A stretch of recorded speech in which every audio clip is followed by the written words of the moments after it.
You think the recording is in a bad mood today? Because it's working, but it just keeps getting angry at me on the fucking mic feedback.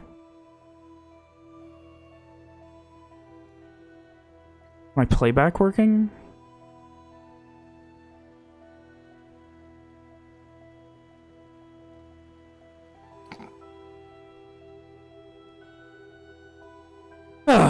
So...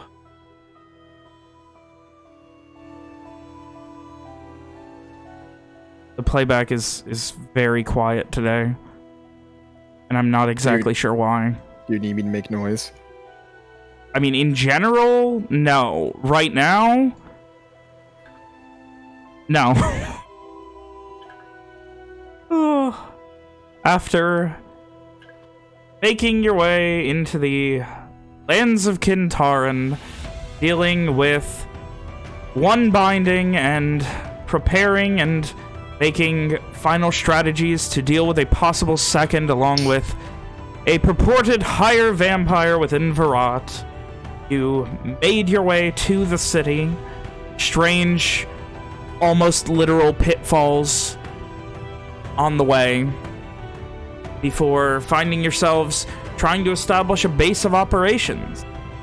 A farmhouse, a short 15-20 minute walk outside of the city. Outside of the city's furthest reaches.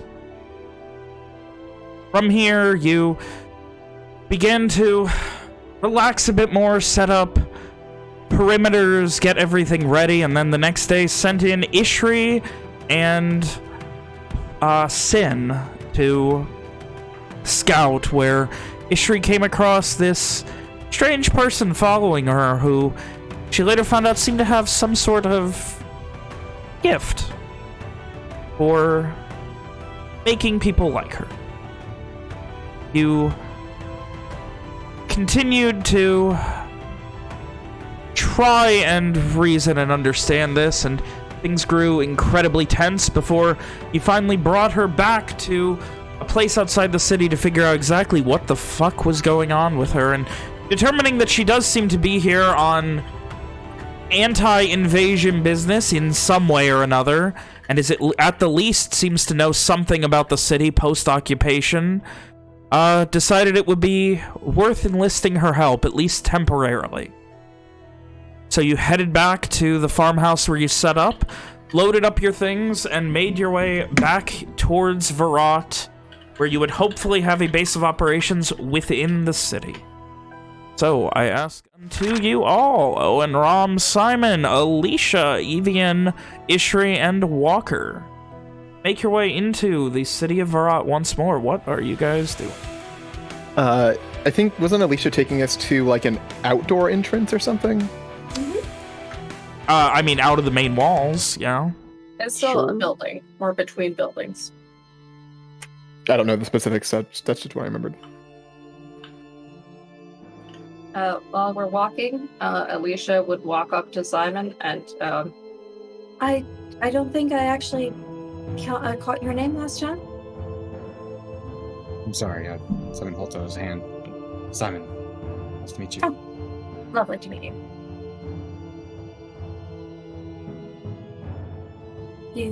Have you all been together for a long time then? We've been together for quite a while, actually.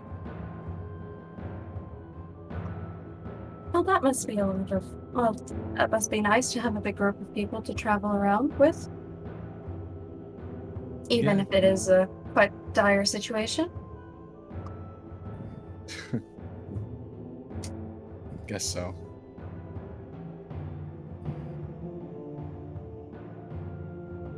How did you all guys all meet? Well, It's a long story. I met. Okay.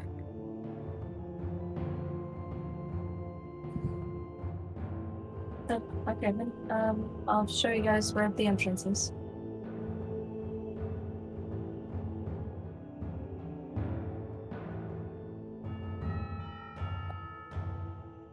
Owen is making careful note.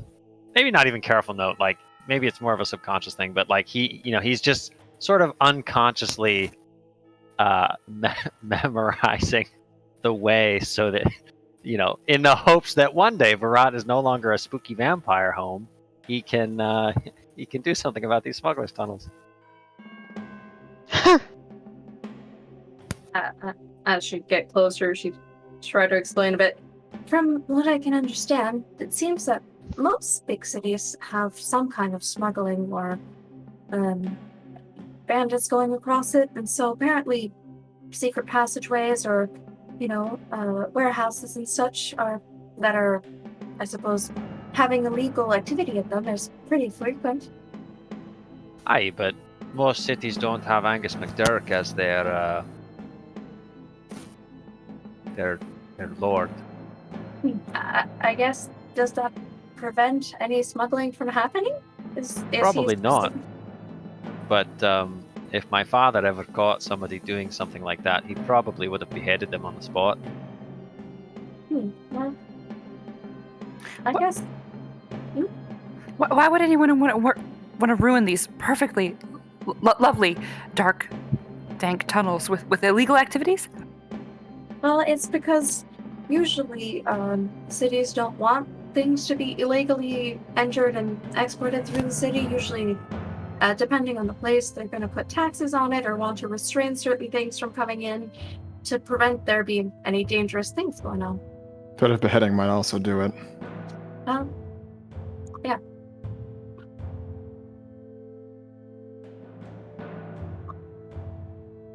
But I suppose preventing the tunnels from being here would prevent there being as easy access to legal behavior. Actually, I've been answering Ishri, but I can't understand her. I guess all this has been translated. Yeah. Okay, cool. I'm pretty sure I've said before, if nobody else is translating, then Ishri will Rom will for Ishri. Sounds good. You know what I meant.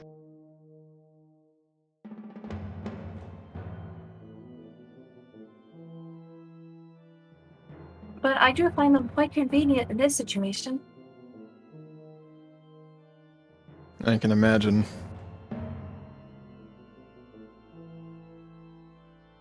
I mean, it's a security risk. I mean, imagine if the Red Band had known about these tunnels the first time they had attacked the city. I mean, if they have really powerful magic things with this, and also a higher vampire, would a tunnel underneath the first wall really have made a difference? From what we know, they didn't have the vampire at first.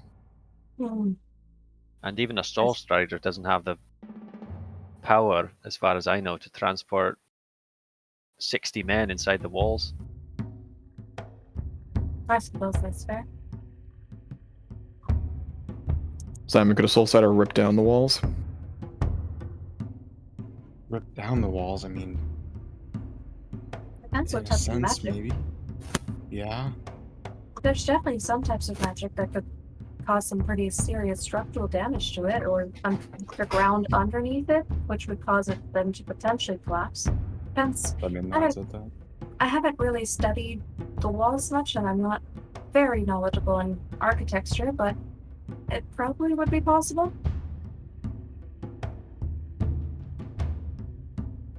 From what I understand, Soul Striders are very powerful, so depending on the magic, I'm probably yes. Not powerful enough to survive the likes of us. And he kind of like nudges Evie in a little bit. Is high-fiving a common thing in Garland? Dude, I feel hell like yeah. it is. I feel yeah. like they would exchange a nice high five. Wouldn't the class be like a clap on the back or Irish fist something? pump? Bro a high hug? five. I like the idea of a high five there. But maybe a low five.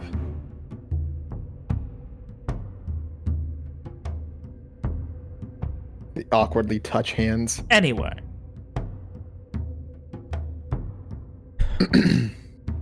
So we're in like a tunnel then? You guys follow your way where Alicia guides you during this conversation through a couple of alleyways and then eventually to an opening that she finds. She seems pretty well trained, as if she has done this more than a few times at this point. And is Can you able describe the to... opening? I'm sorry? Can you describe the opening for me? Him? So essentially, it's between two buildings. It seems to come to a dead end, but if you will see that Alicia is gonna go ahead and grab one of the bricks. It seems to be quite loose. She removes the brick, and underneath there's a handle that you open, and then it does as if there's a false door, and just the bricks. Some of them parked to the side as if you're opening a regular door, and she invites everybody into the dark doorway that seems to come to a small room that is not lit at all. It's pitch black. That's classic smoker shit, right, Vin? Yeah, that's... I mean, there's not a lot of other reasons for a hidden door out in the fucking slums. Like, you wouldn't even... It's a dead-end alleyway. Like, to your left, it looks like probably... Like, the last door you passed looks like, at one point, it was like a shitty tavern that's now abandoned. Like, this place probably in its prime just had piles of trash and, like, you know, old used ale barrels and stuff stacked up here. Like, no one would ever come here. It's kind of perfect. The door itself, the doorway that opens, is, while not cramped, it is definitely a bit of a tight fit for Ishri and Evian. More so Ishri with her unforgiving armor. Unforgiving? Ishri's just happy to be in the dark. I'll light it up for you guys, and then she'll cast dancing lights. They are kind of peculiar to most of you guys. They look kind of like this image that I've sent here. But it is emitting light as if, just like the dancing lights that you've seen previously with Sophia. Is there an image? She posted it in the... Boundary. Oh, it didn't scroll down. No, that thing, it did it for a while, and then a couple updates ago, it didn't scroll down, and it just doesn't anymore. Yeah, that's something. Don't know why. Anyway. Like a little swirly thing with ears? Well, it's more like it mist. I need to work on the drawing a little bit, but it's more like mist, and there's little. It seems like globs leaving it, and then just a swirl that's going towards the inside into the darkness. But it is emitting light. Ron says, "Cute." Thank you. Most people find it a bit odd. It's not traditional looking. Oh, pardon my saying, but most magic is a bit odd. At least from where I'm standing. That's fair. Magic is kind of strange in a way.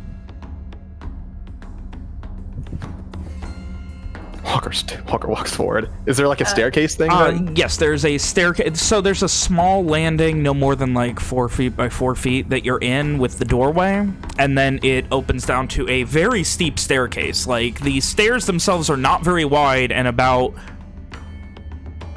10 inches in height. So like, your feet do, like, your heels, you have to put all your weight on them because the front of your feet are literally not even on the stairs going down. Is it an enclosed stairway? Yeah. Brick? Seems to be. Not like real good quality work, but brick work. Does it feel like kind of claustrophobic type of thing, or? Yeah, like, especially once you get down to the bottom, there's a slightly bigger room, maybe 8 feet by 8 feet. There's no way it compares to the fucking spelunk No. we've already had. Well, of course not. But I'm just trying to get a vibe for the what I'm. But like, with the light now, you would note that it is. The big thing is it's very short, like maybe 5.5 feet tall. This the hallway that you're going down, but about probably 8 or 9 feet wide. There's a little push hand cart. Little more than what seemed to be hammered together 2x4s with small little wheels on the bottom of them. At the bottom, it seems for pushing crates and things easily through here.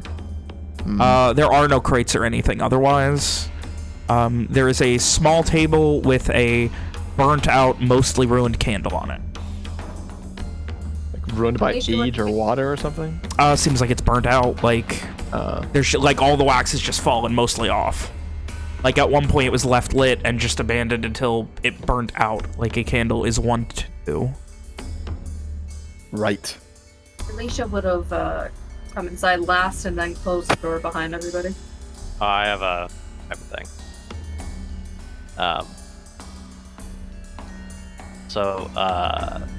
Pretty close to last in line. And he's going to like before he ducks inside, then he just wants to take a look around.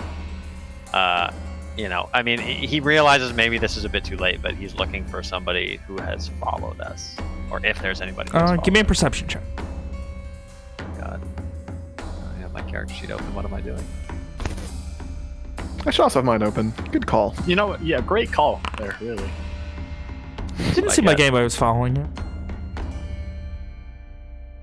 Oh. Alicia was following you. Dude, don't do that. A second Alicia was following you. Yeah. By the time you guys are done, there's gonna be an Alicia for each of you. Oh. Dire. No, not a dire Alicia. That's a lot more dangerous. Stop.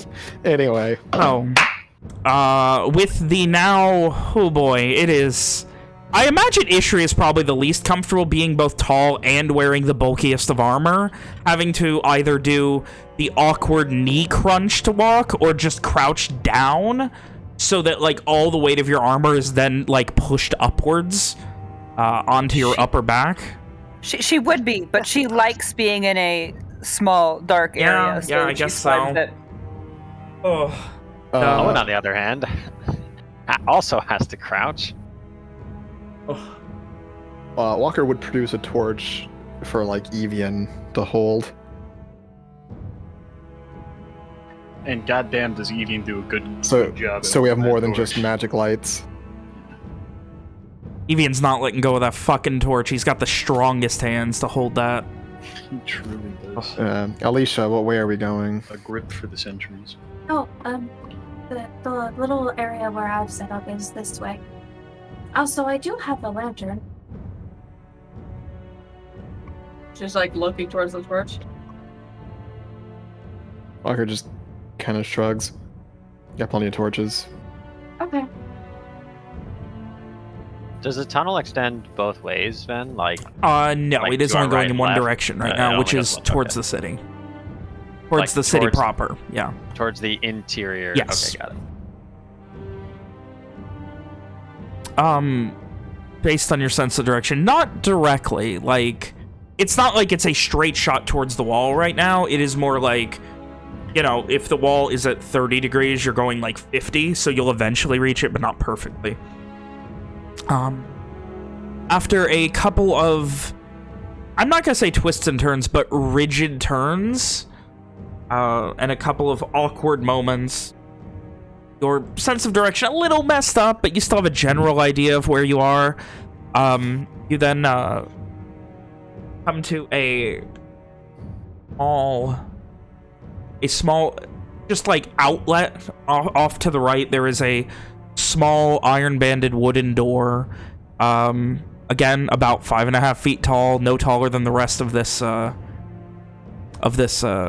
thing. That yeah, it's just like off, like you're heading, I want to say north right now, and off just to your right to the east, there's just a slightly smaller than average door that breaks up the monotony of the mostly simple stonework.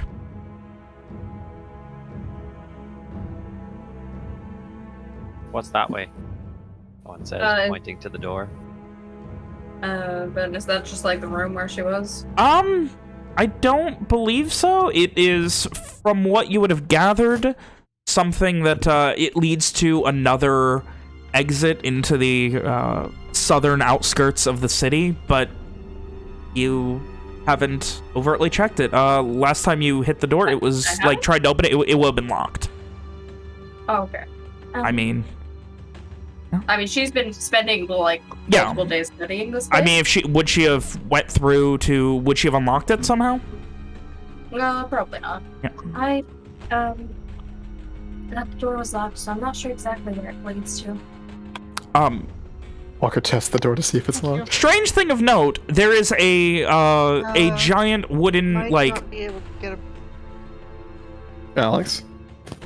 Oh, There- fuck. I'm sorry. There is a wooden bar across this side, but, like, when you go to turn it, it's as if the other side is also locked. Gotta Going be safe, round. bar from both sides. That checks out. I'm supposing they either wanted to block it off at some point or something along those lines. I just couldn't. I'm not very good with locks, so I just didn't really bother. Well, we'll deal with it becomes relevant. I don't really feel like breaking my crowbar right now. Got to be quiet down here. Sound no caring. Walker gestures for Alicia to continue leading the group. So Slightly chaotic, if slightly consistent at the same time, pseudo-winding of this underground passageway continues for a few more moments until you see there is a slight change in the stonework. There's like a small, not necessarily a doorway, but like it almost reminds you of like mining scaffolding, and the stonework seems a bit different on the other side of it, maybe 3 or 4 feet of where the bottom is scaffolded wood, and then the stonework is like a little bit tighter, a little bit less built, like maybe it's older, a little bit more like not necessarily natural, but definitely wasn't built the same way, for lack of a better description. Same way as the shitty bricks. Yeah, instead of shitty brickwork, this seems maybe a bit more like naturally destroyed brickwork or something that was done more professionally. The intonation you'd probably be able to get is this is probably much older than everything you've been through thus far. Oh, the old smuggler's way. You go about another 2 or 3 minutes, and you come to a 4-way intersection. Sophia, you would know that where you've been staying would be off to the left from here. I'm sorry. You good on? I'm doing directional math in my head right now. Owen's frown deepens at the intersection. Right. Extensive. It is the right from the right of here. The place I've been staying is this way. There's a vague map I've made of what I could figure out of this area and how it seems to relate to the top. I'm not really well versed in this, but I've studied a few different maps, so I just kind of tried my best to mimic that. And then Show me. she would lead the way to where she has been staying. You head off to the right, and after a couple minutes, there is another door. This one, while not reinforced, it is like at this point down to the right, it is full on like wooden scaffolding all around. And the door, while it's not hidden, it does blend into the wooden scaffolding around it. There is no handle on it from this side that you can see. It just kind of like, after a second, she just kind of has to like, dig her hand to get a grip on it to pull it out. And, yeah, Alicia leads you into a... this is not... with 7 of you in here, it is going to be cramped. But from what you can gather, Alicia definitely, like, it has all of the hallmarks of a place that has been stayed in for at least some amount of time. There's a bedroll set up, a small desk, if you will, a makeshift desk. There's I imagine papers and things like that set up here. There's probably also a bunch of papers like on the wall, and she's been drawing on the wall to try to get across the idea of her plans, and like putting little papers, pinning them onto the wall, and like she has a red string drawing... board. Essentially, yes, but just directly on the wall. Leash, did you say you've encountered anyone else down here? Not down here, no. What about signs of passage? Nothing apparent. It seems like the place has been abandoned for a while. And how did you say you found it? It was kind of rough, I suppose. I was trying to get away from some people who seemed to have spotted me. After I had spoken to a few different people, it seemed like a red band was trying to ask some questions to me, so I tried my best to weave through a couple alleyways to lose them, and then I ended up in the dead end that you guys saw where I entered, and I just kind of found the wobbly brick. And from there, I just followed through this passageway. Walker kind of bends over, reaches over to Sin, and you've done a lot today, but can you look around and see if there's any signs of anyone else having been around here recently? Sin stretches first her front legs and then her back. As you turn to her, she was just starting to curl up into a corner.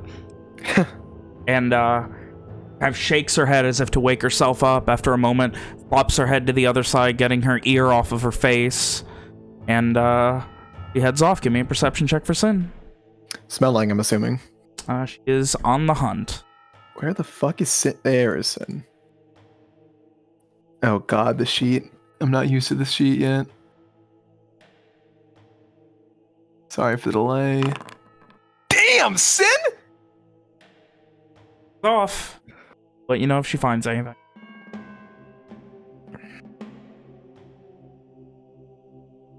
Anyway. Standing back up, Walker will look to Alicia and ask, how long have you been here exactly? I found this after probably the second day of being around here. So, over a week? Like, at least a week.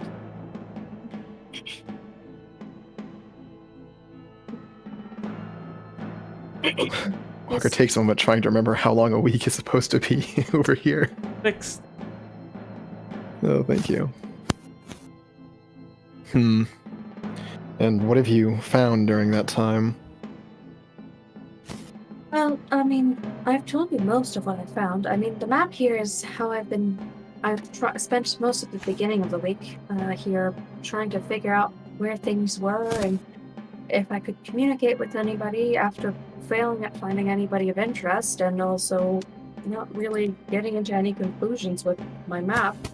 I just kind of decided to stick around the entrance and see if I could find any new people arriving. There's not that many people arriving. A few leaving, but not many coming. Owen Nick? begins studying the map.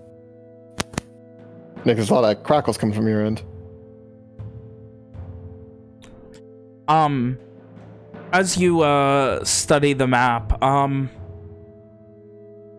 based on her information, you have no reason to question the literal accuracy of it, but it is obvious that this is much more like, it's not a perfectly to scale map. It is definitely more of a, you know, like a like when you take a fucking, when you take like an underground fucking like you know, you're taking your fucking the subway. It's representative, and it seems like, from what you know of the city, Owen, it seems accurate to that. The big thing that would stick out to you is what Alicia has seemed to focus on, that seems, from her information, to be the most connected center of it, like everything kind of leads there, which is to the Rebels Cause Tavern. Which is I'm sorry? sorry, real quick, am I still Hey, you're bubbly? good. You're good. Okay. Is that I assume that's a place Owen knows. Yeah. Large, multiple floor tavern. It's very traditionally Kintaran. There's no real consistent decoration or theme.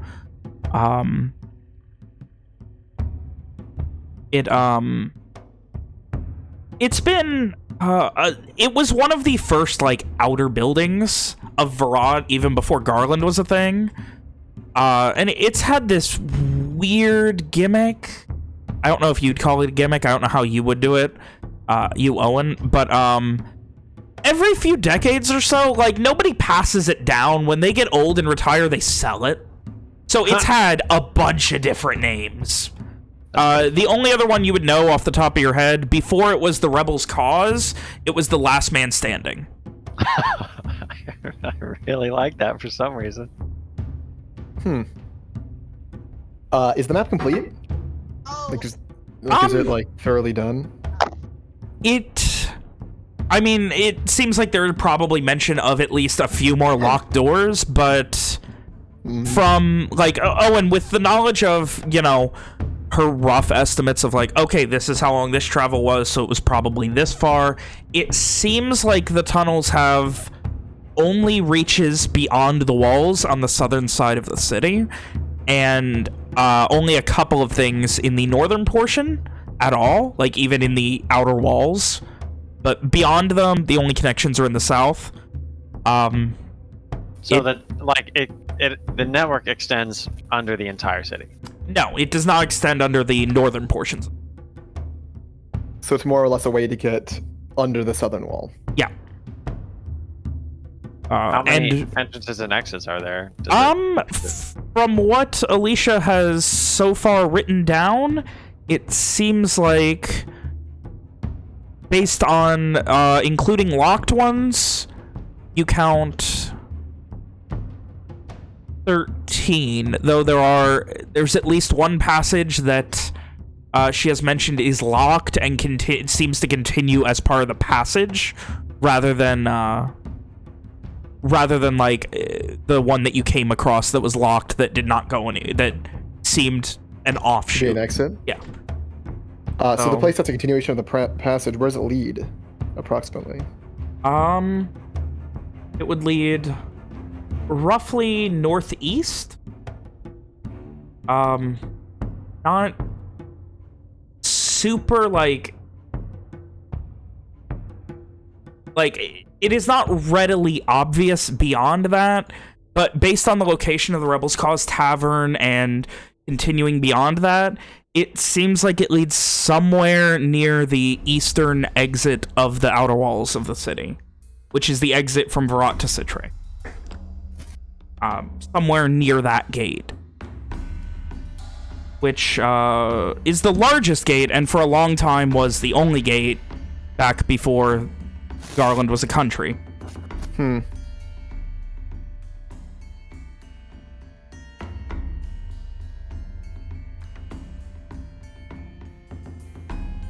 When he finishes counting, Owen's just gonna like let out a quiet whistle, as if he is surprised by how extensive it is. It might be worth looking at this blocked off passage.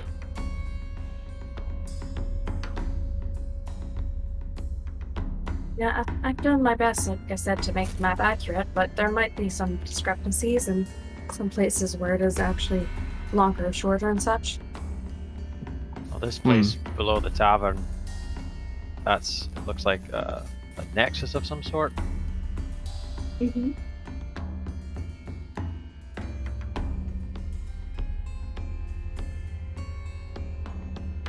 I'm also estimating based off of like what I've seen from above ground and what connects these, but another thing you'd be able to note, Nick, that Alicia has already put down, the only commercial exit noted is to the Rebels' Cause. The rest all seem to be homes.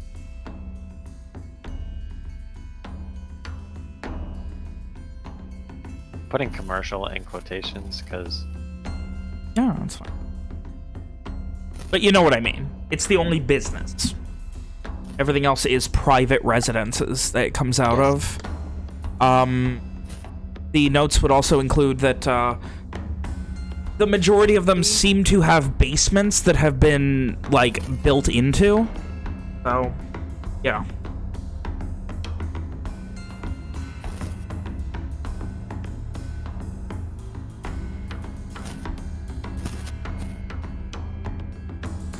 Anyway. Does it, like, does the tunnel network, like, none of this leads, like, into the keep, right? No. If, like, again, you're kind of doing math in your head as far as distances, and you're already reliant on the guesstimated distances that Alicia's got, but give me an intelligence check. Like for Owen, you know, he's like, he like knows where the tavern is. Yeah, and how, exactly. how far it is. Yeah, to, to this place and. So yeah, just give me an intelligence check here. Let's see how well you can guesstimate this. Got him. It doesn't seem to be going anywhere near it, but again, you cannot know for sure. Alicia has not been in here with a tape measure.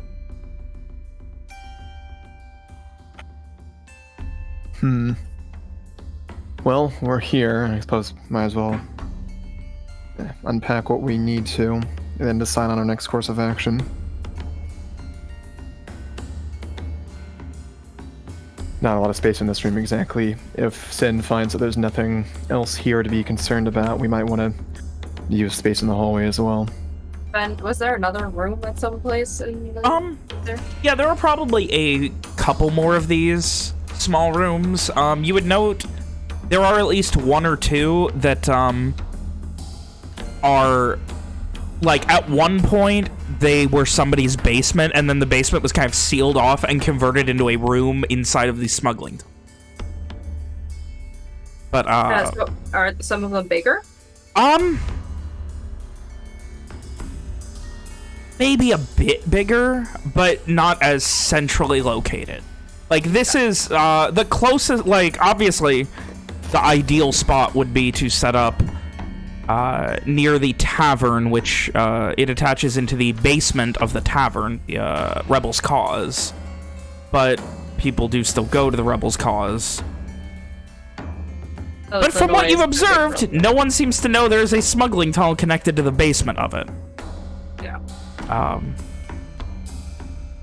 But yeah. There are a few different rooms that we could take. One of them includes the basement, or what seems to be connected to the basement of the tavern. But we probably don't want to go there since the tavern itself is still used and people don't seem to know about this passageway. Yes, we'll not want that to be found out, so Yeah. if there's a different room that's larger or a few of the smaller ones that are next to each other, that would be more ideal. They're not really larger, and there's not really that many just next to each other. I can show you the closest one. I suppose that'll be fine. Alicia, how far is the closest one, Ben? Probably like a 6 or 7 minute walk. I mean, it is a little whiles away, like a solid 6-7 minutes walking. It's not right next to it. So there's no rooms that are just close by or anything like that? Ben? The closest would be continuing down this tunnel for about another 2 minutes, like on this eastern-facing tunnel. For another about 2 minutes or so, would get you to someone's basement that does connect to a house. You haven't seen anyone there, but you've also only probably been in it once or twice, so there's the capacity for someone to still live in that house. Okay. You do know that it is within the outer walls. So, it is within the city proper. The rooms that are closer by to each other are usually people's basements. Like, they're not directly connected, but there's like a door. I don't really know which houses are inhabited or not. Most of them don't seem to be, but I can't really guarantee since I didn't really stick around to check out. How troubling. We might need to. We might just want to use this space in the passage just outside. It's not. Well, we've camped in tunnels before. That we have. So I suppose back then we had the magical protection.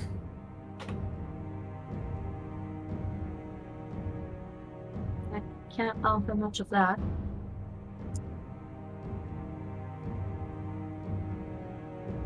I mean, I can in offensive spells, but not just defensive magic. It'll be fine. A mundane watch should be more than enough to keep us safe.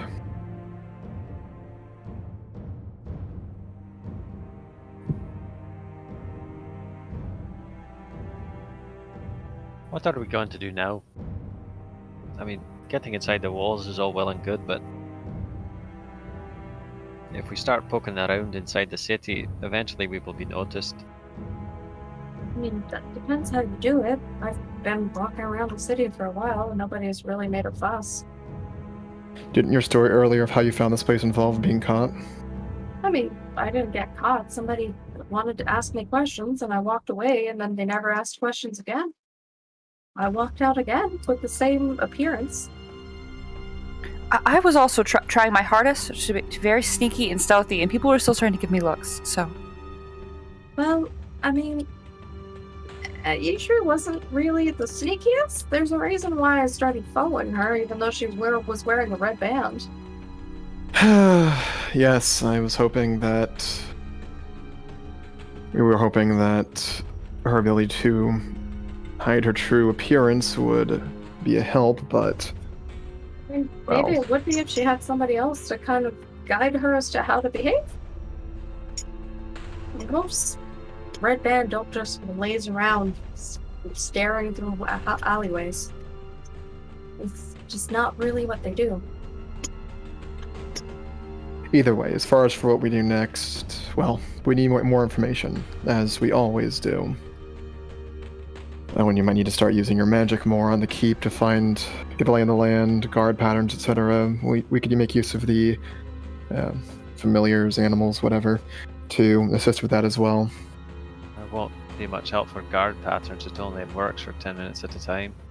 Then how...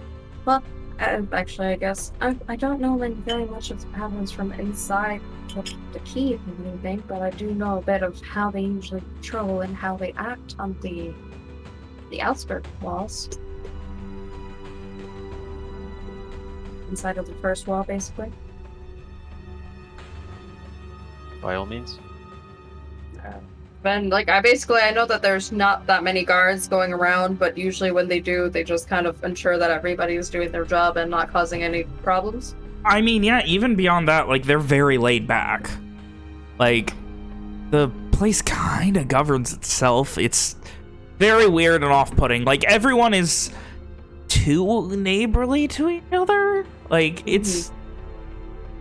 Yeah, I think you know what I mean. Since everybody seems to be under this cult effect, nobody's really causing any trouble or trying to rebel, or doing anything really outside of just being off-puttingly pleasant. And so the guards, anyways, around here are very... They're still doing their duty. They're still walking around the city once in a while, looking over things, but all of them are very... Everybody's very confident in Corvair and what he can do. Nobody really seems to be suspecting that anything could go wrong because he's in control of everything in their mind, and by consequence, nothing can really go wrong if he's in control of everything, so what's the point in really being out for a lookout? They're more there to be decoration, if anything. I suppose our efforts should be focused on the keep itself, and, of course, the vampire. You said you knew of these creatures, Alicia? Vampires? Well, I've studied about them, but it's not like first... The author himself who wrote the information didn't have it firsthand. This is information based upon other books from from more ancient books that we don't really have access to here in Garland. Hmm.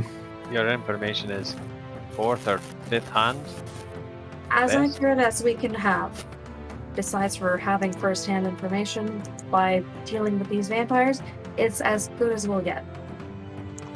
In addition, Owen, we'll need to know if she will be cooperating with us.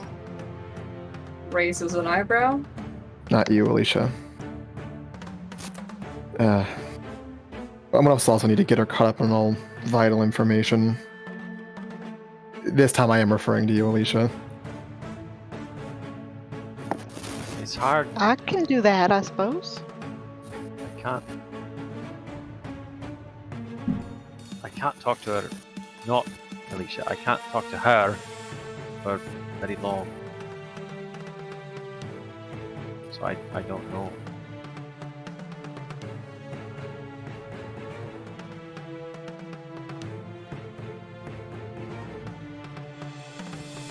Well, it's vital information. If you have any way of getting it, then it would help us.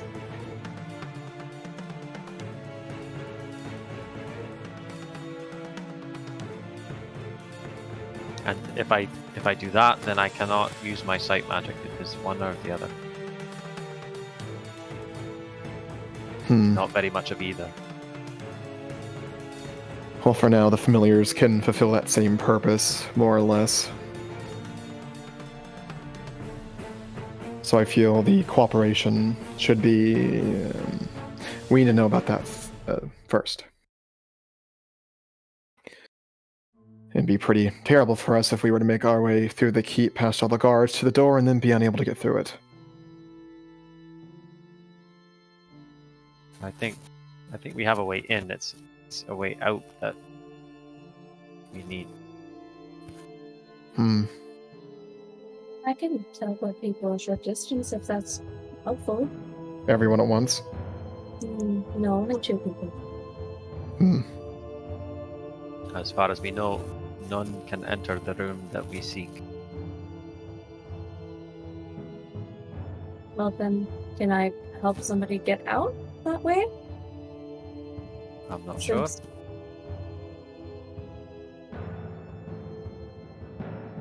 I suppose we better start with an explanation.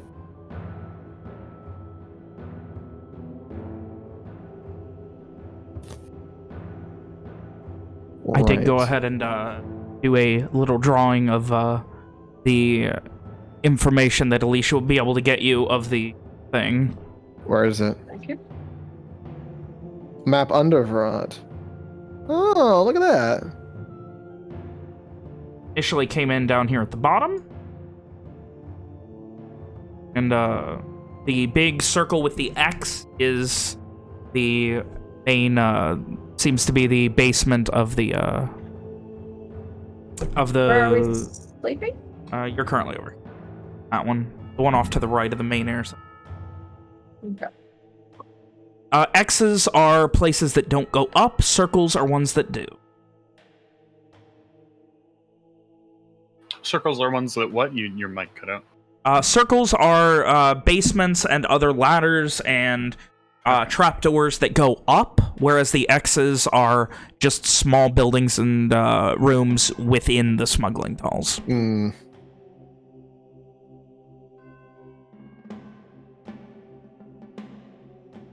Right.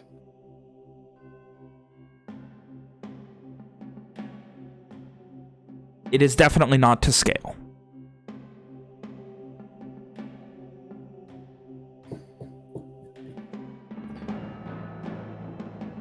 So I guess where to start. As we've mentioned before, we are working with the Kins to put a stop to the vampire, I guess. How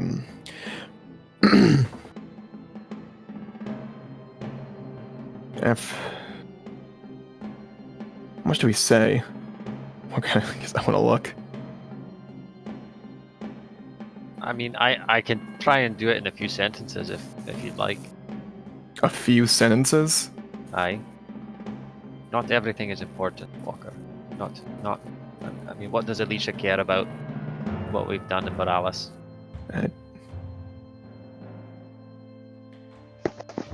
Go ahead then.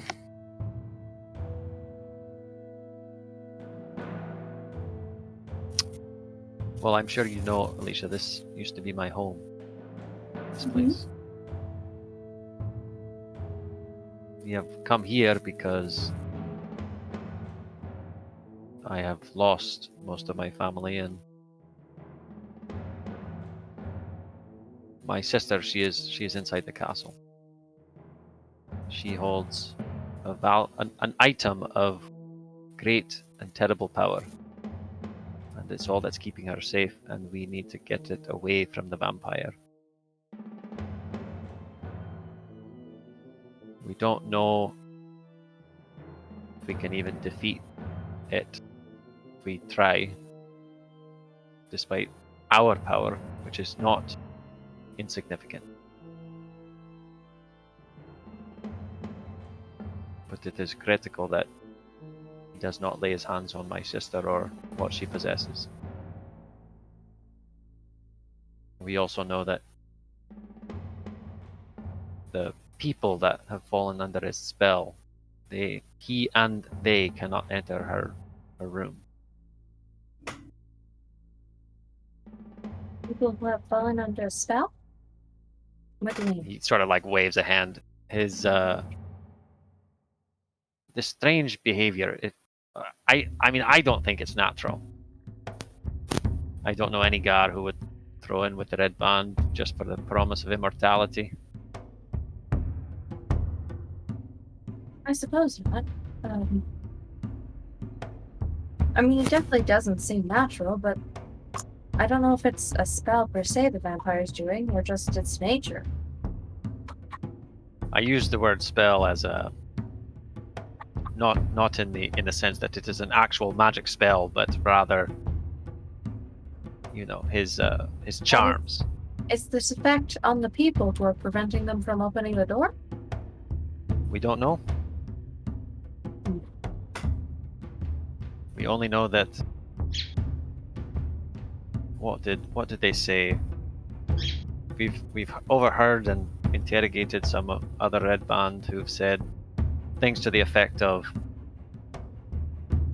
Corvair wants my sister and what she possesses to complete some kind of ritual. I'm not exactly sure.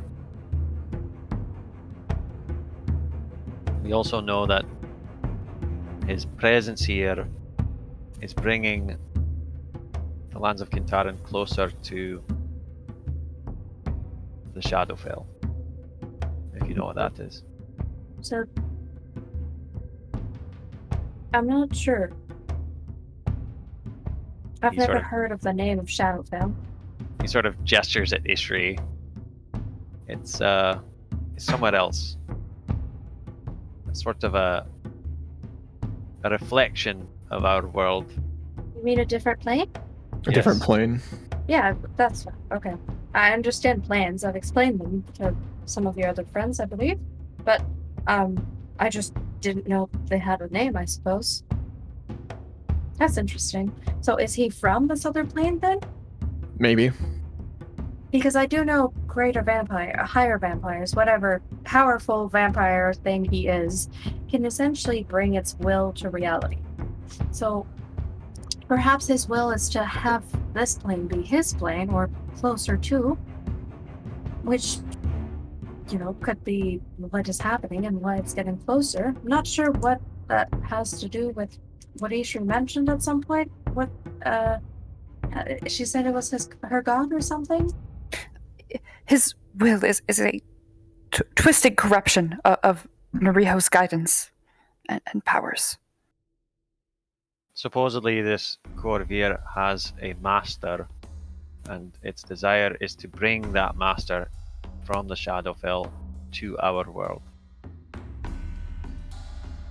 We also have information that its master is something truly terrible. far worse than the vampire. I can believe that.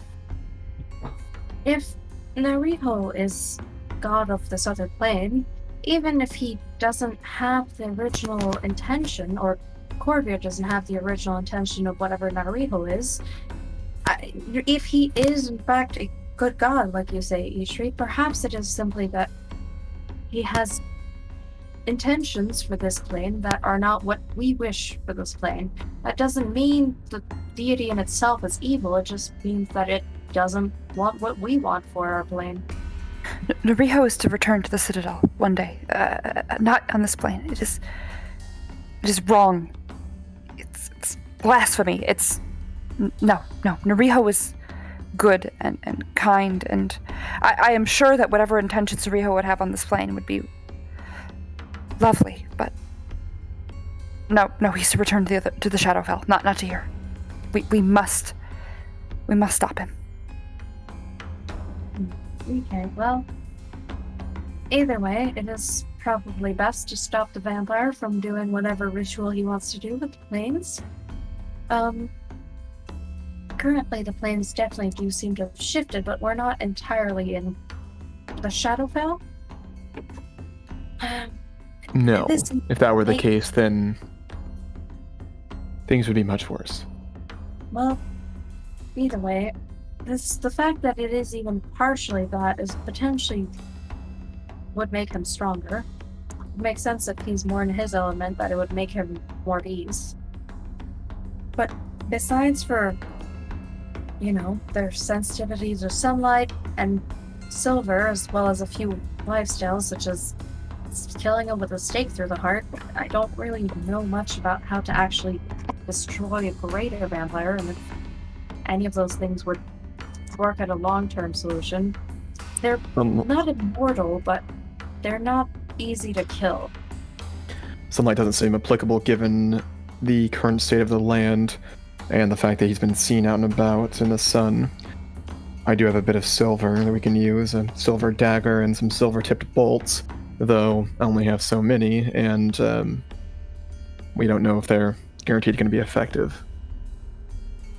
What about I don't know if it counts, but I can channel the sun. What does that mean? I can make sunlight. I'll ask, what does that mean? I don't know, Walker. As opposed to just any light?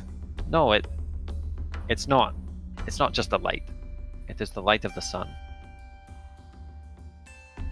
Walker looks to Simon, hoping that he'll explain what the fuck Owen's talking about. Can you simply make it bright around us, or make it like a beam of light? Like a powerful beam? If I wished, I could light up this room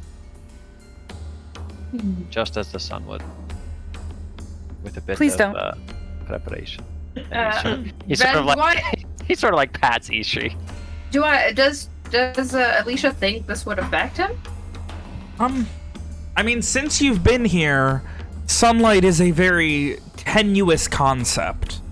Like, even if this Corvair is out during sunlight, it is very much overcast and murky and barely casting a shadow. So, I mean, better than not, Chance. We would probably, at the very least, make him uncomfortable if it doesn't outright damage him. Let's slay the fiend with discomfort. Well, sometimes discomfort means that everything else affects him more. Walker raises an eyebrow.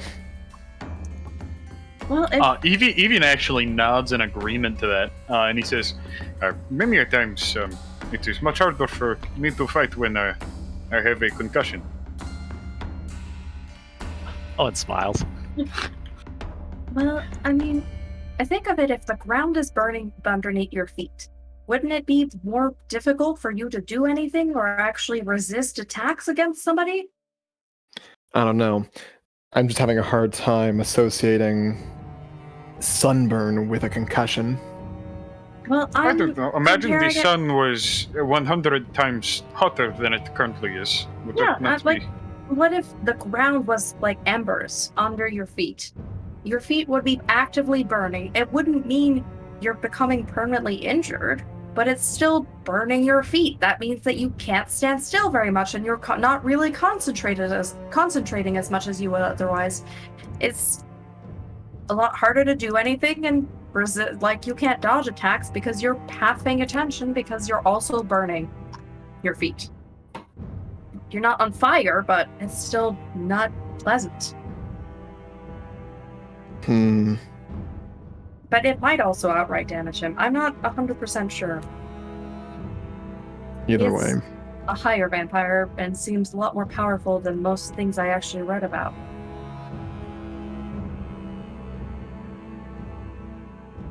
Until we know more about what this being is capable of, we should most likely try to steer clear of him. I did plan to ask Karad if we could defeat him in an open confrontation. Isn't that ability inconsistent?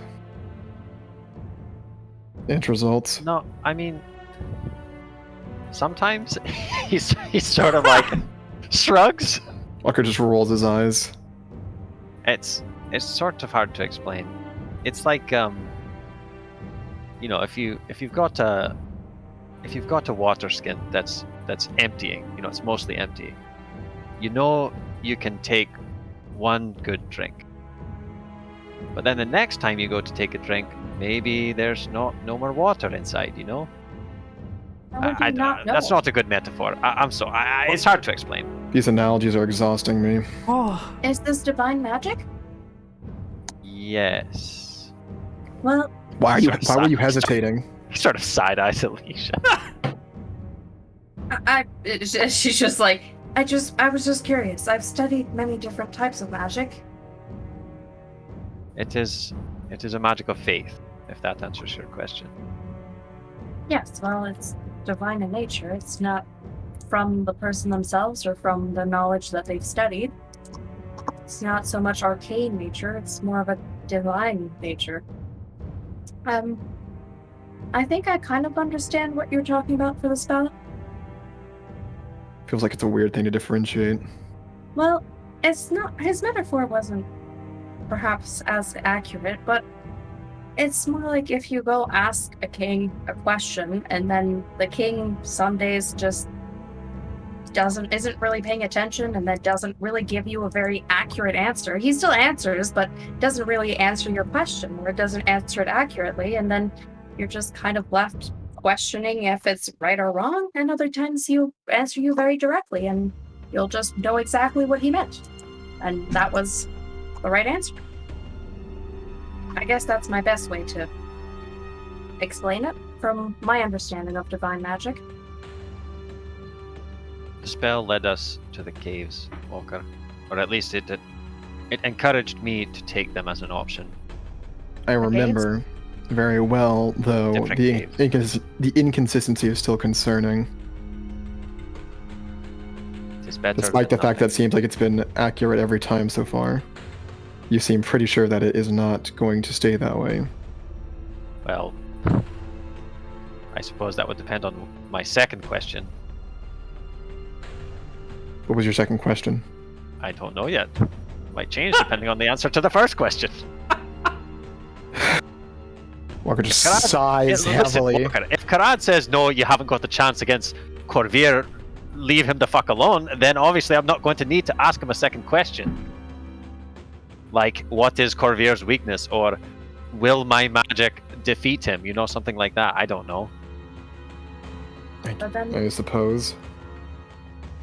you do have to be cautious, though. If he says it won't defeat him, you still have to make sure that, because it could be inaccurate.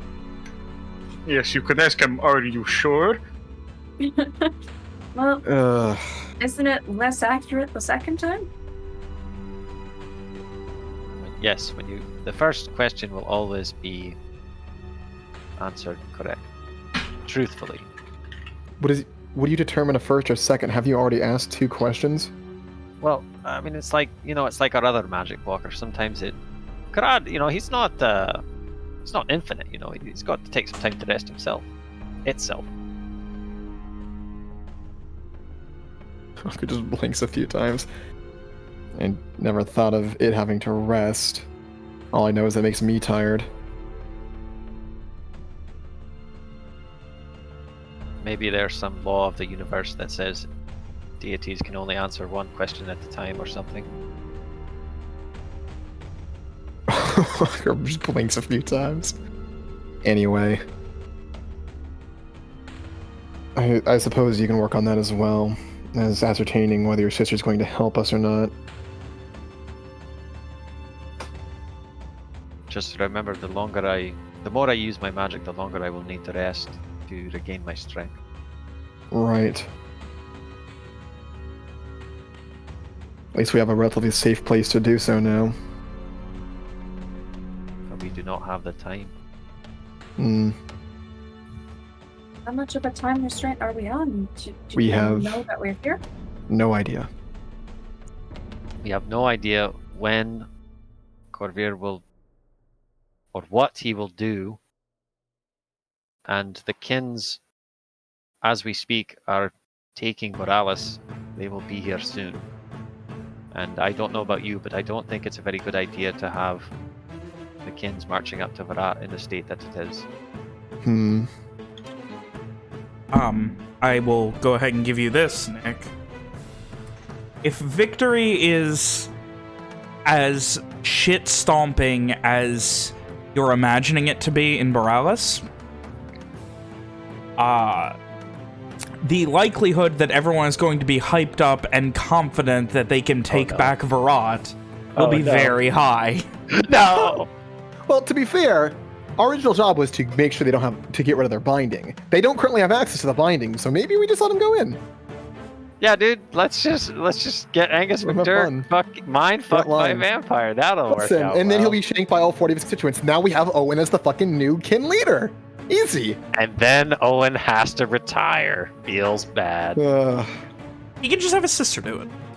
Yeah, have a sister do it. Or be your sister. Anyway, let's play D&D. And, I mean, if they all arrive here, can't we just, I don't know, you guys take care of the vampire, they can take care of everybody else or something? Well, we don't even know if we can defeat the vampire. I suppose that's a good point. And that's not even... I haven't mentioned my other sister is currently trapped inside the Petrica to the east. Not that, yeah. That was what we were originally going to do when we popped in here. Not to mention two of my friends are somewhere in the city. One of them at the fucking keep. One of them has already succumbed to Corvair's whispers. No one could be dead.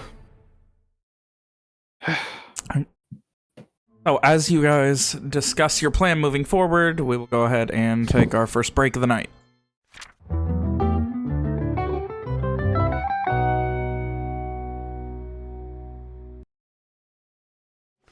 As you guys continue discussing your plans in this fairly cramped side room in these very surprisingly elaborate smuggling tunnels under your home city, Owen. What are you guys doing? How's Sin doing? Sin is currently on the hunt. She seems like the last thing she told you was she smelled what seemed to be sausages and was heading towards that. How long ago was that? A couple minutes, maybe less. Like, it's fairly recent. Walk would have asked if it was above or below ground she smelled it. Or just she's following the scent. It was deeper. She's following the scent.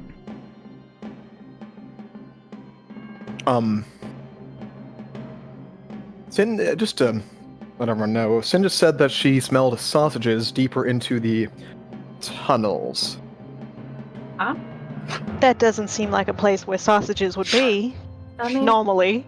many places are connected to basements, so maybe somebody is cooking sausages in their house? I don't think there's many ovens or... Maybe, but I think I'm going Grills? to go check on her just to be safe. Tucker's just going to get up and start walking away into the darkness. Evian's gonna go with them. Like squinting his eyes visibly. Oh wait, no, he has a torch, never mind. You haven't let go of that torch, damn it! Death gripping that torch. It's got like his fingernail fucking dug into it where it's got like permanent indents now. If someone stabbed Evian to death, they would never get the fucking torch back. Oh. So anyway. Rigor mortis doesn't fit Anybody- in immediately. Anybody with decent insight who is not a Walker or Evian would tell that Alicia seems slightly more relaxed as soon as Evian exits the room.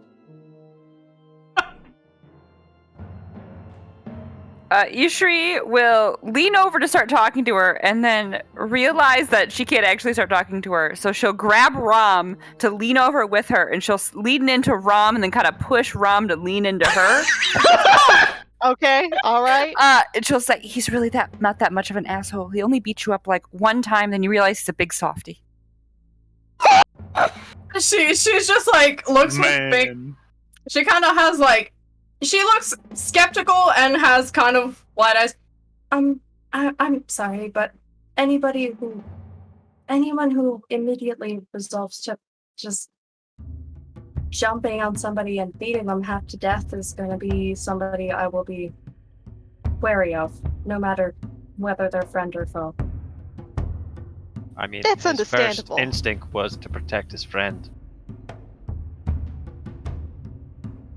This is probably one of the most dangerous places on the continent. So forgive him for acting with swiftness.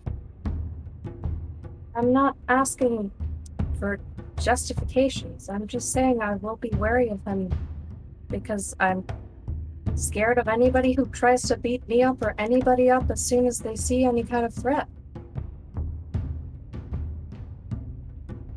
I think it's understandable, myself.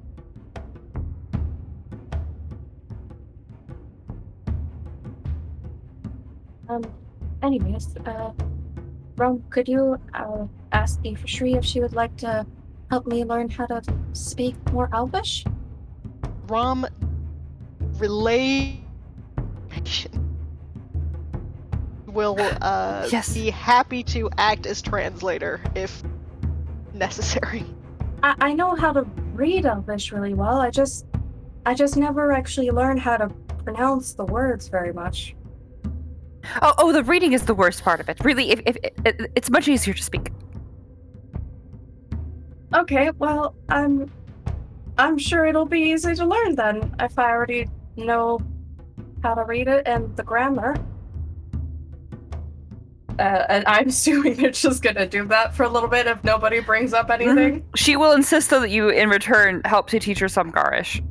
Okay, at least she'll be happy to do so. So she'd say like a greeting, and then ask what the greeting is in Elvish and how to pronounce it. I assume both would like kind of mispronounce it a couple times, and both have a very bad accent in the language, but they just kind of figure it out.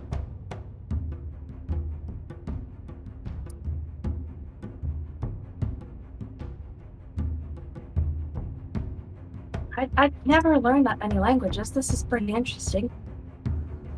I also know how to read and speak some Celestial. I've never heard of it. Where I come from, Elvish is the common tongue, and this Lenorian is the devil tongue. So. But do you have to learn both of them? Well, I suppose that everyone has this much of a grasp, but I'm magically inclined, so they trained me just in case I was going to end up as a flame tender. The bookish type. Okay, and to do that, you need to be able to read the Devil's Tongue? Well, yeah, many of the religious texts are written in it, yes. I guess I learned how to read Elvish for a similar reason.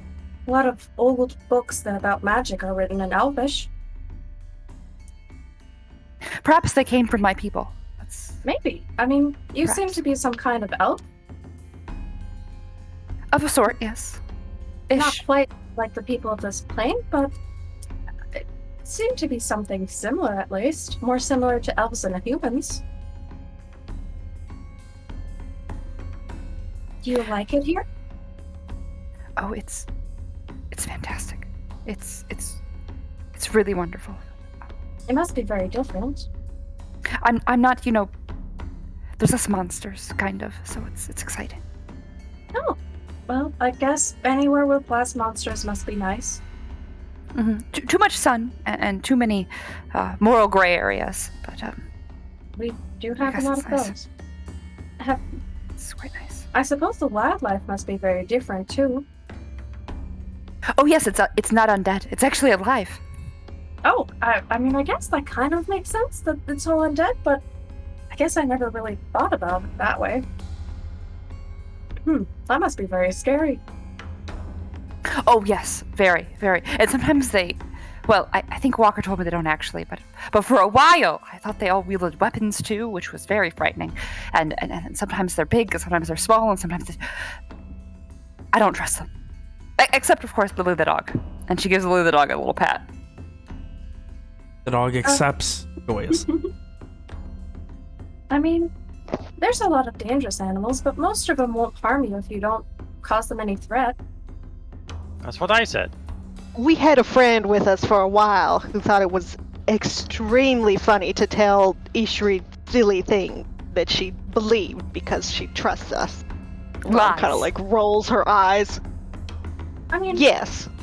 I do recommend some caution with larger animals. I've had a bull charge me before, but it's not really. Normally, they're pretty gentle. Owen sort of like at the mention of larger animals, he kind of leans in and he sort of glances around conspiratorially, and he says, "Have you seen an elephant?" Elephants? What? Aye. We've heard of them in our travels. Supposedly they're great beasts, taller than 2 horses, with What? sort of like noses that are like long, and they can grasp things with them. What? How do they walk through the forest? I don't know.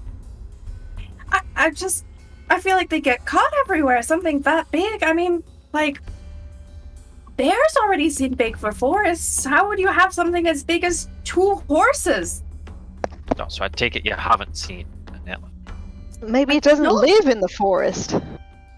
But Maybe it lives on like the mountains or like field. I guess Hey, it could live mountain in the elephants. plains. But that's what the nose arm is for. How does it eat enough if it's that big though? Like horses Well, it's have to probably eat got for to eat a lot. hours. Aye. How would Maybe it- something twice as big? Oh my gosh! Maybe it eats other elephants. But No, that's not. No, Sophia said they were nice. animals don't usually do that. Like some of them, maybe some of them, but usually they don't do that. They don't eat their own kind. Maybe if there's such thing as large elephants, there are such things as large other things that they eat. Oh, So- maybe there's like, you know, like a wolf is to a deer. Maybe they have like gigantic wolves that prey on elephants. And his eyes kind of like sparkle at the thought.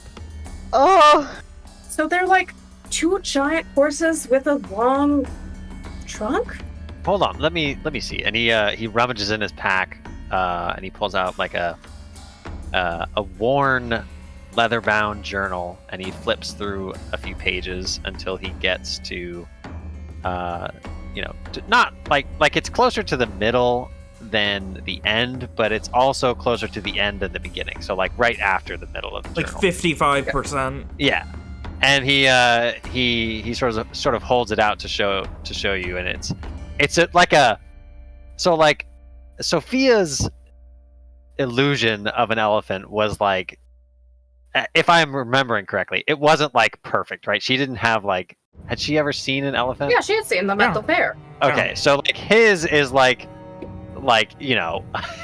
tertiary elephant knowledge. Like, he's got it's okay. Like the sketch itself is okay, but as far as we know, it's definitely not a perfect drawing of an elephant. Yeah.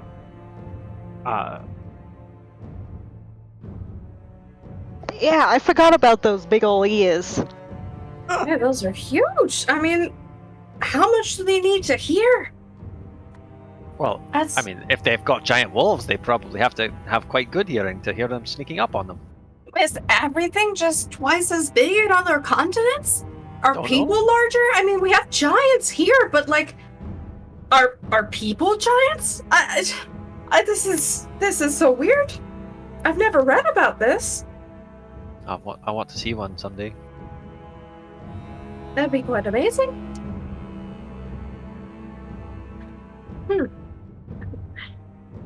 Just never really thought about such a thing existing.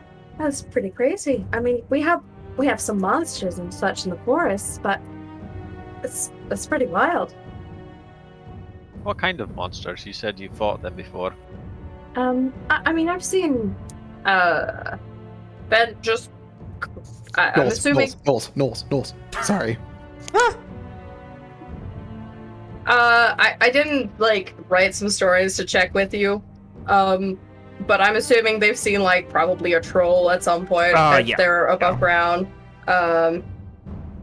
Some other like what other common monsters would they have seen? The most common pest that is, while not necessarily in need of extermination, but is a considerable problem within Kinmorn, is of course Knowles. Knowles. Yeah, William? You done? Sure. Okay.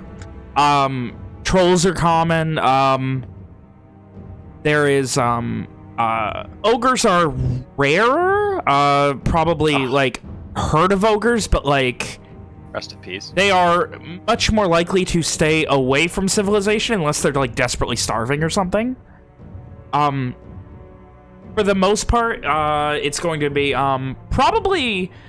The most unique thing that you've ran into that has been warned about would be various types of basilisks. Various types. Son of a bitch. I mean, I've seen a few different things. We fought quite a number of gnolls over the years. We've fought some basilisks. There's a few different kinds we've fought, a few different sizes. We've also fought some trolls. Trolls. Mhm. That's all he says.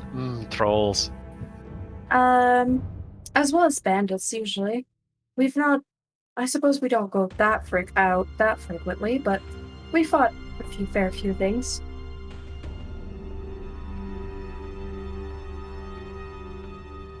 We have some experience fighting those same creatures. Nasty things. Trolls. Mm-hmm. It's quite the fight.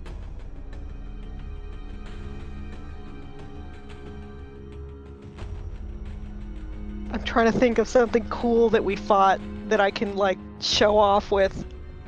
Chimera? Or Hydra? What did we fight in the fucking Shadowfell with that? I don't know what the name for that thing was. Manticore? Was the Manticore? I believe it was I a thought it was Manticore. Chimera. Either way. An undead was a manticore. We also fought a beholder. But like, if she Baby doesn't know what beholder. an elephant is, she probably won't know what that is, considering we don't even know what that thing was. We You fought mean the giant flighting eye? It was a chimera. It was a chimera. Hey! I just got that a shit. regular, the usual type of chimera. No, it Except seemed undead. to be undead in some way. Well, I mean, like lion head, bird. I vaguely Snake believe tail, so, bird. but I remember describing it. I do not have my notes for the fucking Either way. Shadowfell encounter, but yes, it was some sort of strange undead monstrosity chimera.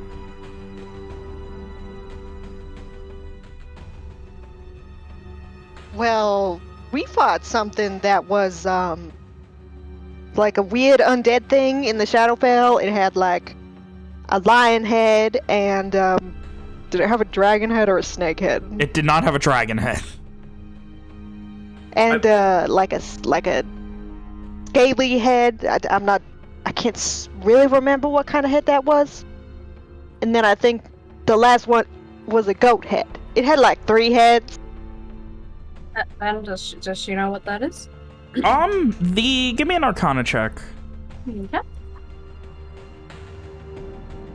Wait a second. It's been slow. Yeah, the concept of a chimera as, like, there's no singular thing that it is, but normally it's weird. It's like weird arcane abominations. Weird arcane abominations. Weird arcane abominations. Sorry. I get excited whenever I can say anything to the Teenage Mutant Ninja Turtles theme song. Yeah, weird arcane abominations that are like unnatural mixtures. Normally they're like failed experiments, stuff like that. An undead one, that's like Shadowfell dead. That's a new one. Never heard of that. Would she know of the name of it? I mean, the name Chimera, yeah, like as a concept, yeah. So from what Rum was describing, she'd know that that's a chimera, probably. Yeah. Oh, you've found an undead chimera. I mean, it sounds like a chimera, anyways.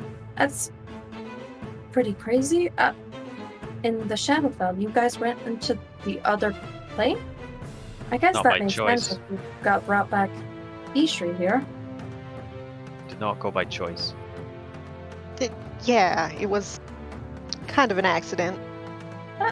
Makes sense. I don't see why people would purposefully want to go there. Well, It raises an eyebrow? I mean, there are very nice places. The Citadel is protected by Nariho, and it's very nice, so... Oh, I'm sure it would be also quite interesting to learn about, to go to that plane. Does Alicia ever know of people traveling to the plane? Oh god, no, that is... No, like... The concept of planar travel is reserved for very powerful mages who normally either are going in a group for something very important or more likely have a goddamn death wish. It is not something to be taken lightly, and something that Lady Eleanor would have been very careful. You don't fuck with planar shit, you probably won't come back. So look at us. We're big badasses over here in the Shynwatch. Or liars. Or that. It's very impressive that you all came back. I mean, can I roll an insight to have them to just make sure that I don't think they're lying? Yeah, go ahead. I'd like to I didn't make it. That's It was, fine. like as she's rolling, I imagine the way Owen talks about the Shadowfell is just with this sort of resigned weariness. like he's not proud of it, he's not boastful of it. He just talks about it the way you talk about a really hard day's work. You know? Like, yeah, that sucked. The offhandedness with which Rom brought it up as if, like, she wasn't even thinking about it really does kind of make you think that, oh, wow, that's just a thing that they do. That's, like, either they're very, very good at lying and have a really good story already, or that's just a casual Tuesday and that's weird. Casual Tuesday in the Shynwatch. That's very impressive you came back up there. How did you make it out of there alive? Well, it's mostly Hey, thanks murder, to I'll Ishri. tell you what. It's mostly Huh? thanks to Ishri, I think. What? We had to kill something, you know? Some dangerous magic got us out of there. And it was not without cost. So don't kill me, Ishu says with a half-hearted smile.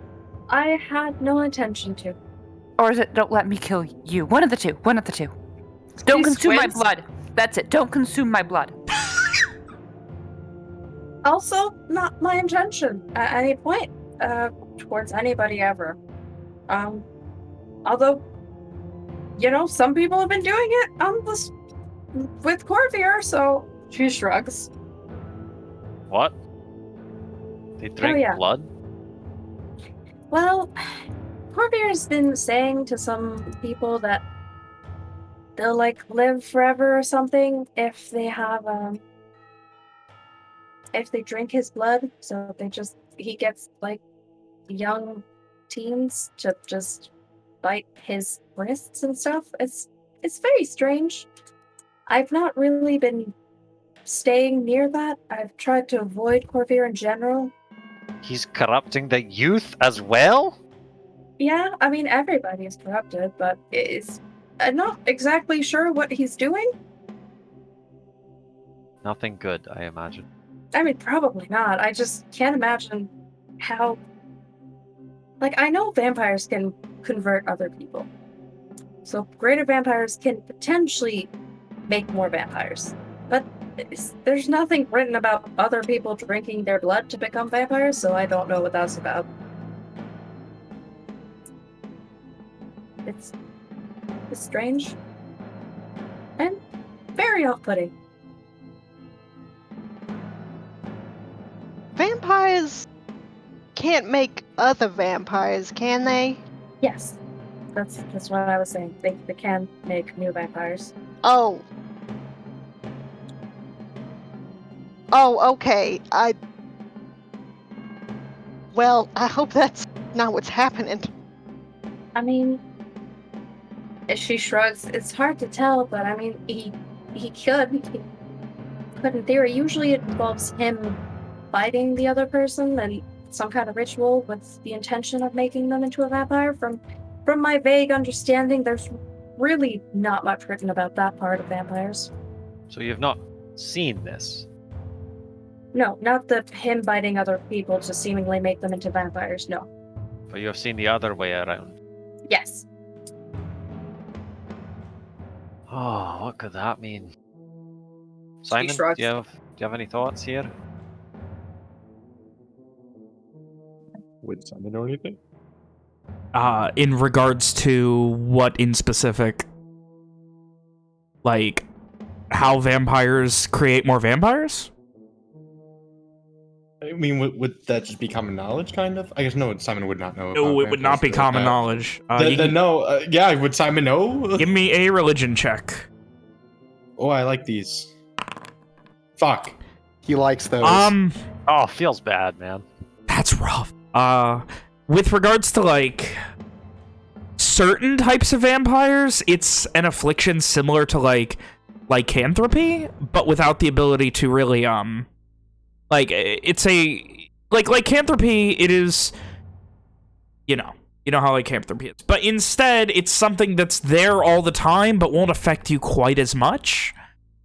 Higher vampires, which, Alicia and everything seems to purport to this Corvair being, that is precious rare knowledge. And whatever the fuck he's doing, whether he's trying to create more, whether he's just trying to be weird, it's not good. Simon doesn't really know weird. fucking jack shit. Not too clear on going. Everywhere we turn, there is just more things we don't know. To have really solid knowledge that we have on this plane about vampires, you probably have to go into like some ancient elven library. Ishru scowls at the word library. I'm afraid I don't know any of those. I don't think we have any in this country, but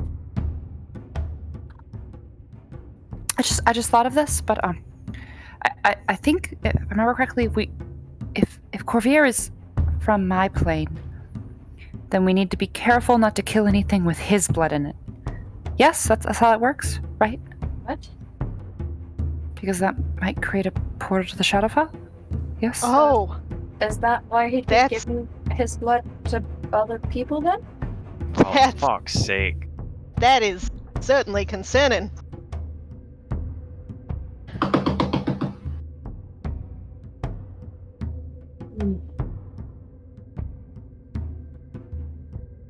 I really like to imagine that moment of silence. Oh my God. Oh, that's in actually real existed. time. Yeah. Yeah, where we all just kind of realized, like, oh no. Fuck. Um, Wait, so just to be clear, just for the audience at home, we have now established that if they commit mass suicide, there'll be a giant portal to the Shadowfell, right? That's what we just established? Or it'll be a thing where they bring the Shadowfell here, climbing the plains completely, or the Shadowfell will overtake this plane. We don't know the specific what would happen. Those are all very bad things. Don't like any of them. Pretty not great. So, I mean, wouldn't that also mean, Owen, if there is an army coming over, you have to be very careful before everybody attacking everybody, right? Yes. Because I don't know the scale to which this has been done. In the streets, he does it with random people, but I don't know what he does inside the keep. I've not really been able to see that. How many times have you seen it? I mean, he comes out at least once a week. So Right, but like, how many times have you seen it? You would know he leaves the keep pretty much daily after that to walk the streets with his faithful people. I mean, I've not seen it every day because I don't really stay near that place, but I've seen it at least a few times because after sunset, he's basically always wandering about. He doesn't seem to be super affected by the sun, but still prefers to go out after sunset. Well, that could be something. If we decide to fight him, we can choose to fight him when he is outside the keep, or we can choose to fight him. Another contact of ours recommended we fight him in the daytime, if we are going to fight him at all.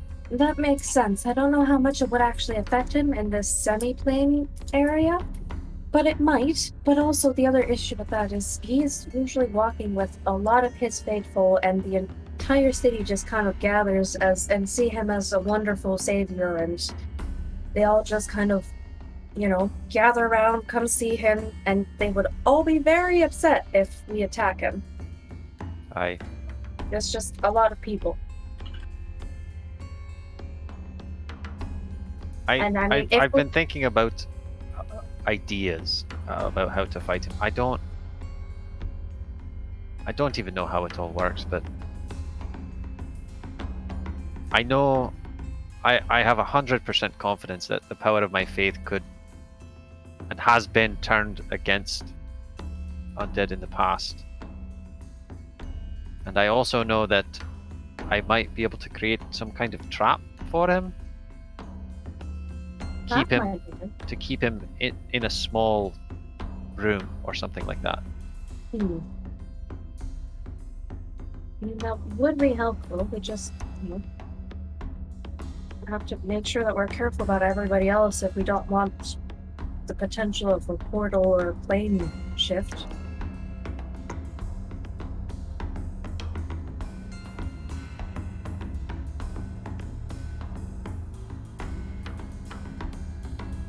It's all such a gamble without knowing more. Yeah.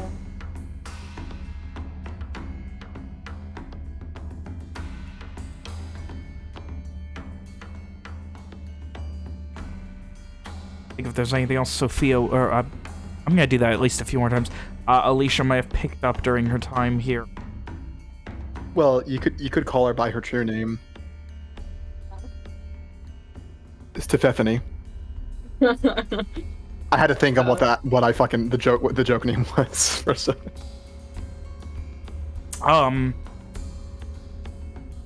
Give me an investigation check. I'm here. Beyond what you've already said.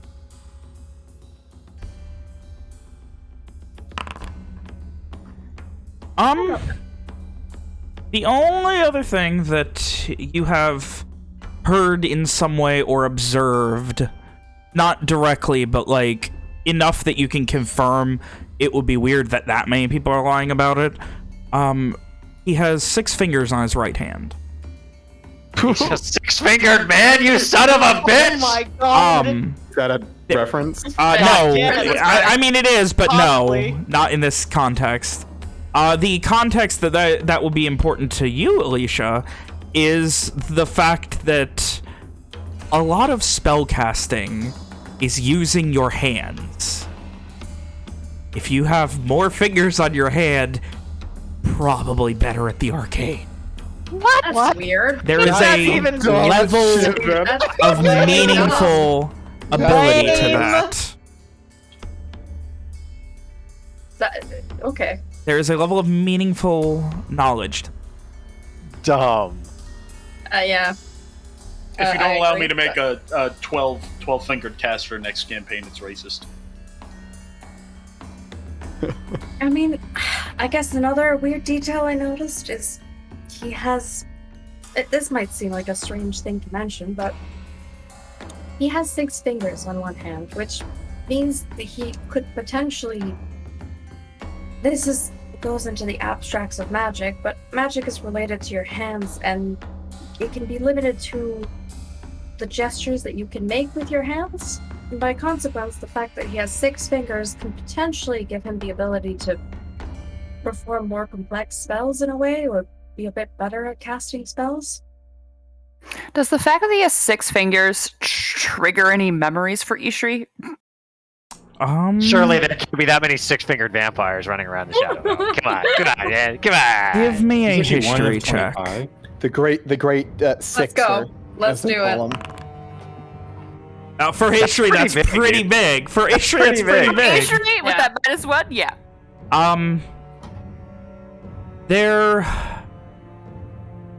There was something. You went over this mage that was part of essentially the establishing of the Citadel, part of its gifts, how it came to be. Don't know the specifics, but he was purported to be a very adept in many arcane arts. You do not know a name, but you know that the 6 fingers does ring a bell in connection to that.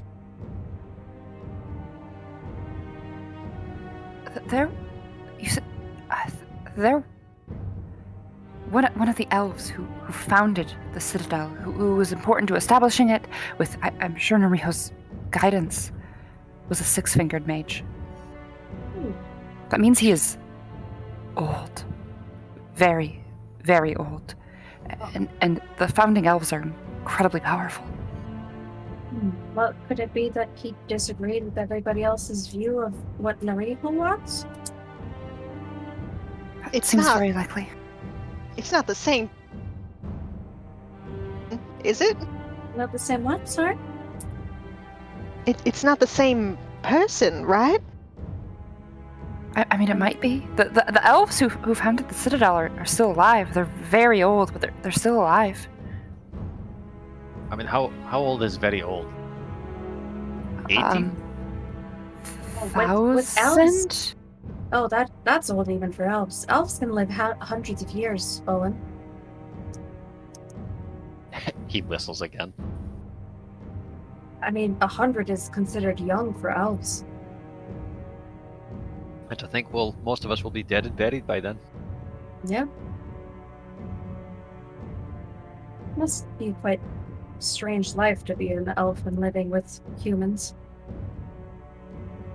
It is weird to know that all of your time is very short. Got to make the most of it. Mm-hmm. He smiles at Ishri. You all do a lot of sitting for how little time you have, but I can use that as an excuse to get you to train more next time. And she smiles really big. Perhaps.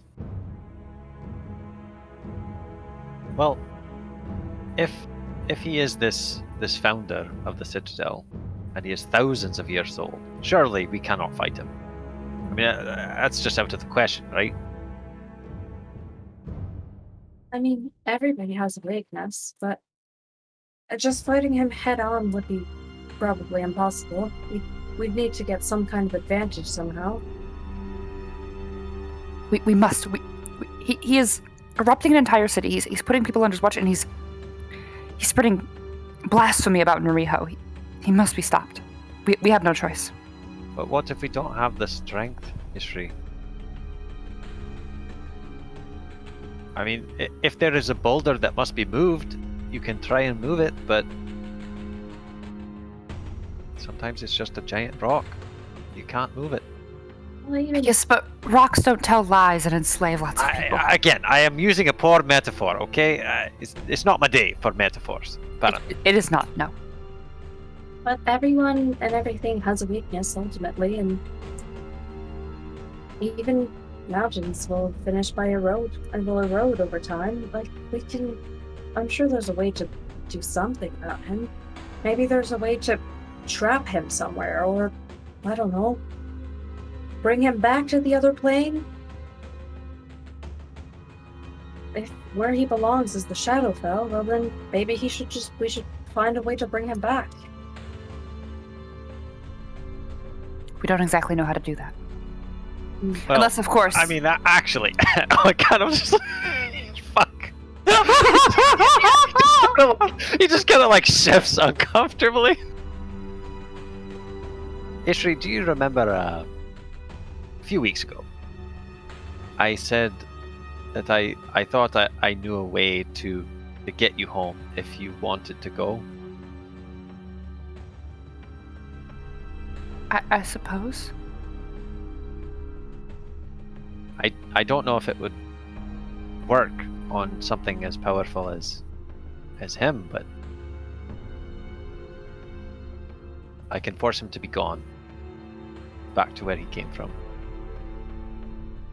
Anything? Yes. There's only a question of which of our wills are stronger. And it's powerful magic, so I will not have more than 1 or 2 opportunities. That could work. And those in the Citadel are strong enough that they could subdue him or do whatever they wish with him. Yes. Ishri, when you said that, though, kind of like unconsciously take like a half step away from Owen. He's a little bit hurt by that. He looks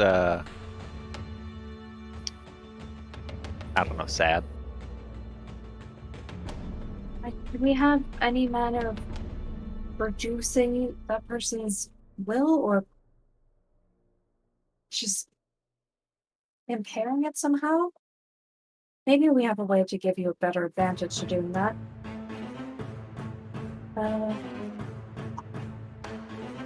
I know such spells exist, but I don't currently have any.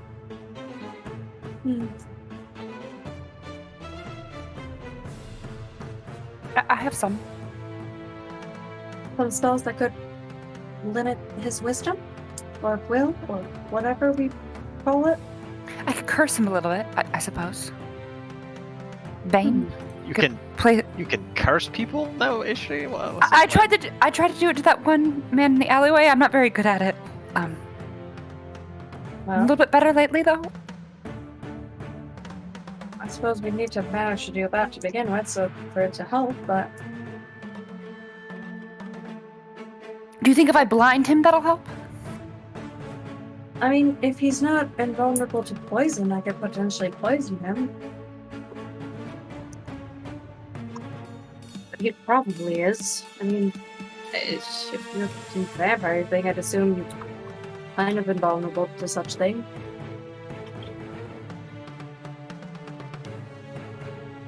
He shrugs.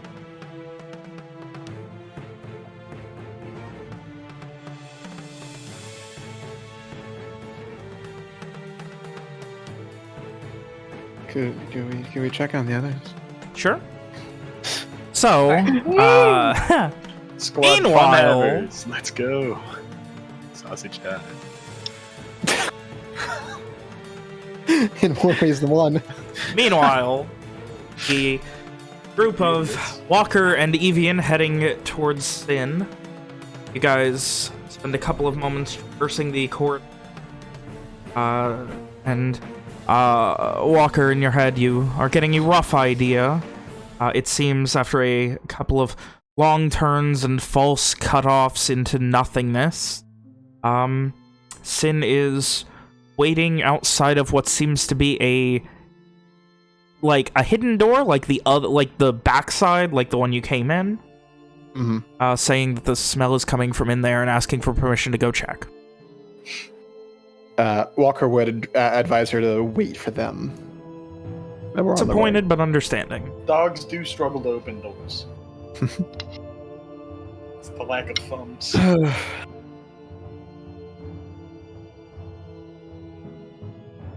So, after I think during the walk, Walker's going to pose a question out of nowhere to Evian. Oh boy. Just no preparation, silent walk like the entire way with just the fucking light of the torch, and then Walker asks, Evian, do you think people remember us for doing the right thing? It depends on the people. Mostly the guards, I believe we have only really done right by them. You think so? Evian takes a moment to think about that. And he just kind of shrugs. He says, I mean, I can't think of anything terrible we've done to a guard. Well, we're in the city and we have some vague plans to slay its vampiric leader. There seem to be some guards who are infatuated with him. Who's to say that feeling doesn't change after he's dead? Well, I presume it would change once they are dead. No? Well, I hope so. Me as well. But there's a possibility that we'll be remembered as the slayer of the almighty benevolent vampire man. That is a risk I am personally willing to take. Me as well, but that type of thing has me thinking, especially after what we did in Paralysis. I don't regret what I've done, but, well, we have a lot more blood in our hands now than we used to. We certainly do. And I don't see that changing anytime soon. No, I see it worsening. Walker is silent for a few moments. Could we have done better? With the information that we had, with the time we had to prepare for things, I think in most scenarios we've done all that we could. The best that we could. Not everything works out. I hope others think that. I try not to let what other people think of me dictate much. They have no right to judge what they have not experienced. I've thought that for a long time. Working as a bounty hunter, I don't think I could have operated otherwise. That would be a quite difficult task. But, I don't know. I don't know if I should continue thinking that way. I have been. For pretty much my entire life. People are assholes. They can be. Every asshole just wants to live their own life. For the most part, anyway. I don't know. It's just something I've been thinking about.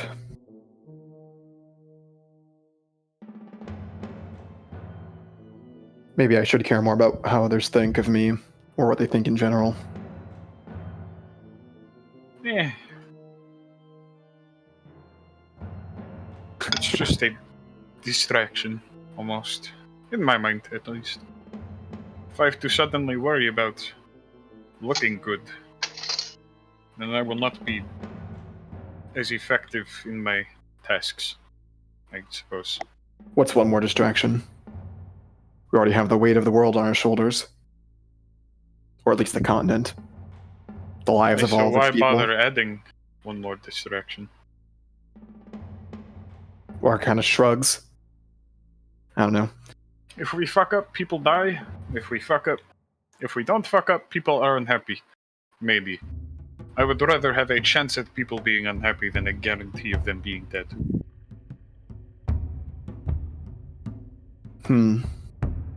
Walker says nothing more as he continues his way towards Sin.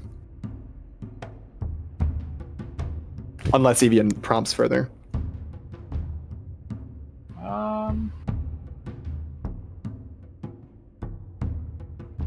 Evian's kind of like debating in his head whether or not he agrees with what he just said. He probably wouldn't say much of anything else. To the sausages. God, I love sausage. A few more moments of walking, and you find yourself, there's you first hear this low-pitched whine, and then, as you turn a corner, you see about 15 feet away from you, Sin whining with her nose right up against the edge of this, her tail slowly wagging back and forth. Have we been able to smell the sausages at this point? Evian, you probably have. Wonderful. I am well acquainted with the smell of sausage. Walker's gonna smile a little bit, seeing Sin, but then put a finger to his lips to kind of hope he gets the idea to quiet down. He's going to move towards the... can you describe the entryway that she's standing in front of? It is almost exactly like the one that you came through that Sophia had... again, I'm going to do that a lot more. I apologize. That Alicia showed you in the alleyway. It is the inside of it, though, as if the brickwork... Like, you can see the mechanism that makes the door open and, you know, swing the fake brick. So this leads outside? No, it leads into something, but it is the same sort of setup. Walker's going to put his ear against the brick and try to hear what's on the other side. Perception, please. Where is... I close my sheet again.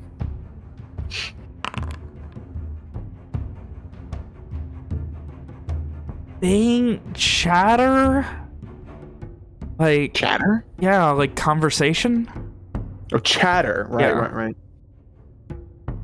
Whispering, Walker will say, I think I hear someone speaking on the other end. I can't quite make it out. He'll then scooch over a little bit so Evian has more room. Evian will try to take a little gander as well. Perception. An ear gander, of course. A gander with ear his ear. gander. Yeah. An ear Sorry. To your well-trained ears, it takes a moment, and you kind of like... You focus, and you kind of drown out the sounds of Sin's tail going back and forth on the dank floor here. How dare you? You focus. She stops whining after a moment, and just focus. And it sounds like a vaguely active tavern. Huh. This... It sounds like a tavern. Thinking back to the map, Finn, does this check out on where the tavern would be? Roughly. I mean, again, the map was more for, like, connections than literalism, but it could fit, yeah. This might be where the tavern on the map was supposed to be. I suppose it would be a little odd if we entered. And it does track with Evie and you being able to even barely hear it if you're, you know, you're in the basement of it through a hidden door, and it's coming from the main room of it. I suppose it is good to know where this is. If it's strange. Yeah. But it's good to know there's not someone just making sausages down here in the... Well, you know. That would have been a much more interesting find. Sin kind of nudges you at this point, Walker, as if asking if she can go try and barge through and find the sausages. You can't do that, Sin. People might see you. We'll have to stop by tomorrow, I think. I'm pretty sure Evian just followed because you wanted some too. He kind of whispers that kind of... absolutely like hearing stage you. whispers. Evian Like just kind stage of whispers. nods. Evian looks at Sin and just nods. Yeah, so we can visit there tomorrow and get something to eat.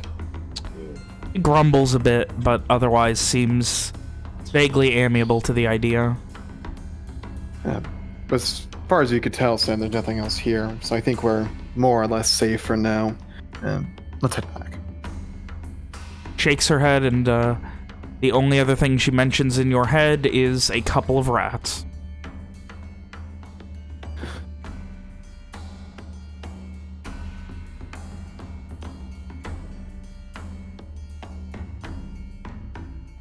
And we go. And you guys make your way back after a little while to the rest of them having a conversation about whatever the fuck. What is everyone talking about when they arrive back? If no one else had any ideas, I thought maybe we could start like telling stories about our travels. Filling in Alicia. I just wasn't sure how much you guys want to tell her, which is the issue I was Owen also seemed to have, unsure about that. Yeah, Owen implied that we don't want to give her too much. Yeah, that's fine. It's just that if you just say you're telling stories, I won't know how much she does or does not know. Yeah. That's just my issue with you guys being vague about it. Yeah, that's Otherwise, after the conversation about how powerful the greater vampire is and all that stuff, Alicia would suggest we go back to trying to learn how to speak Elvish okay. That works too.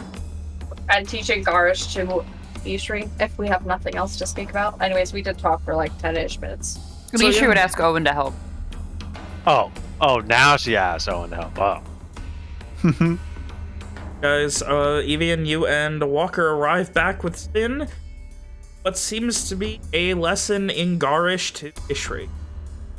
And Elvish to Alicia.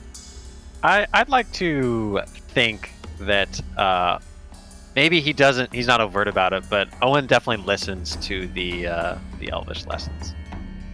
He doesn't just tune those out. She'd be learning how to speak very basic to begin with anyways. She'd be like trying to figure out greetings and how to say them properly and basic sentences so that she can try to communicate with Ishri if ever there's not anybody else around at the time. Stuff like, come here, or let's go there, or I need help, or something like that. Where's the bathroom? Yeah. You know, important stuff. Where's What time is it when we I'm get back hungry. in? What time is it? Yeah. Was it getting late? I mean, evening-ish. Like, Yeah. mid to late evening. Like, 6 o'clock, maybe. Walking in, Walker will comment. It looks like Sinna just smelled the basement of the tavern, so no worries on anyone actually being down here as well. Well, that's good news. In fact, it seems like we're completely alone down here, aside from a few rats. Wonderful. It's pretty nice to confirm it, at least. It is not surprising that a mind-controlled city does not have any smuggling. Yeah, that's also what I was thinking. Well, speaking of Hmm. that, Alicia has filled Smuggling. us in. No, the mind control. Oh, right, that is more important. Alicia has filled us in on several important developments. Oh? And Owen will give them the short version of our conversation with Alicia thus far. So he's making people drink his blood. Don't like that. Which we It might believe, be for the portal thing. yeah, which This we might be used to traverse planes. Walker would scowl, but also look a bit disturbed by the idea. Yeah, also she would have mentioned the six-finger thing. An issue would have mentioned the. Mm-hmm.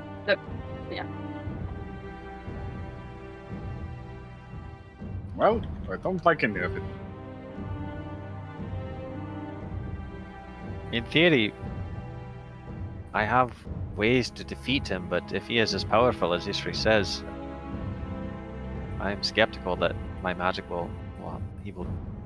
he will succumb to it at all.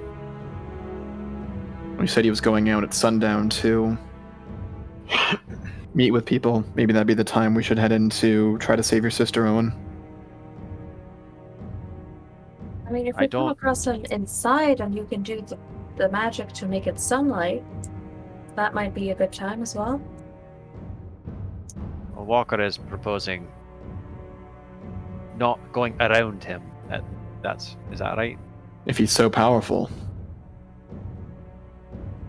I was going to send Wynn a message and see if she can give us anything.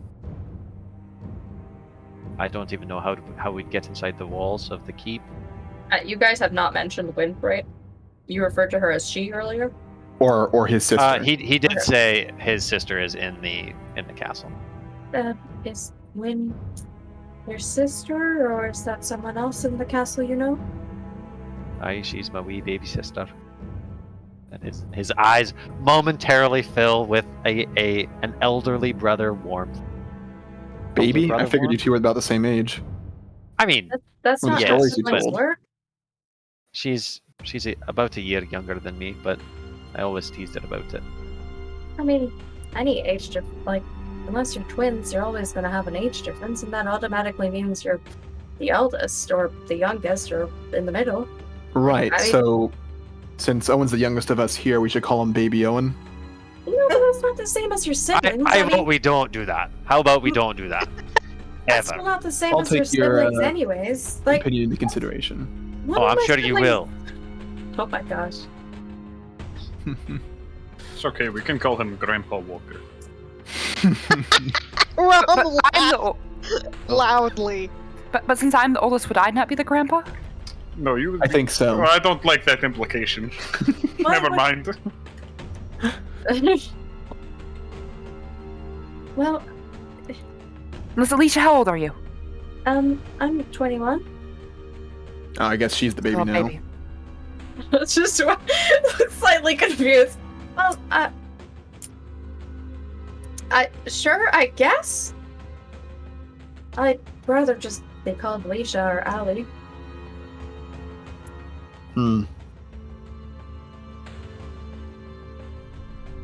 Yes, Wynn is my sister. She is in the castle. Okay. So you're gonna communicate to her with a spell? Aye. Just gonna... Has that been working? Yes. And no. There's been some oddities within the Sometimes. past. Infrequently. Okay. I was just wondering because the friend I've had who's gotten here can cast sending spells, but nothing has gone through since she got here. We have instances of the magical communication spell working on my friend who's in the keep. Though we didn't actually get anywhere with that. Is that... okay.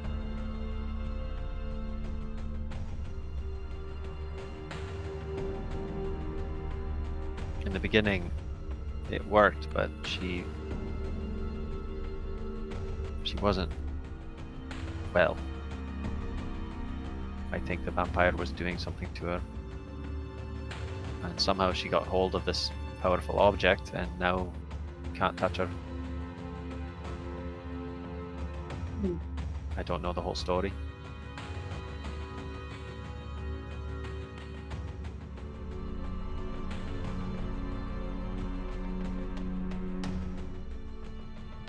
I suppose it is difficult to communicate with short sentences. Aye.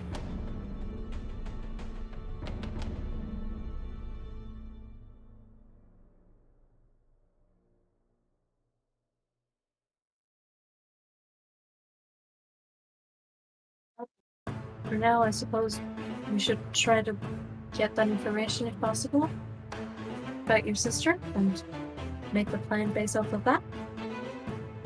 Agreed. Just give me a minute to focus. It's hard down here. Just I nods. can't see the sky. Simon, can you do me a favor and can you put the kettle on? I think I need a drink. And by drink, he means he produces the tea kettle. And he hands it to Simon. Put the with a kettle water on. I need Simon my produces- warm cider. Simon chuckles a bit and gets it all ready to go. What are we going to do with you, you alcoholic? He's making alcohol in the kettle? No, that was a joke. I know some people like Oh. warm cider. I mean, I guess. Evian scrunches his nose at that. Yeah.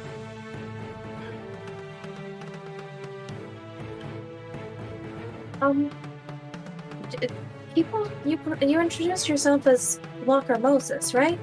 She's Yeah. just like looking at Walker while Owen is doing his thing. First name Moses, last family name Walker. But do you prefer to be called Walker? Everybody seems to be calling you that, but everybody else goes by their first name. I was a bounty hunter back when I met the others. Rom by now usually calls him Moses. I was a bounty hunter when I met the others. Professionals that go by their family name. Or they do. I suppose it hasn't been mentioned yet. Half of us are from Lenore, and that's where we all met. Oh. She looks very confused. I'm And sure, she if just you, looks to the rest of the crew. I'm sure if you take a good look at us, you can guess who. Does that bother you, Alicia? I mean, it puts me off a little bit, I suppose. But if y'all are fighting for Garland, then it doesn't really matter where you're from. Well, I don't think I've said it to you. I don't fight for Garland. I don't fight for Lenore. I fight for the people who live in both places. As long as this vampire is here, as long as powerful items exist, everyone's in danger. But does that mean you're not willing to fight the Red Band? I've killed several members of the Red Band to further our cause. Well then, you might not fight for Garland by name, but in my book you're fighting with us anyways. With would I be don't a good think- way to put it. I don't think any of us have any love for the Red Band. She just nods. But either Well, way, Uh, you can call me whatever you want. I mean, okay. Grandpa Walker it is. Walker just kind of rolls his eyes.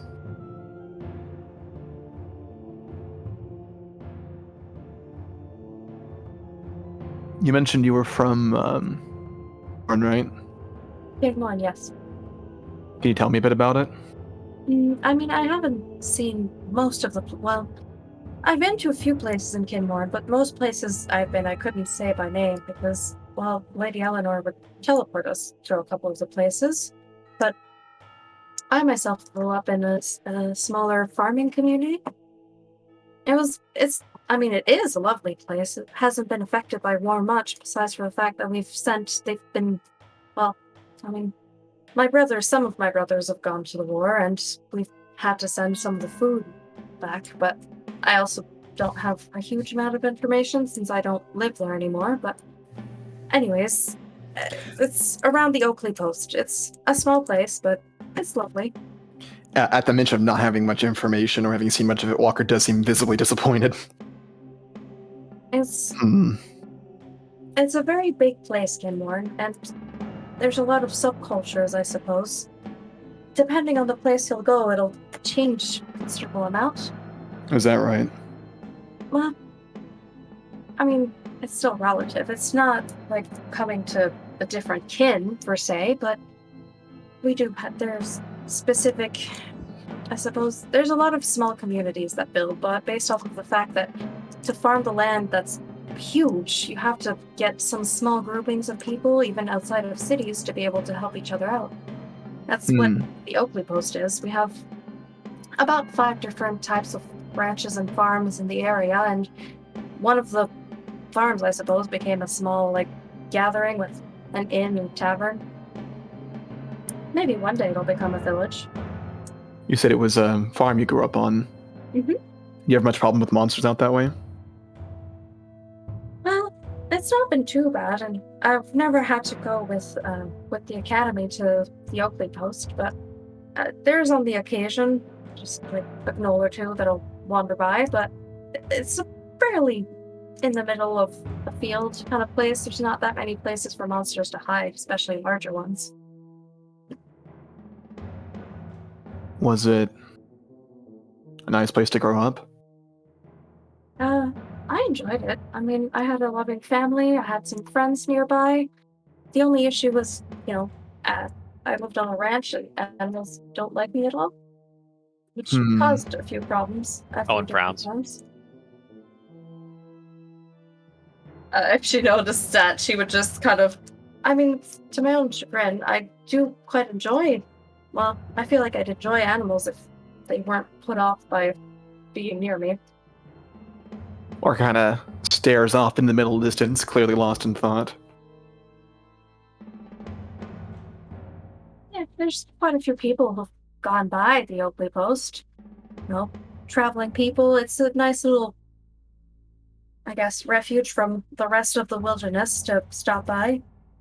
Get some ale at the tavern, sleep a night at the end, and then continue traveling. We've had a few riders come through. Is that right?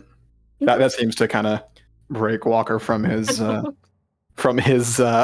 thoughts, I guess. Have you met one? Yeah, I mean, not for very much. It's just whenever I'd also be at the Oakley Post, which is not... It's a few hours walk at least, so I don't stay there very much, but I've seen one or two on the holidays when we were there. But have you met one? I mean, I left the farm when I was about 12, so I didn't really, don't really have very in-depth conversations at that age with strangers. Right. Why'd you leave? Oh, well, I was invited to go to the academy at that point, and, well, the academy seemed like the best option at that point, because, well, my magic it's not the kind of magic that you learn or meditate on. It's the kind of magic you just are born with, and, well, it can be a bit unstable, I suppose, that way, and mine is particularly so. Walker's brow furrows. It's become a lot better since I've joined the academy. I'm fine now. It's just... And she looks at her wrists for a few seconds. Was it worth it? Being away from your family? I mean, I was terrified I'd hurt them. I tried to... A bull at some point got out of the fencing, and probably... I don't know exactly what happened, but it charged at me. And, well, the next thing I knew, was only a skull, and the body just crumpled to the ground. I've somehow melted the flesh off of its face, which is quite a terrifying thing, especially for somebody who's 12. I can only imagine. And I didn't know if I would accidentally do it to my family. So, Walker's brow remains furrowed. He seems once again a bit lost in his own head. Sounds like it would be a lot to handle for a young child. Yeah. Feeling safer around my family and less afraid of myself was worth it. Have you seen them since you left? Oh yeah, I've gotten to visit, usually once a year. If it's not too busy of a year, we'll get to... There's... sorry, give me a second. I have to figure out where it is in my notes, the holiday.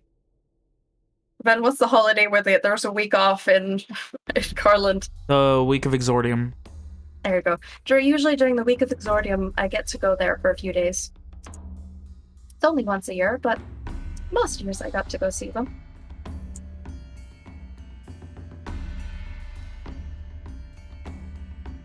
There's always a tinge of fear in some of my relatives' eyes, but for the most part, we're doing well. Right. Walker still seems a bit lost in his own head.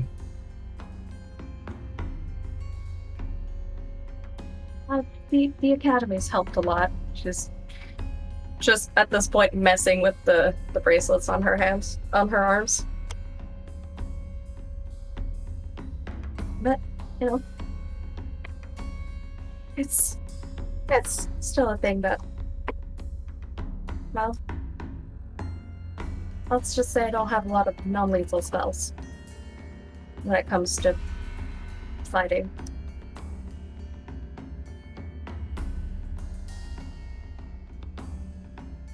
Then you'll just need to be careful not to kill anyone in the city in case they drink his blood.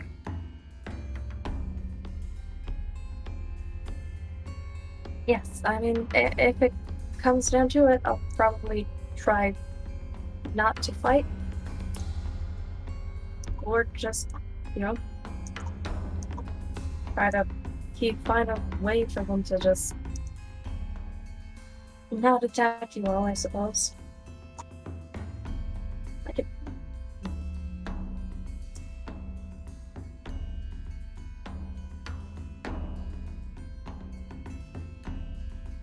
Sometimes I wish I was more of a wizard, but then again, if I was, I probably never would have learned any magic. And then you have to read books. I've still read a lot of books, even if I don't have to do it for my magic.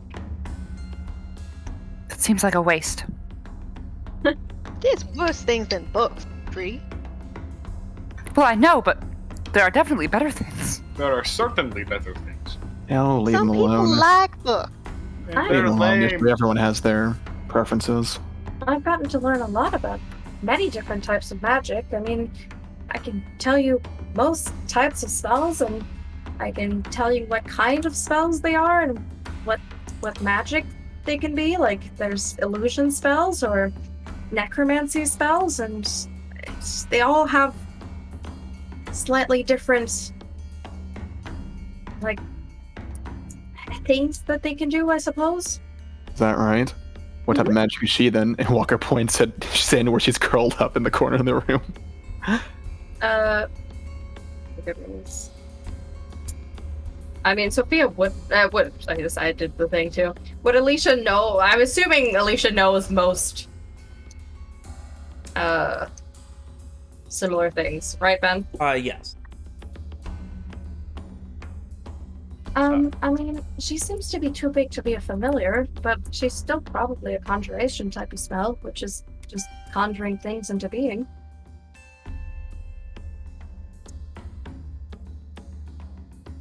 Walker, not sure if that's the correct answer, just kind of nods a little bit, goes back to thinking. Ishri also nods, sure that it is the correct answer. I mean, I'm assuming it's the same for Lily the dog here, right? Yes. I am sorry, but they might feel a little bit strange around me. Lily Dog is a good girl. If you need her, just ask. Just nods. Sin's magic, smarter than she looks. She understands. I'm sure she does, but I'm also Though, a little bit. she also only understands Lenorian, so scratches his head a bit. She does? I mean, if you conjured her, why would she... That's... She's just like, looks very confused. It's my first language, so. I suppose. Ishri says out loud, looking at Lily Dog, "Oh, be nice. Your job is to help people." Does Lily the dog only know Elven then? I don't know. I mean, I've spoken to her Lenorian many times, so. I think it's different when you speak to her, Ishri. Has anybody else spoken to Lily the dog? Could she understand that? I mean, could she Rom says sit to Lily in or Lenorian? maybe lay down in Lenorian. She distinctly jumps. Whoa! Got him. Rom sort of shrugs, like, there you go. Oh, well, that's something. Well, I did not know that of conjured animals or Maybe she creatures. doesn't. It's possible she doesn't like laying down. Maybe she just likes moving. That is possible, but I mean, it's also possible they only know your first language. Rom tries roll over. Proceeds to walk in a circle. Rom That's will kind get of her close. anyway. And then she begins glaring at Alicia. Oh, Correct. Yishri looks at Lou the dog and says, "Stop, be nice." The general vibe you get from her is, but she's not right. It's weird.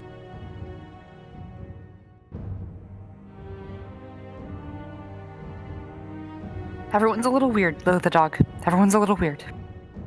Is Ishri saying all this out loud? Oh yeah, Yishri is one-sided saying this out loud, yes. Yeah, but it's in like, I don't know, not garish. She says it in Lenorian. Yeah, I know, but it's still funny. Lily the dog, after a moment, begrudgingly looks towards Alicia and wags her tail about twice before then curling up and going to bed. I'm sorry. Is it a real like token wag, like a real? Yeah, like she was like, a forced tail wag. Be funny. Feels bad, man.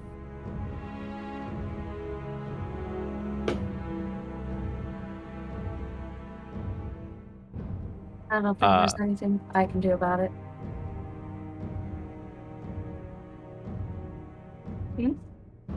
Once Simon is done heating the kettle, Owen's going to pour himself a cup of tea and excuse himself to go cast his sending. Walker's gonna continue to be lost in his own head for a little while. Someone will pour cups of tea for everyone, or at least try to get people to drink with them. Oh, my man. Alicia will gladly take some tea. The smell of mint fills the room. In your head, Walker and Ishri, you both just kind of get that, can we be done with the fucking mint, please? At the sight of the tea, Alicia would just like go scrounging through her bag and just, oh, I've gathered a few herbs as well. Not all of these are good for tea, but I think I do have a few here. She'd take out. Mid-stride, Owen goes, "Oh, show me." Alicia would like What show a- this like little herbalism kit that she's gotten, and then a bunch of herbs that she's been collecting based off of like some basic one. It's like equivalent of like 101 traveling guide that she's taken out of her bag, and then she takes out like her pouch of herbs that have been all separated inside with like little dividers. Do I have to roll for local herbs, Ven? No, you recognize that these are fairly mishmashy. They all are safe. They are a fair mishmash of random shit. Not a lot of any of them. Some of them are for more flavor. Some of them are a bit more for, various other bits and things, but... Does she have nettles and elderflowers? Is there some fucking lilac in there that she's Wild casually garlic. slipping into fucking Sin's food bowl or something? Whoa! Not that you can see. I only ask because because he just knows. Owen, he just begins pointing at them, and from memory he begins reciting, oh well, that's sage, and you can use it for these things, and over there, that's we've got this one, and like he just every single local herb he just recognizes by sight and points it out, and he explains what you can use it for, and he looks very excited. Oh, this is quite nice. I've studied herbs before, but I've not studied herbs to this region because I've never had a particular reason to study them. But it's really interesting. You seem to be really good at Pulling one of those bones from his supplies. Walker's gonna give it to Sin and say, "Looks like things aren't gonna get any better. Sorry, girl." It seems it's particularly the fact that it's always mint, and now you're in a small enclosed space, and the only smell is fucking mint. It's driving her. Mint. That's no Simon will use prestidigitation to change the smell if Well, it's bothering people. Walker hasn't made the message that Sin is bothered by it, so. He just randomly said, Usually "Looks when- like it's not usually- getting any better. Sorry, girl. I gave you a bone." Also, when dogs are usually uncomfortable with something, it's kind of obvious. Yeah, but it wouldn't be obvious, it's the smell. Touche, I guess. And she eventually kind of like flops her head a few times so that her big floppy ears are covering her nose and goes to bed. Oh, suffocate. Oh, man. And within a couple minutes of her falling asleep, the way her nose is, she is snoring heavily into it. Ugh. Oh, right, I'm ascending. Sorry. Just get excited when the plants come out. And he'll turn and hurry away. Walker immediately turns and says, "That was an exaggeration. I've never seen a man that excited about plants before." I mean, I always find it interesting when somebody seems passionate about something. It doesn't matter what it is. Well, I mean, some are more disturbing than others, but when it's something like plants or herbs, I find it quite interesting to learn about from what those people. They're just so interested in what they're teaching. That's one way to refer to it. Would you like me to teach you how to fight? I don't think I'd be she's very been good through at enough it. today. I don't think I'd be very good at it, but I'd be willing to try, I guess. I have definitely seen smaller people than you become great fighters. So yeah, sometimes. I mean, I'm also very clumsy and not very strong, but I can try. Yushree nods enthusiastically.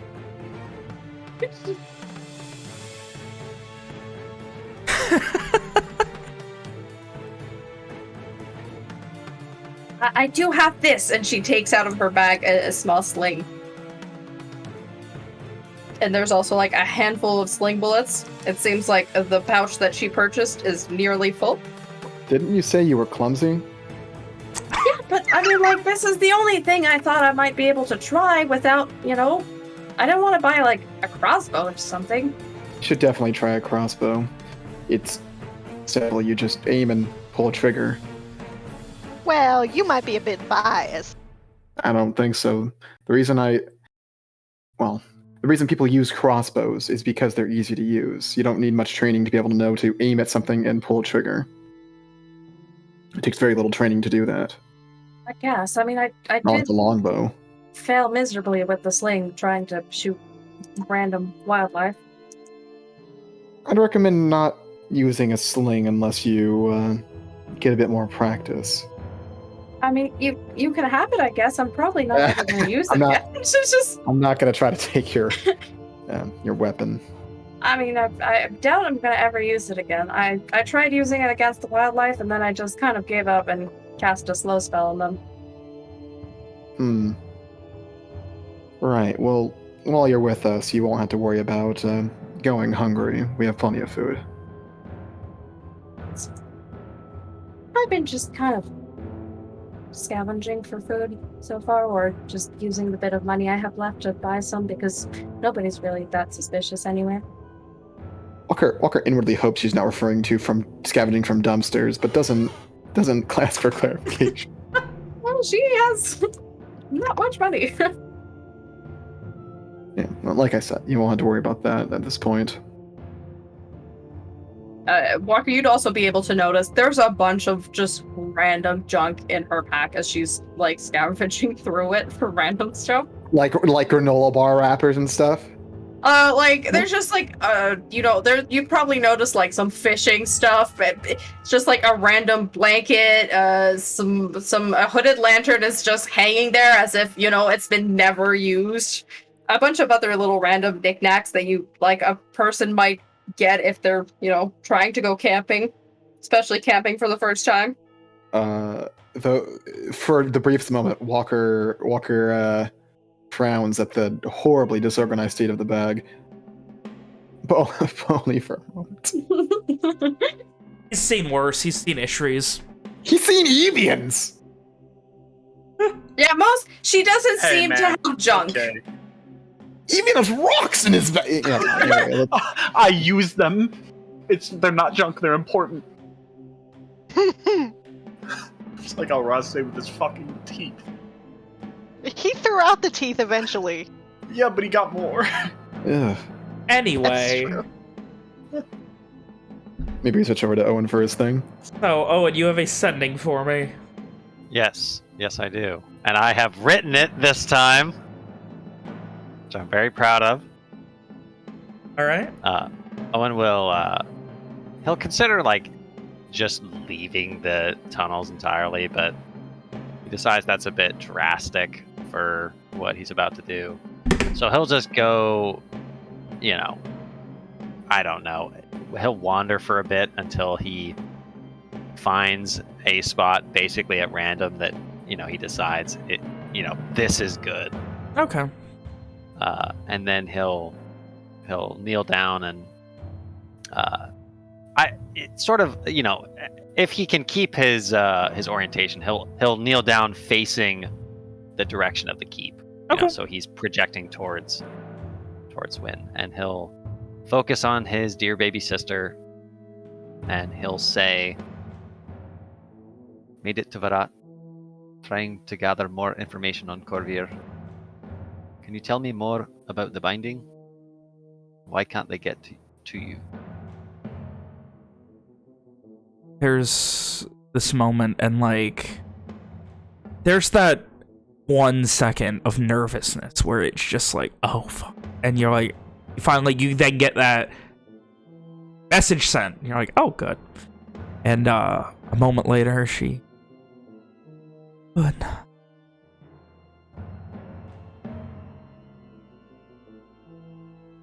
God's protecting me. Because I have it.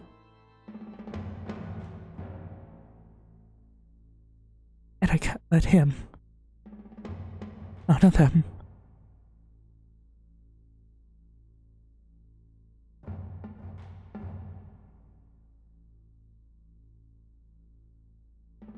Can't let anyone. Sorry. That's it.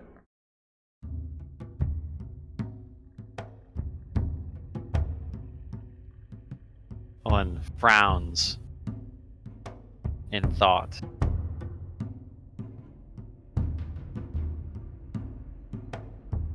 And then he returns to the others to relate what he's learned. What's he say?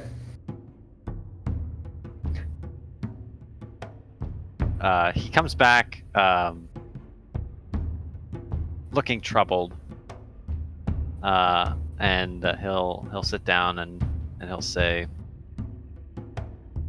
"She says that Karad is protecting her because she holds it, and she can't let anyone have it, and she's sorry."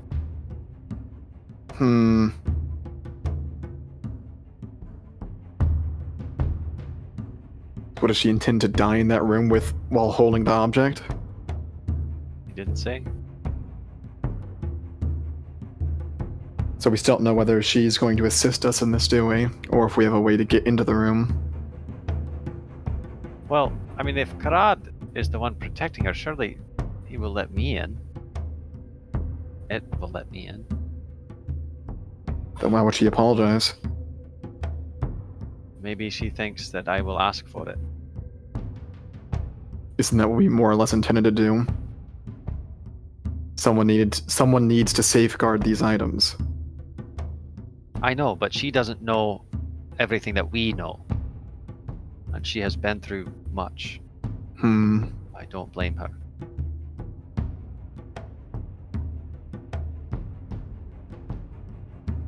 It sounds like you need to speak to her more. I'm running out of questions to ask. Everything I say seems to end in more questions. We need to know if she's going to assist us, if we'll be able to enter the room. Our lives, the lives of your people, the lives of everyone on the continent hinge on that, as well as so many other things.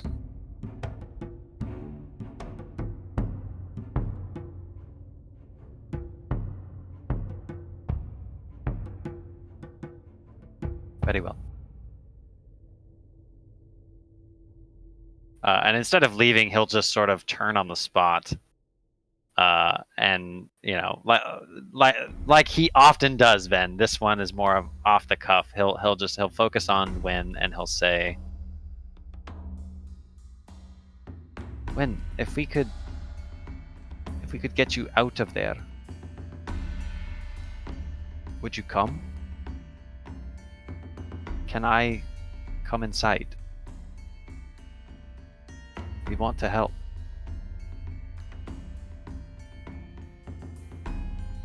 Can't.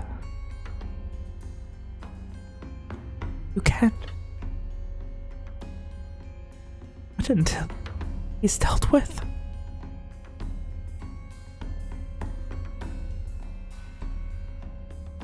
It's the only thing that stopped him this far.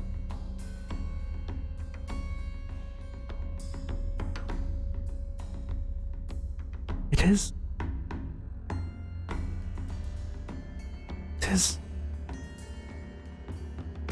I don't know. That's it.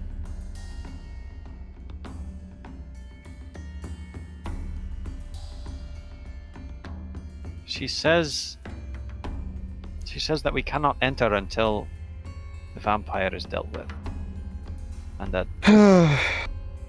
that it is the reason. She says it is the reason, the only thing that has stopped him thus far. I don't know whether that means it is because she holds it or because he does not. So it sounds like we have to deal with the vampire. That is what it seems like.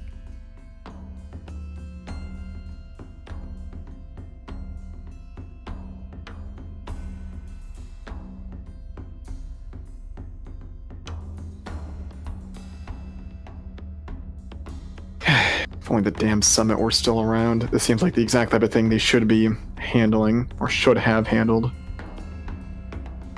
The reason that they were created.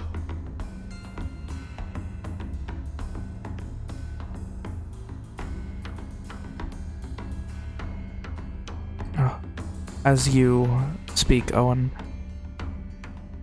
once more you hear little sister's voice in your head. It's the only thing keeps him. He pauses, nervous, almost confused, trying to understand something she definitely does not.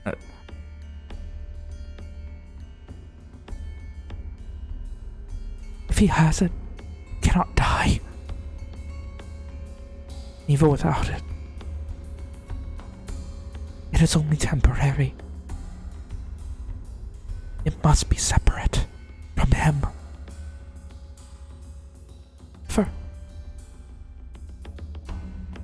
That's it. Oh shit.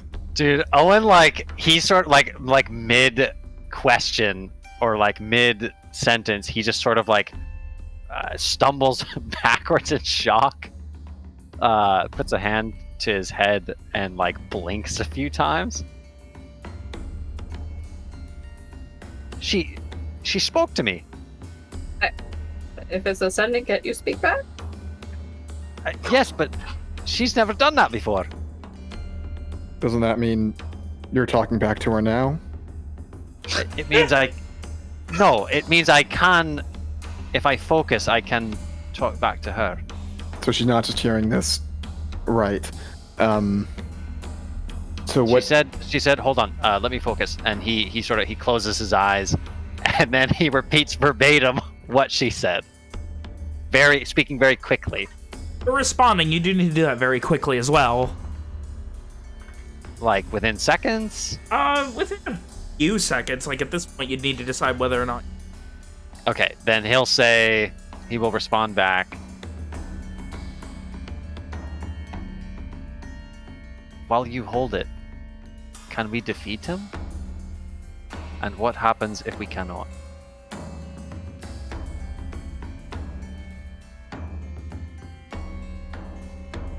You wait with bated breath, but her voice does not find your ears again. But does it, like, do I know that my words were received? Okay, that's good enough for Owen. Oh, and what did she say? She said the object is the only thing that...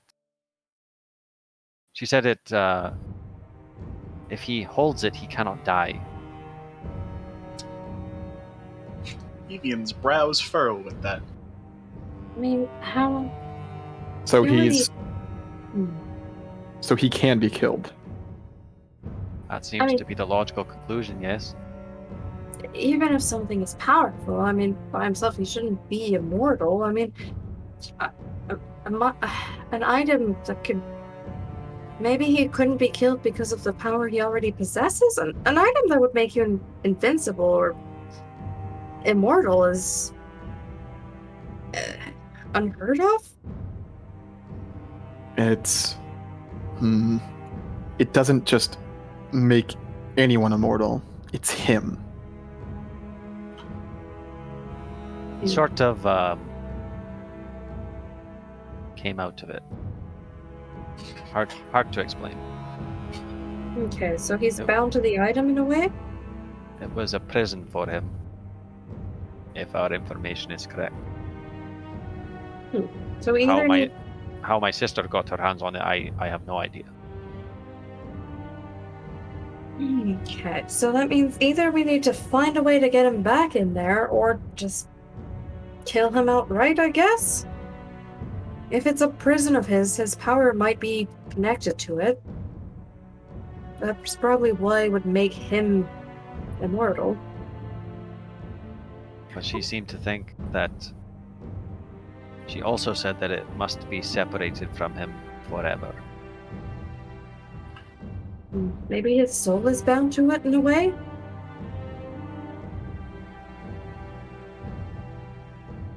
Maybe that's how they made the prison in the first place. Ishri, if this is from your plane, do you have any idea of some great leader or one of the founders being locked away or being corrupted or being held prisoner for some reason or another, being banished to another plane? Would Ishri have any knowledge of that? Yeah. Yeah, I was gonna say, I feel like that would have come up now. No, I'm not very good at history. It's in the bookish bit. I didn't end up being a flame tender, so obviously, so. If only we could get to the Citadel and ask your elders. They would know. Do we have the time to do something like that? Can you? I don't know. It sounds to me like his plans are stalled as long as he does not have what Wynn has. What about the blood thing? Perhaps that is just a preparation. Oh, you said Or it's a separate thing. You said you can send someone back to their plane of origin, Ellen? Yes, but Is that permanent, or how long is that? it is permanent if I can hold the spell for long enough. How long can you do it before it becomes permanent? A minute? Less? That would The be- spell is not... I cannot send someone to have a conversation and then bring them back. That is not what it's for. Yeah. We are also nowhere near the Citadel. Nowhere near it. Hmm. Unfortunate that we're not in Lenore still with this information.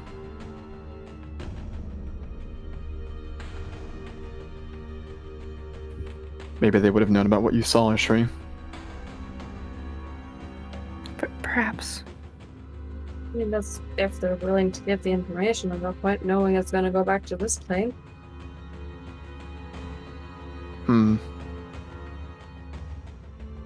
I'm sure the flame tenders would help if they could. But we have no way of contacting them.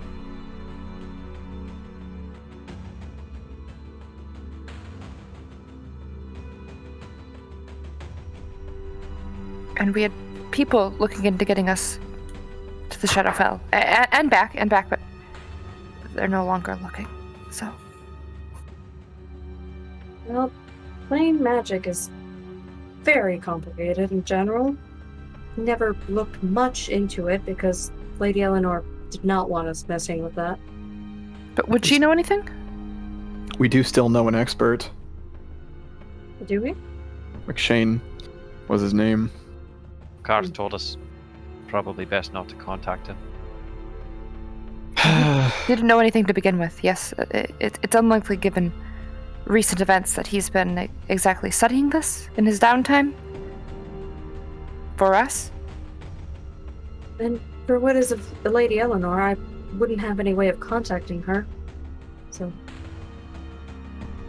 I don't know. Maybe? I mean, she is a very knowledgeable person. Maybe we should just sleep on it. Yeah.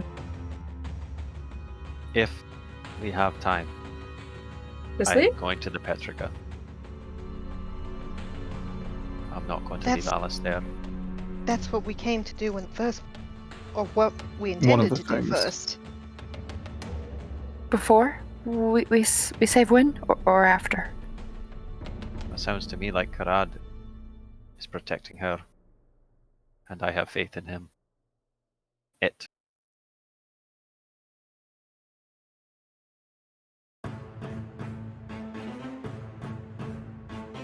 Alice does not enjoy such a luxury. So we're leaving here? You may do as you wish. I mean, if you think this is the best way to... Ultimately, I'll come and help. I don't think leaving would be the best choice at the moment. We still have the issue of the blood magic that he's trying to do, in addition to the army that's about to be on Verrat. We can do what we can to try and get them to at least delay an attack. They might not be able to stop it, but... And if he knows that they're coming, maybe he'll accelerate his plans or something, and then we're fucked. That's my fears exactly. A creature as powerful as that surely knows the goings-on in the land around him. I mean, if not by magical means, he must have spies, you know? Based on what those people at the guard station said, I tend to agree. But the point remains, there is still a physical deadline that is on its way.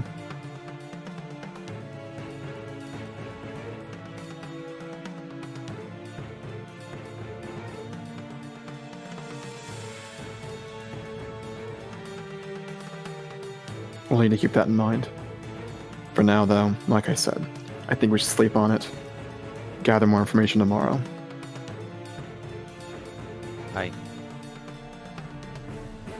I have used much of my power talking to Wynn. Evian, you're good for first watch again? As per usual, yes. Are we gonna set up watches differently if some people are inside and some people are outside? I imagine anyone who's taking a watch will be waiting outside the room, watching outside. I'll sleep right at the doorway so that I can know if anyone goes in or out.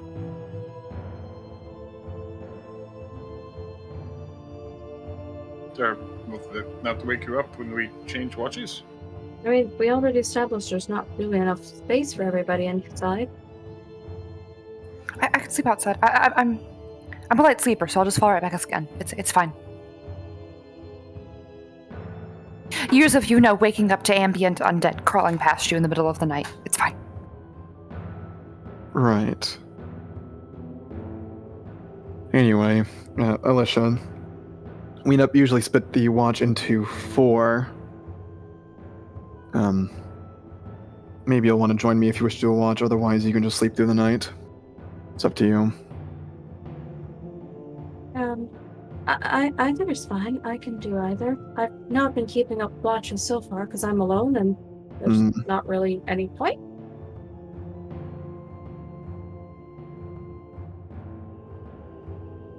Well, like I said, it's up to you. Walker's gonna fucking just find a space in the corner, probably near Sin, to, head to sleep. All right. So you are going to have people out in the halls taking watches. Yes. Perception check for the first watch. Doing just Evian? Is anyone coming with me? So Walker recommended Alicia be on his watch. No one asked why, but the reason is because the other two, watch 2 and 4 already have people, and he didn't think she'd want to be on Evian's watch. Yeah. Yeah. Yeah. Anyone want to take watch 1 with Evian, or is he all... Simon will... Man. We're swapping up now. Changing things up. We're getting a little crazy. Okay, I'm sorry. So, if you both please give me perception check. I guess. Yeah. Oh, yeah. Trying to get comfortable in the infinite darkness of these strange smuggling tunnels under the city. You listen more than you watch in the pitch black to both your left and right. Thankfully having some company while you do so.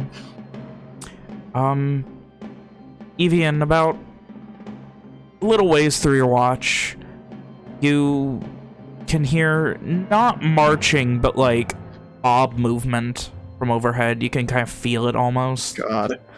I don't like that.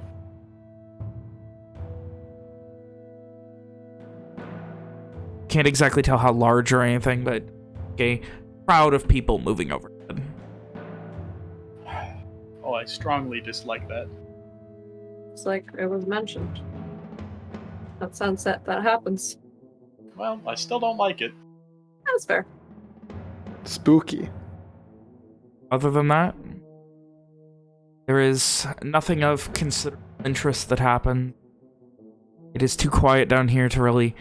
It's too far away to really hear anything from beyond that's happening up topside, so... Listen to the silence. Watch the darkness.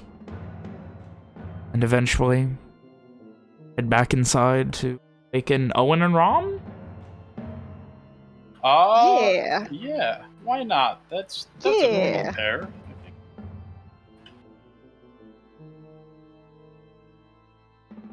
Yeah.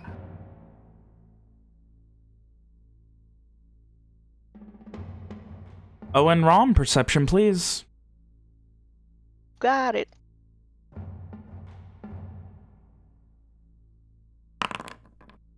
We are just rolling hot tonight, baby. The Sure, time Rom that got it you. doesn't matter as much. Rom is listening Darkness, with her big ears. nothing. Her big elephant ears. At one point, Rom, you kind of like... You have that like moment where you cock your head to the side, think you hear something, and then a moment later, a squeak. Mouse or a rat. Rat. echoing very far away. Owen, perhaps your mind is elsewhere. Perhaps you are just still trying to wrap your head around these extensive caverns under your city. Unbelievable. But either way, There. your watches go by with precious little. Until about 10 minutes before the end. At which point you feel Rom, you kind of focus and you feel that rumbling of crowd overhead moving once Sorry, more. I would have mentioned to them that I felt a large movement of a group of people, presumably. Okay. About halfway through my watch. Much like Evian mentioned, you get much the same. A very subtle vibration and movement of a crowd above you. So I have a really dumb idea. Based on the map that Owen has, Alicia's map of the tunnels, does he know of an exit, nearby that would put him within visual range of this procession? I mean, the one that's within a few minutes walk? Possibly. Like, you can't, you like, even Rom has no idea which direction it came from or which direction it's going. The marching. Yeah. It just gets a little bit heavier. It's not incredibly so, and then starts to die out. Then, yeah, if he doesn't know where it is, then he'll stay put.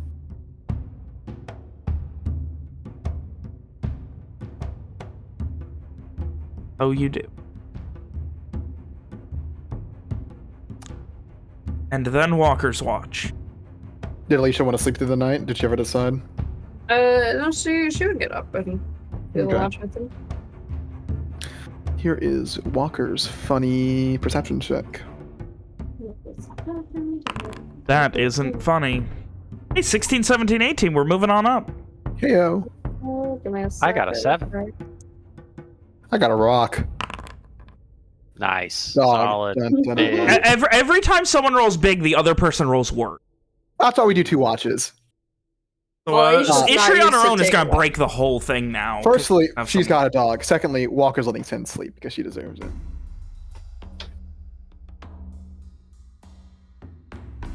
You guys heading out into the hallway, listening. The familiar silence for you, Alicia. The familiar darkness. Time is ephemeral nothing. These tunnels. They are always the same. Always dark, always slightly foreboding, but mostly just annoying. Nothing happening. Each moment that goes by seems much like the last. Not even sure if you're awake or not. Pitch blackness and vague echo in your ears with each step, each time someone turns over. You can even hear the sounds, just, it's so quiet. Even just people turning over in their sleep, you can hear from inside of the room, from outside. Nothing happens. Walker will say a thing. At some point on the watch, probably closer to the middle when Walker's feeling most awake, you'll probably say some lines of, "Thanks for talking about Ken Morn." No problem. You said you're from there, right? Or did I don't remember if he mentioned that. Did he Walker had mention not that? mentioned that at all. Okay, sorry. why were you curious about it? Well, I was born there, but I have no memories of the place. I was raised in Lenore, little town called Dreswood. How did that happen? That's also a long story, involving weird magic and, well, anyway. I was born, parents brought me over. That's kind of the long and short of it. I've been asking some other people from Kinmorn about it. But, no. Last person I'd asked was a quartermaster with the Ryderns, or retired anyway. He didn't really have a lot to mention. I mean, I've known a retired writer for a while. I guess I He's- could say the same. Technically the butler at the academy now, I guess. A butler? Yeah, well, he's also, like, working on the landscape. His name's Carson. He's lovely. What was the name? Carson? Carson. He's pretty short, very wide man. I have a good friend with that name. Well, good pain in my ass anyway. No, this isn't much. I mean, this is a pretty old man. I don't know if it's probably not the same person. Not related. Carson I know is currently locked up in Lenore because he became a werewolf. Or kind of rolls his eyes as if it's very typical of Carson. That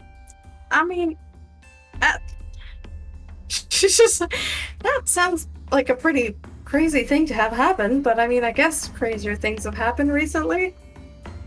Right. I had to deal with that, I guess, at some point, but there are bigger fish to fry, as they say.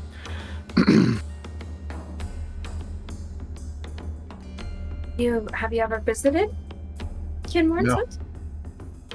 The first time I stepped foot in Garland after being taken away or moving away was just a month ago. That's pretty crazy. Yeah, I guess so.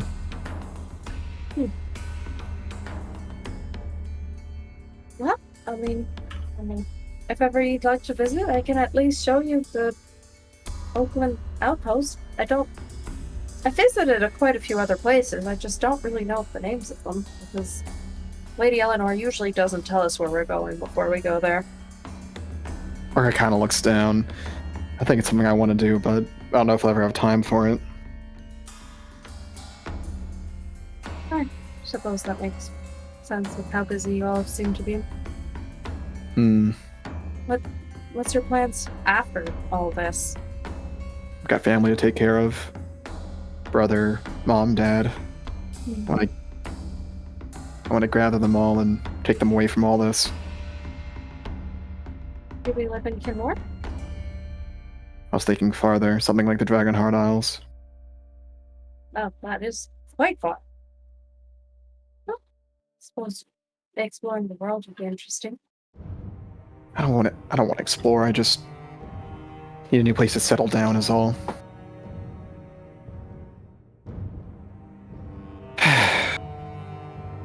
There's stuff we haven't mentioned yet. Even once we're done here, this continent's not going to be safe. I'm not sure if it'll ever be safe. I don't know if anywhere's ever truly safe. But I know. I suppose that makes sense. But there's a very specific danger here. There are... I don't know if you know what I'm referring to, but there are items that could bring the deaths of everyone. You remember what we were talking about in there with the thing that makes a vampire immortal? Yes. There are other items like that, each that do different things. Is that what's been affecting the war? Because I know there's been some strange anomalies throughout the war. They are the cause, that's right.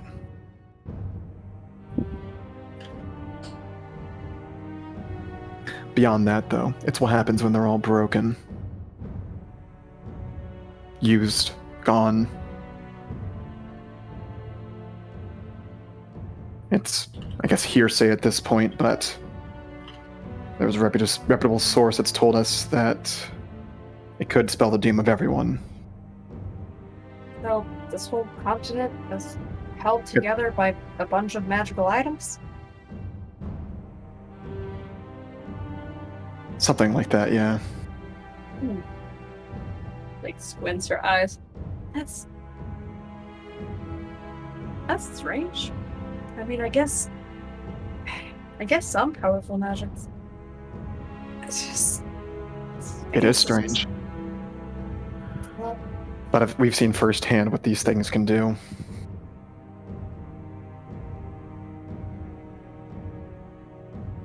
And seen further evidence that points to that idea being correct.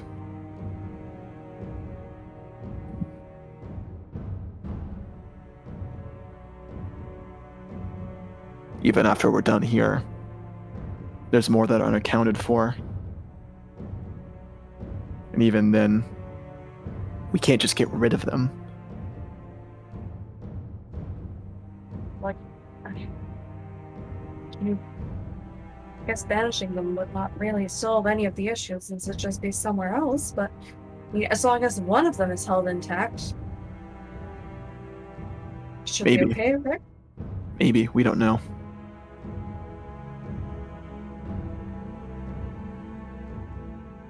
I don't know if it's something I should be saying. What do you think I'll do with the information? It's not what I'm afraid you'll do, it's what I'm afraid someone else would do if they got it from you. I'm not saying that you would tell someone readily, but I'm sure you know there are magics that can change how willing you are. Though even then, the people who are worried about using them already know what's going to happen. There's a being that's supposedly powerful. I don't know the full story of it, but some old seers from Lenore supposedly sealed it away using these bindings, the items we're talking about, and that when the bindings are used, they have a chance of being broken. When they're broken, well, it's like chains holding back a person. Enough chains break, they can break the rest themselves. Yeah, that makes sense. At least that's how it was explained to me. I mean, I can understand the concept of how to seal away a great evil, so I've just never really imagined that be something I experience firsthand.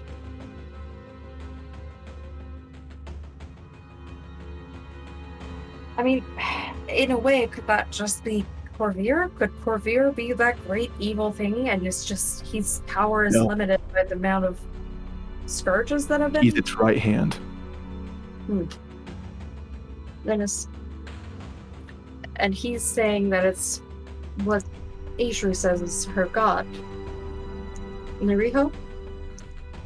I don't know if Nariho is as altruistic as she thinks it is. Suppose it's been a long time since their people interacted with him, I don't know. I mean, it's possible Corvir misinterpreted it, but it's also possible she has. I have a feeling that her people aren't so altruistic. There are people who survive in an unimaginably dangerous place. I can barely begin to grasp what a society like that would be like. A society that would create Ishri and then Ark kind of clams up a bit, realizing he might be saying too much about someone else.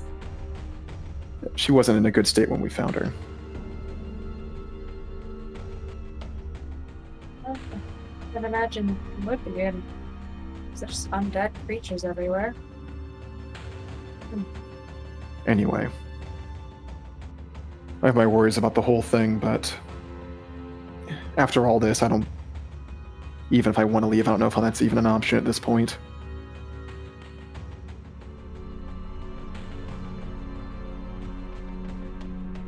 But no matter what, I'm going to make sure that they are not involved. I will be making sure my family gets away from this. That's understandable.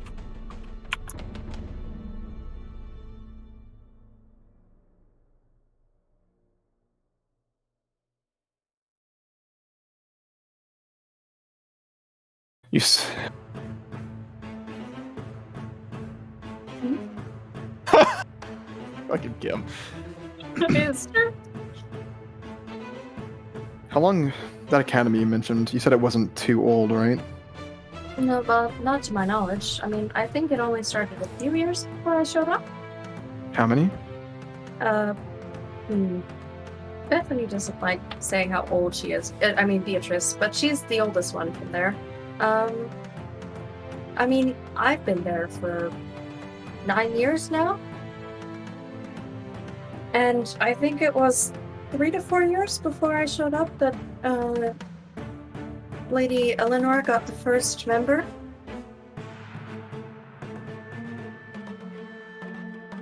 So, 13 or so years?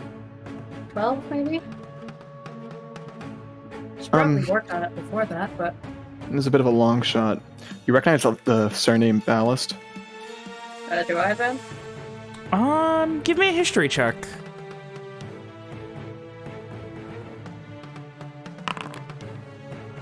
Wow. Apparently I do!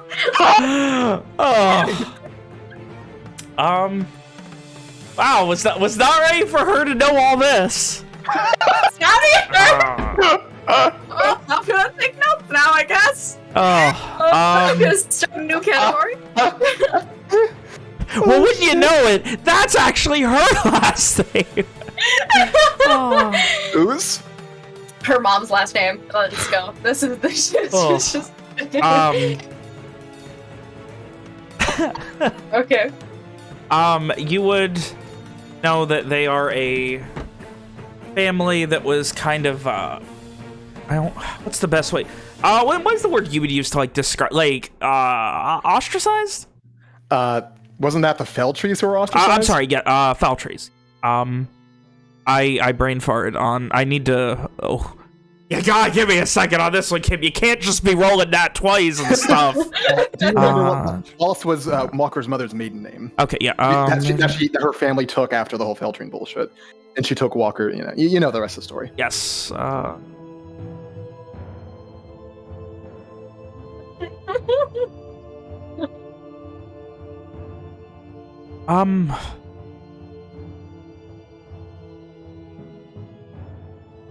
Can you just give me the spelling of that?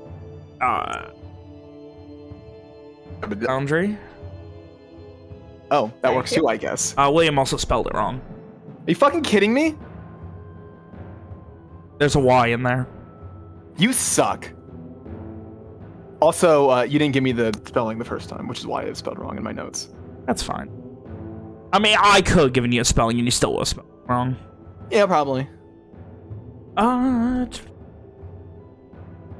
So... God, I was not ready to have to brush up on Walker's entire backstory tonight. Ven pulls up his notes for the session 50 sessions. I have it written in 2 wrong in 2 different places in 2 different ways. I spelled it ballast with fucking 1 L and the Y, and then with 2 A's. In 2 different spots. You're not even consistent.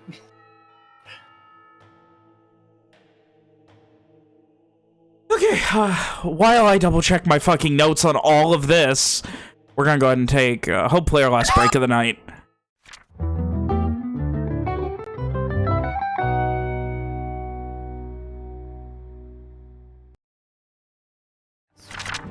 Right, so, there we go. So Walker had asked, this might be a long shot, but have you ever heard the surname Ballast? Oh, I mean, I do remember a story Lady Eleanor told me about a woman from whose last name was Ballast. A story of a woman with that last name. Mm-hmm. She used old Garish magic or something from a tribe, and the people from the tribe didn't like it because it was like very old Garish magic, and she was using it for revenge or something like that. And since the tribe didn't like it, they kind of threw her out because she seemed to be wanting to cause a lot of just murdering people or something like that.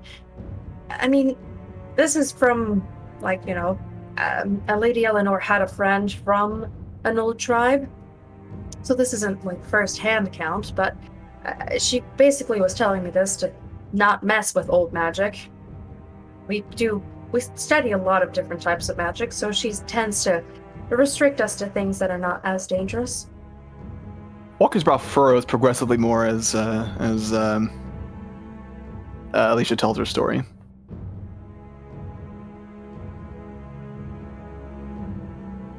Fucking head by the time he's done.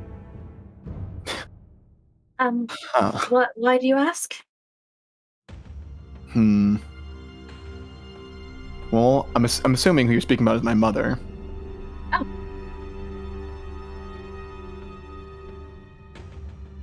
Hilda Ballast, later Hilda Walker.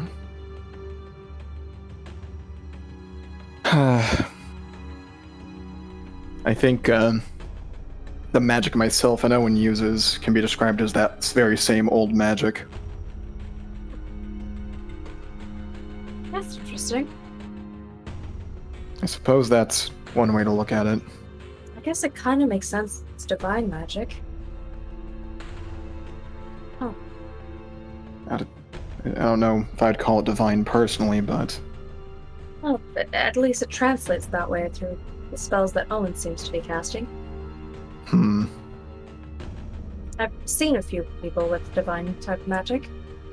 Not of whatever deity you have, but at least of Ohm quite frequently.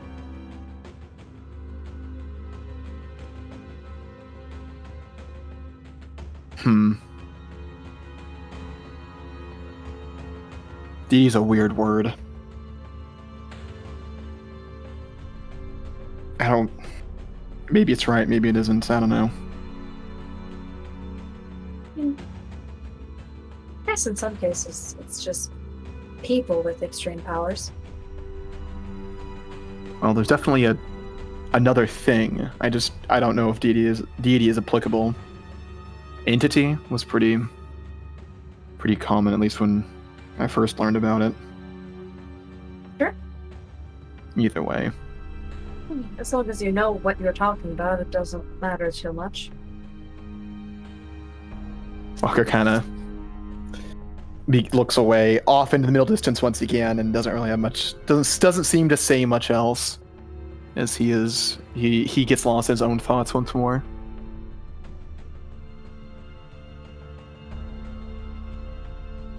It's quite odd. I wasn't expecting to meet anybody from Kinmorn on my way here, even if you didn't really grow up there. Well, there were some soldiers joining the Garish army. Well, I haven't really come across the Garish army. Well, suppose they'll be here in not too long, but either way. Thanks again for the information. I'm trying my best to do what I can to get rid of this war, I suppose. You've done nothing for too long. Walker just nods.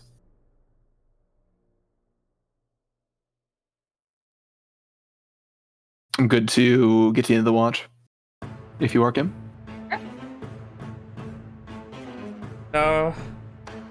Ishri own With Lily the dog. with Lily the dog. The dog! Ishri! And there it is! Oh. Yeah! The dog killing it. Even up the... But Ishri could pattern. go try to cook breakfast for everyone and then just wildly distracted. This time there's no Simon, but it's okay. Walker It's gonna guards, taste way worse. Walker guards the pemmican jealously like a dragon. He's sleeping on top of it, using it as a pillow. He curls around it and he's got like the edge of like the thing in his mouth, so he's like biting down on it. Cannot take it. Jesus Christ. Oh, Ishri, your breakfast preparation, swimmingly. It's gonna be a damn good one today. Meanwhile, Lily the dog keeps her ears, eyes, and nose peeled, and Ooh, don't peel a dog's nose. finds pretty much nothing. If you'd like to give me a roll for breakfast. What would that be? Survival. Use your breakfast modifier. You're right, different from your lunch and dinner modifier. So it's different skills. And This is a surprise for you. the rest of you awaken to the sound of... how is Ishri cooking this? We have So the I one pan. mean, yeah.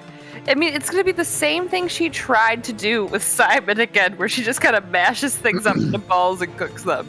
But and she like, sets them fire? How? The, we're in a the frying pan. The heating frying pan. Oh, We're in a tunnel. yeah. Seems but like there's a the magic. But there's the magic of frying pan. you're that right, we heats do up. have Oh, yeah, the one that I keep in my bag? Yeah, Just Ishri regarding the will dragon. very loudly, though she'll try to be quiet, sneak over to Evian's bag and steal it. Give me a stealth check. Do you want a perception check or? No. Yo, that's you sleeping? that's disadvantage, dog. She's wearing her armor. That's a 2.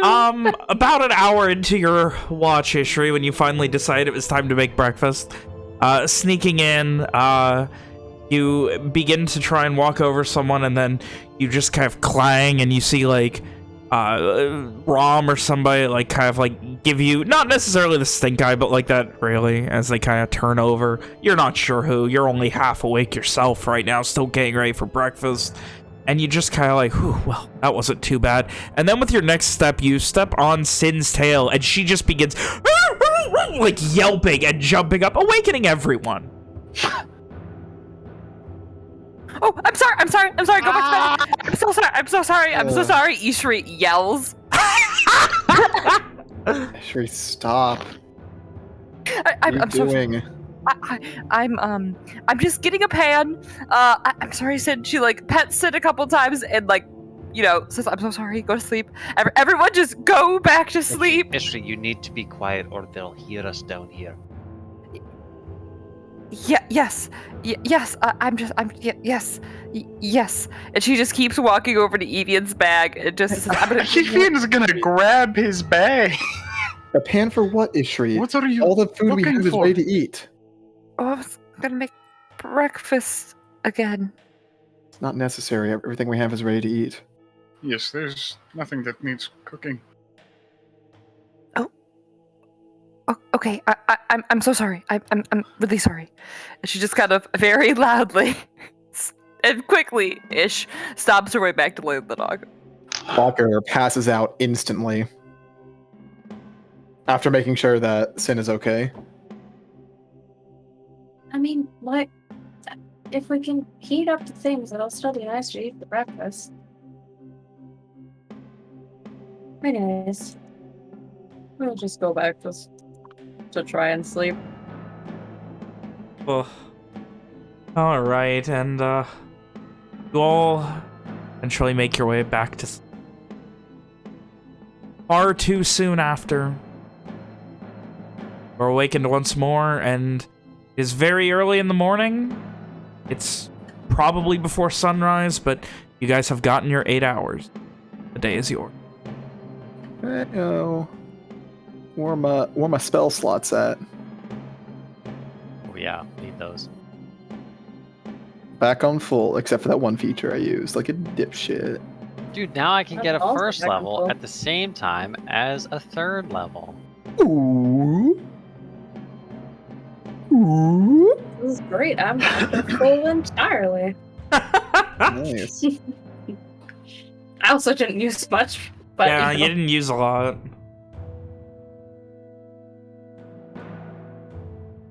So, you guys prepare. What are you doing for breakfast? Walker's going to pass out some pemmican. Alicia will take out some herbs and will like offer to sprinkle some on the food and cast precipitation at the same time. Walker's eating his before any filthy mage hands get on it. I mean, she would offer to put like some spices to add taste to it before. She wouldn't just do it. She'd offer to do it. Walker would kind of comment something along the lines of, pemmican's not for, you don't eat pemmican because it tastes good. You eat it because it lasts a long Yes, time. But if I'll you have can some make good it food taste later. good, why wouldn't you? Because it agree can with only that. taste so good, it's a waste of spices at that point. I mean, I just foraged these outside and like while I was traveling by. Like, this is not as if I've spent a fortune on these. Walker stubbornly continues eating. She shrugs and then she keeps offering it to other people and then contentedly eats her delicious pemmican. That is a little bit of spice and also some prestidigitation. Ishri, Owen will he'll make some like unintentionally snobby suggestion. He'll say like, "Oh, you should really use this one with this one," and he'll start fucking putting his hands in there and like grabbing the herbs and like, "Oh no, do it like this," and like he'll like twist and shred some leaves like a fucking asshole. Yeah. She lets him do his thing. Meanwhile, she's just casting prestidigitation on the food, so it'll taste good anyways. She lets him have his fun. She's seen other people be passionate about their stuff. She's like, well, I'm just gonna let him do his thing. Oh, alright. And you guys have a amicable, if acceptable, and all-around okay breakfast with the arcane enhancement. Be good. Doesn't help with the texture, but damn if it helps with the taste. Day is yours, guys. What are you doing? Alright. We'll need things to actually do today. If anyone has any spells they need to cast, they should do so now. Otherwise, I say we split into smaller groups and try to walk around the city and get more of an idea of what's going on. See if we can glean any information from the townsfolk that Alicia has not yet discovered. If we want to walk in slightly bigger groups, I can help make everybody seem kind of stealthier.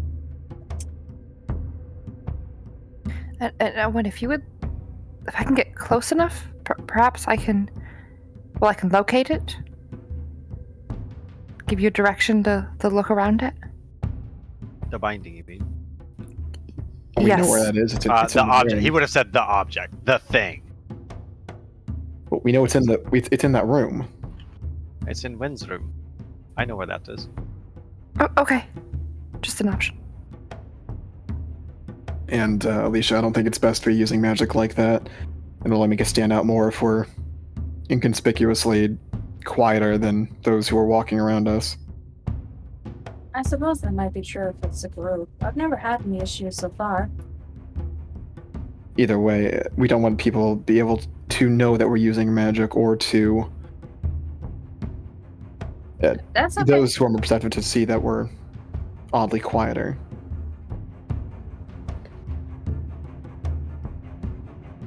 That's okay. Thankfully, most people are not on edge, I suppose, which means they're not actively looking around as much as they usually would be, since everybody is sure that Orgir's in power and, everybody's just chilling and doing their job. The majority of us have fake red bands to use. Looking at her, does Walker think she'd pass as a member of the red band? No. Simon as well, right? Yeah, Simon has the advantage of at least being Lenorian, which, I mean... Right. If she came Alicia, under any scrutiny, she couldn't even respond. Alicia, I think you should go with Simon. Neither of you could pass as a member of the red band. Shouldn't I walk around with Owen? He doesn't exactly look or sound Lenorian. What do you mean? I'm the most Lenorian man here. Walker, are you sure it's the best idea for me to go in for investigation? I think you have a good eye for it. If you keep a low profile, and everything should be fine. Ben, how do the red bands usually go patrolling? Usually, is it one by one? Is it a group of people at a time? Patrolling is a strong word for it. More wander around while in uniform. Sometimes in groups, sometimes alone. There's not a lot of consistency. Like I said, it comes back to the whole, this place is super weirdly laid back. Like, the only real rigidity is in the gates to the walls, which you guys have already passed. Okay. She'd let everybody know that both of those are okay. And also just walking around with Garish is also fine. Nobody's super stressed about Garish people. Well, The only thing is, if we're walking around and just coming across as garish or whatever. We need to make sure that we look kind of cheerful and that we think everything is great. Right. Now So those of us that who is a will tall ask. be more obviously Lenorian can wear the bands, while those of us who aren't can walk around without. Maybe Ishri should not be a red band? I guess actually she doesn't speak Garish. As long as she doesn't say anything, everything should be fine, and I'll make sure I go with her this time. Okay. You can come with me if you like, Alicia. Take Simon with you as well.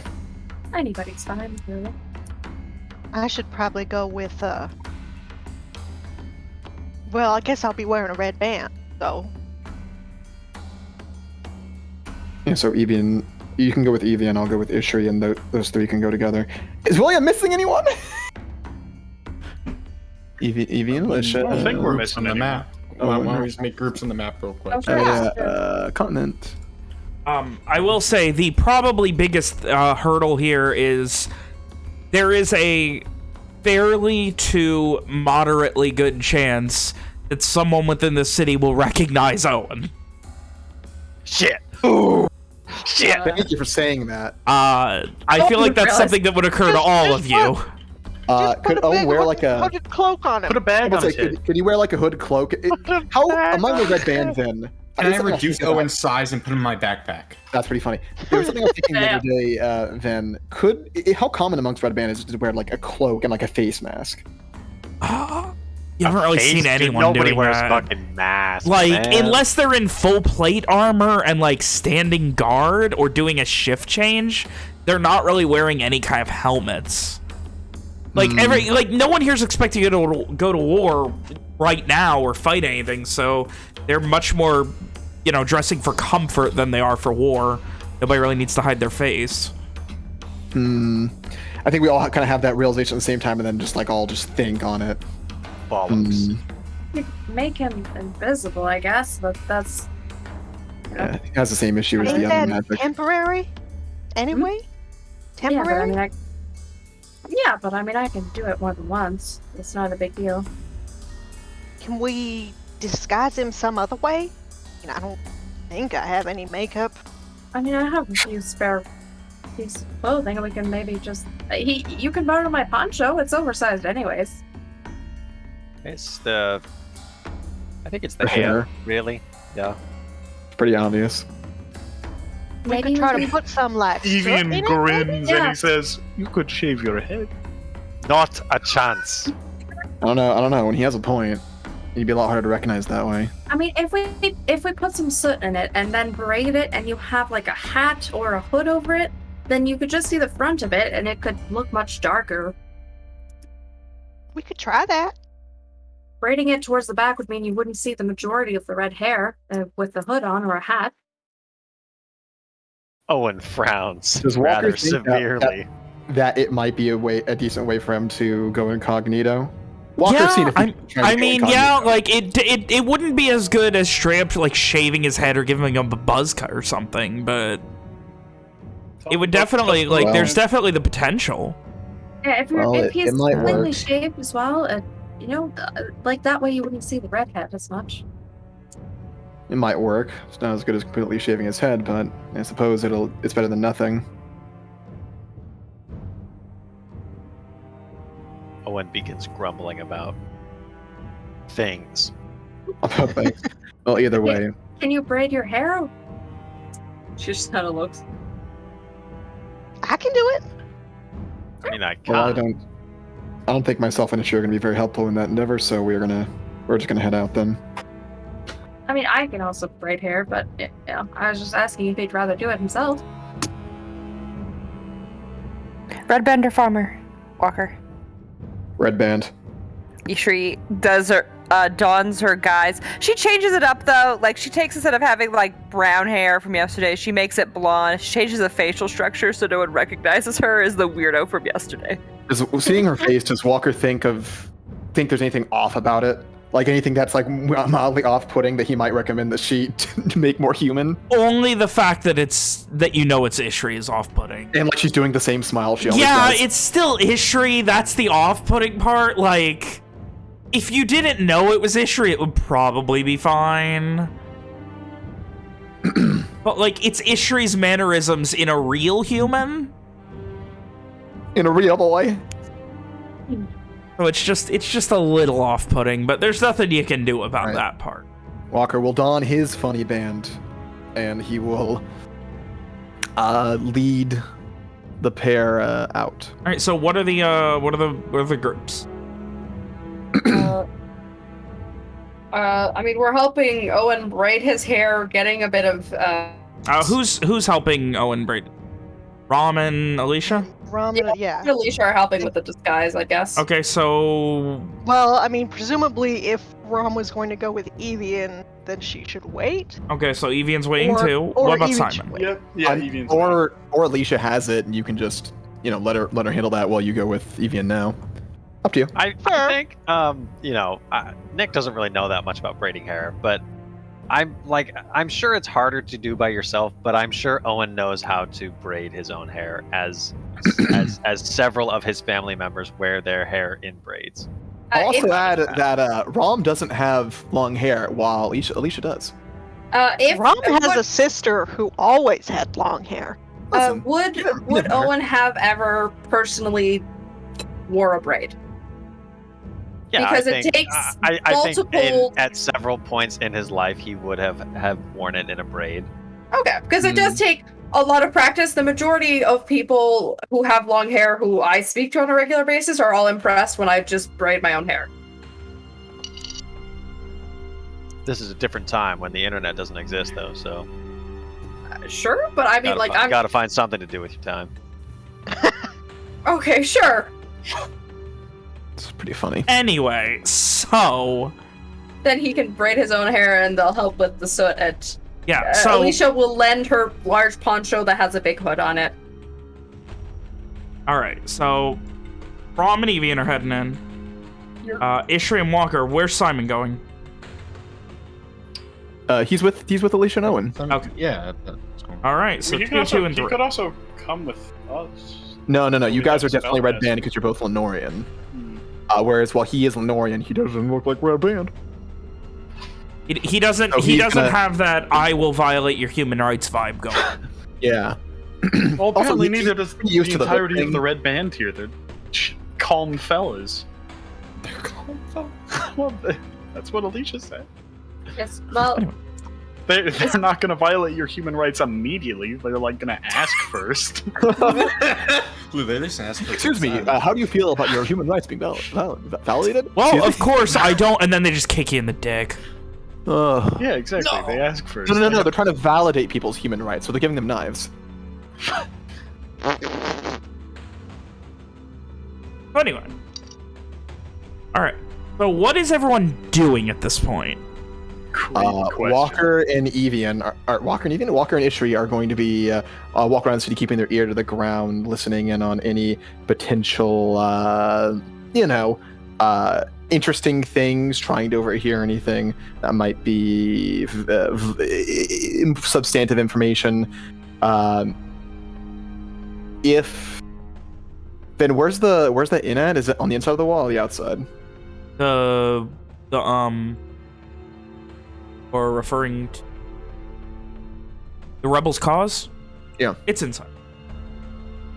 Yeah, later on we might head into the alley, go back down, and then head on the other side to, peruse the inn and the inner working. That is another question. Where did you guys come up at? Inside the wall or outside? Outside the wall for the first part. All right. So yes, Walker and Ishri, you are keeping your ears to the ground, just listening around, trying to see if you hear or otherwise notice anything. Are you staying outside of the walls as well? Or are you trying to head into the city proper? Who'd you ask? Walker and Ishri? I mentioned that early in the day we're going to stay on the outside to do that, Okay. and then Alright. later in the evening we'll head inside, going through the tunnel. Okay, that's why I was asking if you guys were going to be heading in through the gates. Yeah, no, we'll not head in. We'll not be using the gate so all during the day. you two give me perception checks. You want anything for the dogs? Because we brought dogs with us. I mean, I don't think there's a ton the dogs can do here. We sent both puppers in the same group. Feels bad, man. Yeah, honestly. Walker feels bad about what happened the other day, so he wants to make sure he's around in case any other weird girls with magic show up. Actually, Ishri will say. Ishri will send. She'll kind of look a little concerned for a second, then she'll put her smile back on, and she'll say, "Lily the dog, I need you to go with. I suppose go with someone else. Yes. Honestly, the mages will probably get into the most trouble, so stay with the mages and keep them safe." The dirty mages. You see her begin sniffing the air and boom away. We've established Evian's also a mage, so it's really kind of ambiguous. Yeah. The mages. Yeah, but she understands what's being said. Lily the dog has very good insight into Ishri's weird phrasings. Understandable. All right. So, Evian and Rom, what are you guys doing? I mean, pretty much, I assume, at least the same thing. Maybe let Rom do the talking if we, like, come across any red band, try to figure out anything weird or interesting that's been going on. Mm-hmm. If that works already. You are also staying in the outer portions of the city beyond the gates? Yeah. All right. I'm gonna go too far in and make ourselves look suspicious. Okay. All right. Perception for both of you. Sir, We're gonna figure out what everyone's doing. Then we'll figure out what happened. All right. Big rolls from Rom. All right, Team Mages and Dog. After the disguise, Alicia would offer that we go inside and that she'll show everybody how to act natural and just kind of, by everyone, I mean Owen and Simon, she'll show them how to act natural and just kind of go around without really sneaking, just walking down the streets, seeing how everything's going on. Alicia would be very friendly and act as any other person if ever she encounters somebody asking them or talking to them. Give me a persuasion check. That is if Owen and Simon are okay with her offering to do this. Well, I was gonna say, Owen's fine with going inside the gates, but I have two things. One, then I'm sure Owen knows, like if the goal is to, observe, surveil, I'm sure, if there's a particular little, square or intersection, he would know a really good spot to look over or out at said intersection. Yeah. And I feel like that's pretty much true no matter where we go in the city. Yeah. Yeah. So that's how he would be helping. Okay. But he also, it's more of a flavorful thing. He sort of he hangs back a little bit, just to walk with Simon. And he keeps just nudging Simon and muttering stuff not about Alicia or anything, you see that place over there, Simon? That's where the boys used to gather. Stuff like that. He'll just provide commentary about his childhood home, and he also every once in a while he'll include Lily the dog in this, oh, Lily, look right over there, that. She's just getting random. The first time I got drunk, I pissed right there on that post. Just random garbage like that. And then Ishri relates to Walker. Walker, a drunk guy, peed in public on a post. The hell are you talking about, Ishri? This is what the dog is telling me. What the hell? If Alicia is ever talking to people, can I remove 1 or 2 points of sorcery and she to have the advantage? Yeah, you can advantage it. Give me persuasion with advantage. How many points do I remove? Just one or just one? Okay.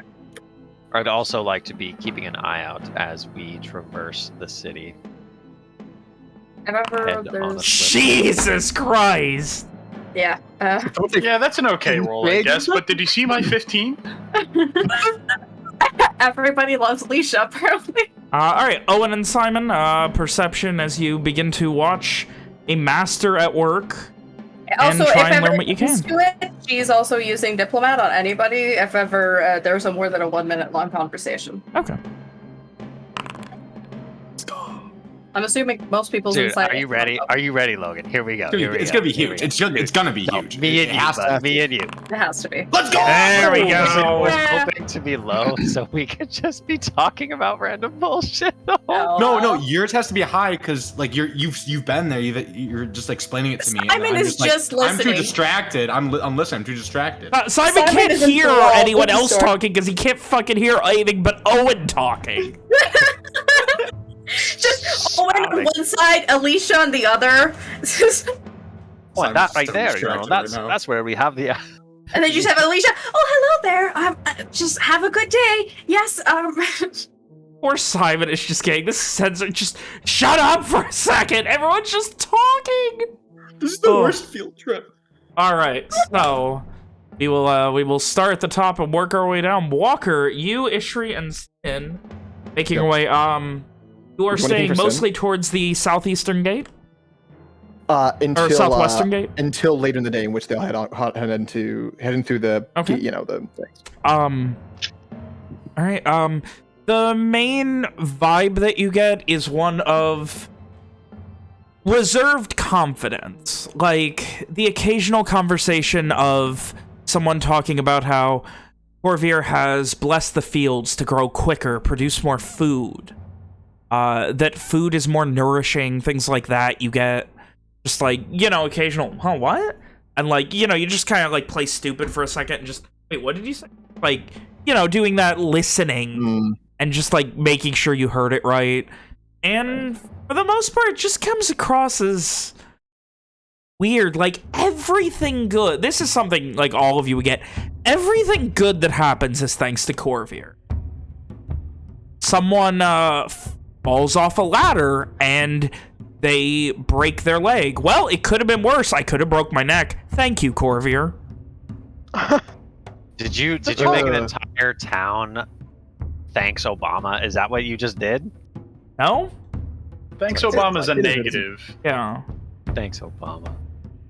Thanks, Corvair. So it's not even just that everything good. It's everything not bad. This is this is very cult like or religion like. It's like anything good happening is thanks to. Yeah. But if it's bad, well, it could have been worse. Thank you for protecting me. Whatever. Yeah. Is the general gist that all of you get from it. Off-puttingly optimistic and always grateful towards whatever the greater thing is. The groups that do not include the Evian and Rom group would get a lot of like, you just kind of listen, and there's a lot of people who have apparently moved conveniently and very recently since Corvair showed up. Their lives have gotten a lot better. They no longer live in the outskirts where roofs leak and the city is still growing and things are cheap. No, they have conveniently found nice, open, abandoned homes well and close to the center of the city that they can now live in for free. Oh, thanks, Harvey. There's a moment when Walker hears that where he thinks, where he goes, "One's gonna be pissed." You gather very quickly. People work out here. Mostly what you are doing is there's not a lot of people left living out here. Like a lot of it has been like, well, a lot of people died or left. So those are our houses now. And like, so everyone who was in the shitty parts of town, the outskirts of the city, beyond the walls, have just kind of, moved their stuff and are moving in. Of course, this is at the thanks of Corvair. Of course. Though that one literally is on Corvair, so... yeah. You get a lot of that. Beyond that, God. Fucking Walker, big perception. Thank you. You do hear that there is a... Apparently, people who are confident that,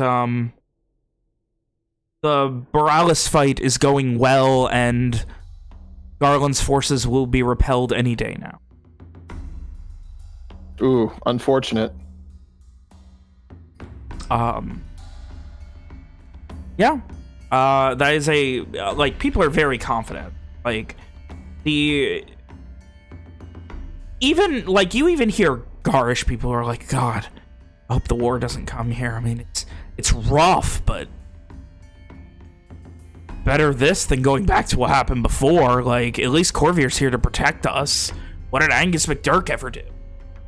Uh-oh. Blasphemy. Well, he did die for them, for their sins.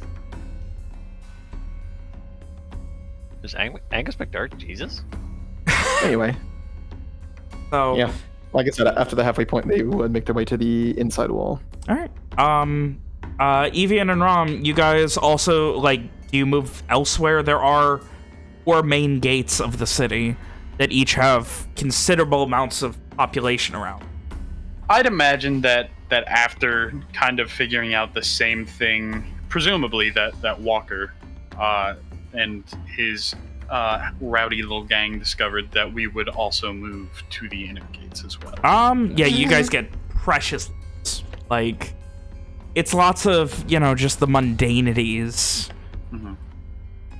Probably the strangest thing is you're just kind of like walking and you kind of pause and you hear a conversation. You're like, what? And it's 2 people. It seems like they are speaking in Lenorian, talking about how much easier it is to get drunk since Corvair came into power. What? That's strange. I don't like it. I don't know what it means, but I also dislike it. What does that mean, Avian? Why would it be easy to get drunk? I don't know. I do not understand alcohol. I just use it. I mean, me too, but guess we'll have to think about it. The 2-party alcoholics don't understand alcohol. I mean, we don't have Walker with us. That's true. Well, he's a different kind of alcoholic. He's a binge drinker. He's the slightly healthier type. Binge drinking is not healthier. Well, shut up.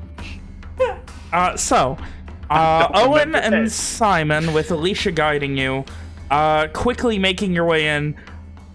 Alicia is a whirlwind. She is society and all of its, like, all of the good parts, all of the positives distilled into one person. The fact that she is so able to effortlessly get along with anyone. She just, like... Frankly, it's off-putting. You guys, like, no one's noticing you, Owen. Like, no one's paying attention to you guys at all. It's like you're not even there. She is just this overwhelming presence on the street. You watch her just convince people that she's known them for months, since before Corvair came into power, since the fucking initial Red Band incursion into Verrat, and get them to agree. Like, she is so proficient at this. What? That is the thing. You can trick people into thinking they have memories of something or someone. So she's essentially getting. We call that gaslighting. I was going to say, she is so incredibly proficient at this that she is essentially convincing people to gaslight themselves. Yeah. She's gaslighting them into gaslighting. An experience that must I feel like I'm being gaslighted right now, dude. It is. Oh, and all of a sudden it's questioning whether or not he knows Alicia from before. Yeah, like, I mean, she gives 100 different names, and all of them with the same level of conviction and honesty that she gave her name to you. And it's fucking, like... If you didn't Zona Truth her, like, you'd assume that she was lying at this point, because she's so goddamn good at this. And you guys are pretty much free to do fucking anything when she's around, because she's able to keep all of the attention on her. Like, you are perceptive enough, Owen, to notice that when you initially walk through the gates, she just goes up, waves, The red bandsman there just kind of looks confused, and then 30 seconds later, he's hugging her goodbye as you've just walked by the gates unnoticed. Why did we go through the gates, though? You said you were heading into the city. Because you could, where we were going. Isn't there a doorway to direct there? I mean, yeah, but you guys said that you came out in the slums outside of the city. Oh, okay. I thought we would have used... Oh, you guys are using different ones? We would have used one of the doors. Alicia was guiding them, so she would have just showed them, hey, this is the way, and, you know. Okay. Okay, so... That's what Walker's group needed to do, by the way. I should specify. I apologize, then. Yeah, so... Walker's going to hug the red bandsman at the gate. Yeah, he's going to smooch him on the lips. Alicia's not taking any unnecessary risk for no reason. Yeah, okay. Owen, is there anything specific trying to find, observe, etc.?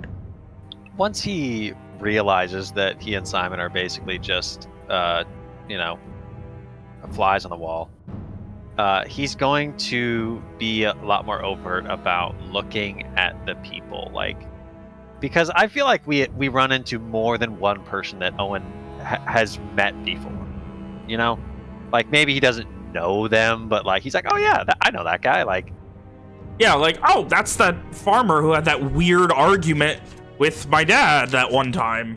Yeah. So like he'll be looking at the people, looking for signs of things not being as they say they are. Okay. Like, you know, like if we come across any youths, he'll be looking for fucking weird vampire blood signs on their skin or something. I don't know. You don't notice anything immediately. Though there are not off-putting, but more kids than you would expect, all things considered here.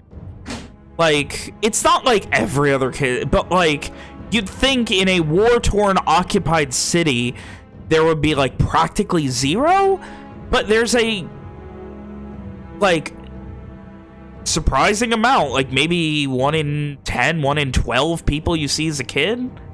They're not like coming up to you or anything. They seem like occasionally excited to see what's going on as Alicia's excitedly talking to people, but otherwise, like, it's just a little off-putting on that front. The fact that they exist at all. Yeah, like, you know, if you're in an occupied city, yeah, kids shouldn't be roaming the streets at all. You'd assume the red band would be making them do menial labor or some shit. Well, but instead, they're just kind of existing. I think Owen also kind of figured that, like, the red band here weren't really still red band. You know, they work for Corvair now. The general vibe that this would go to all of you is, whatever these people are, they have made a conscious decision to stay here under Corvair, and while there is some sort of alliance, without, you know, specifically questioning that and sticking out, there is, yeah, there's some sort of alliance between the Red Band of Borealis and Corvair's block, if you will, here in Verrat. Do any of them mention the man in the big chair? God? No. The fucking guy in fucking Owen's dad's chair. Yes. That he clairvoyanced yesterday. Not specific. Like, just did in mention passing a or name. something, or? Well, Owen doesn't know his name, but like he'd be listening for references to, like, you know, the judge or the arbiter or something like that. You know, like a title that he has, or like, oh, did you hear that? You know, such and such made this decision. You know, that's bullcrap. You know, stuff like that. Like he's listening. For information like that. No, the off-putting again, you're not getting that level of negativity.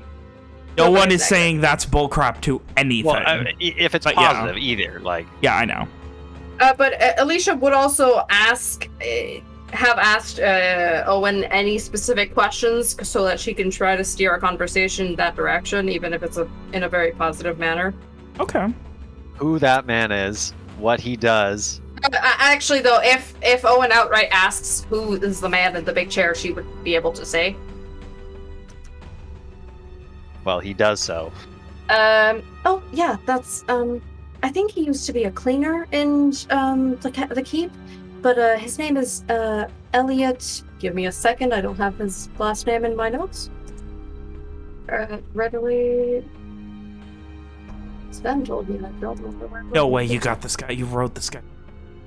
I think I did, but, like, you told me who he was. I don't know where I wrote it down. I just remember it's Elliot, his first name.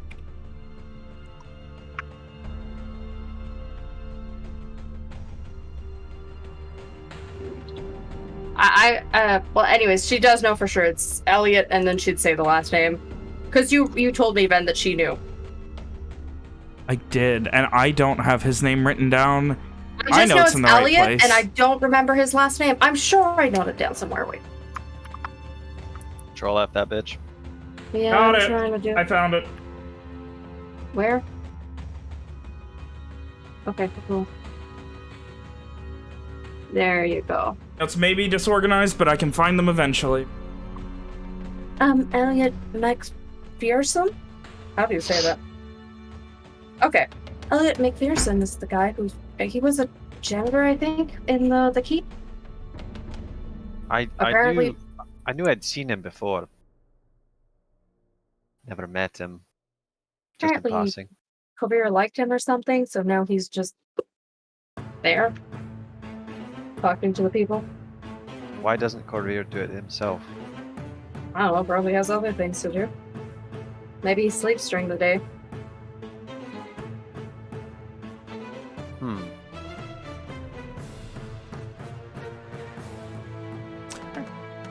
You ask around about Elliot McPherson during your investigations. The general vibe is he's a swell guy. He stands up for everyone equally. He does a great job, and everyone is so happy that Corvair found and picked him.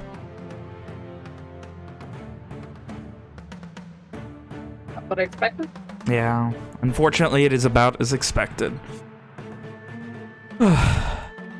So, eventually, you guys already within the city. Walker and Ishri, as the day grows to afternoon, no new information seems to be passing this way. The last thing you would have got was them being a little bit surprised that they haven't heard anything from Boralis yet. But they're confident that the information will come through. Corvair promised them deliverance from the Garish military. And then comes the time where we transfer through the underground into the other part of the city. Okay, you're taking the underground, you're not going through a gate. Correct. Towards the end of the day, Alicia will bring my little group to the keep. Just so you have that in mind, Ben. Okay. Or near the keep. Milo? Not... What? Say Milo? Near the keep? My little group? Oh. My group. I definitely heard Milo. Oh, well.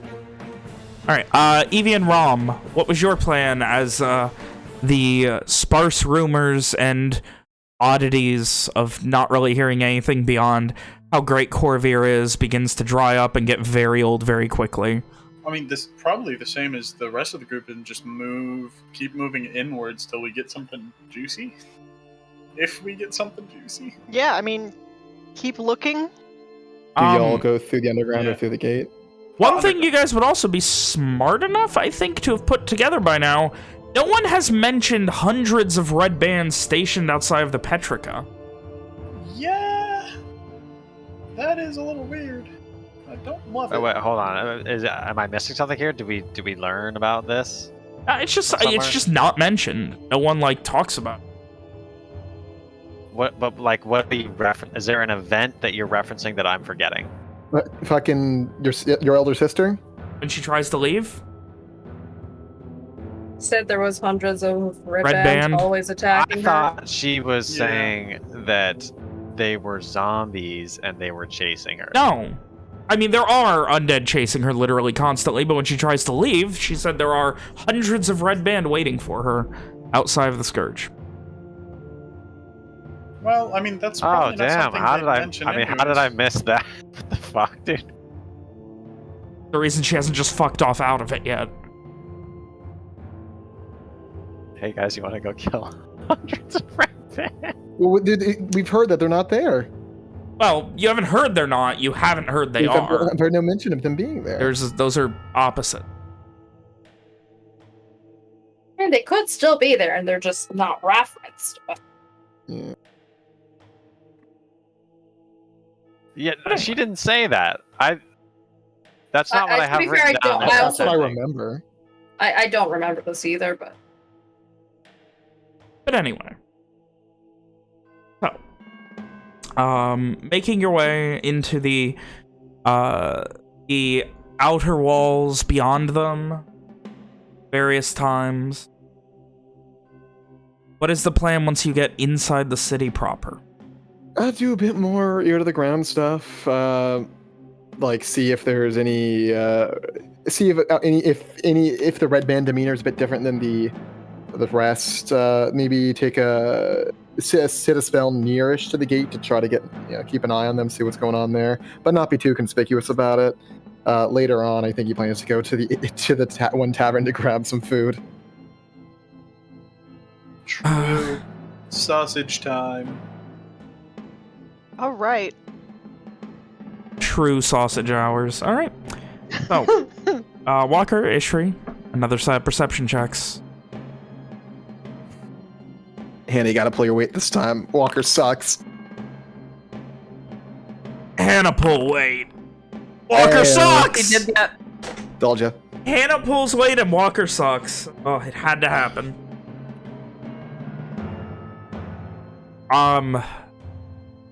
This time around, the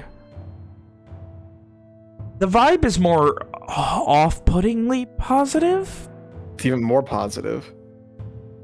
It's more off-putting. Like, at this point, it's people talking about how bad things don't happen anymore. Like, you hear stories of, I was blessed by Corvair and now I'm invincible. Things like that. Who says that? A guy in the red band talking to another one about how he stubbed his toe on a 2x4 that was part of a garden and expected to have just like this gnarly broken toe, but he was just fine. Bruh. We're screwed. We're screwed. I think Walker wants to go question that guy. Go ahead. Walker probably like to whisper. You hear that? Did you hear that, Ishri? I gotta Yes. know more. Would you like me to back you up or stay Yeah, behind? stay with me, but let's just be careful what you say. Of course. Greetings. Walker kind of Oi. do a wave. Hey, can I help you? And he kind of Hey. like brushes his very quickly balding head of hair back. Yeah, I was walking over here and I heard you mentioned he made you invincible. Is that Oh. right? All right, so I thought, and he kind of like leans in. Yeah. I thought he was a little, out there about it. Not bullshit, nothing like that. But Mhm. like, a soul strider can cure you if you, Right. But no, so last night I was so. All right, so to start, okay, so I've had this real nice house about 5 minutes walk up there. Real nice house, completely abandoned. I took it, it was mine, nice house, and I your started house. working on the garden. And last night, so I finally got around to getting some nice 2x4s and the like. Started putting a perimeter around the garden, and I forgot I put one of them down, and I'm sitting out there with socks. I'm like, I'll wear shoes when I don't have to. It gets uncomfortable, makes your feet hurt. And I forgot I put one down, and I just straight up just kicked it as hard as I could. Thought I was gonna look down and see, you know when you stub your toenail and you expect that whole nail to be coming off and it's gonna be all gross and bloody and your toes gonna be all mangled? Right. Nothing at all. Nothing at all. And at this point, he like starts to like try and take his shoe off. I'll show you. How do you do it? It's like some magic, right? I don't know. He gifted me my immortality, or So like, did you like? Walker kind of makes like a hand gesture. Did he give it to you? Like, how that was it? Was there like a? we are the blood of his blood. We are his brothers and sisters. We are given the same gifts that he. Walker just kind of nods. I don't know. We are I thought family. immortality would be, something more. Oh, I'm sure that. And he it's your starts to damn say toe, something I and just mean. shakes his head. Can Ishri, like, kinda, she's not gonna be subtle. Never mind. You good, Hannah? I was debating doing detect magic, but that's not something she could do subtly, so. Maybe we should try that. Test that stuff out. Anyway, Walker kind of wave the guy. He just kind of blinks a couple times. You sure you don't want to see? Yeah, I trust you. I shrugs and turns back and wait up! I haven't. And starts running after the guy he was talking to a couple minutes ago. That's concerning. He seemed very excited and willing to talk to you for as long as you wanted. That's good to know.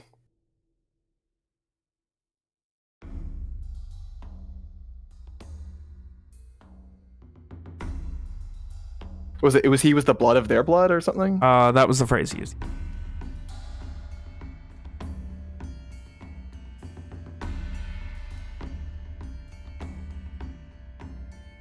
Yeah.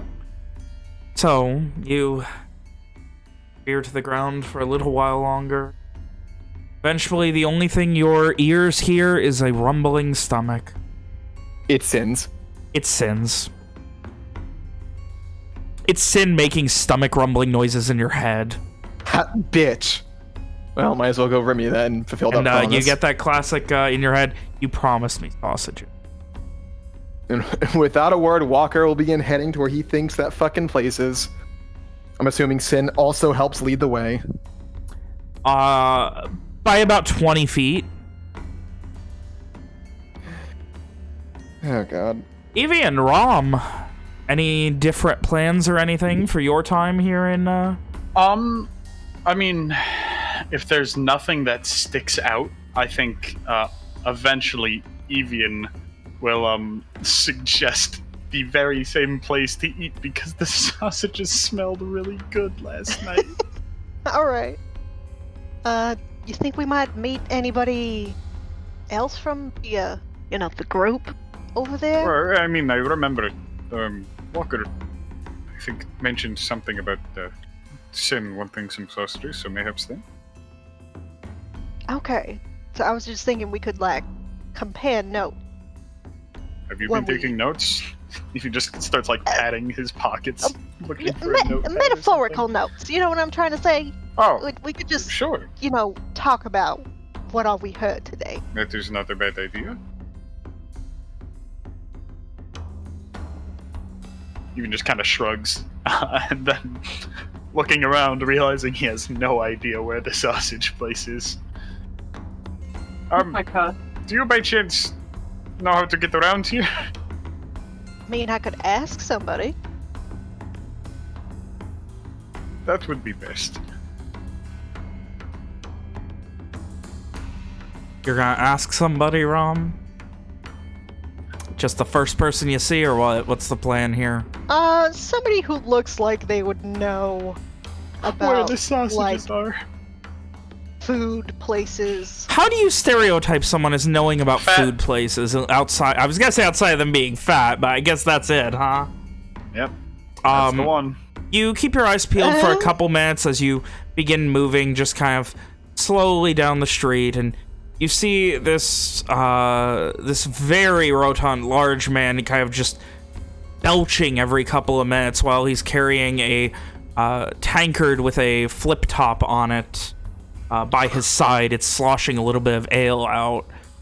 And he just kind of is wandering down the street, either shit-faced or very tired, or a mixture of both.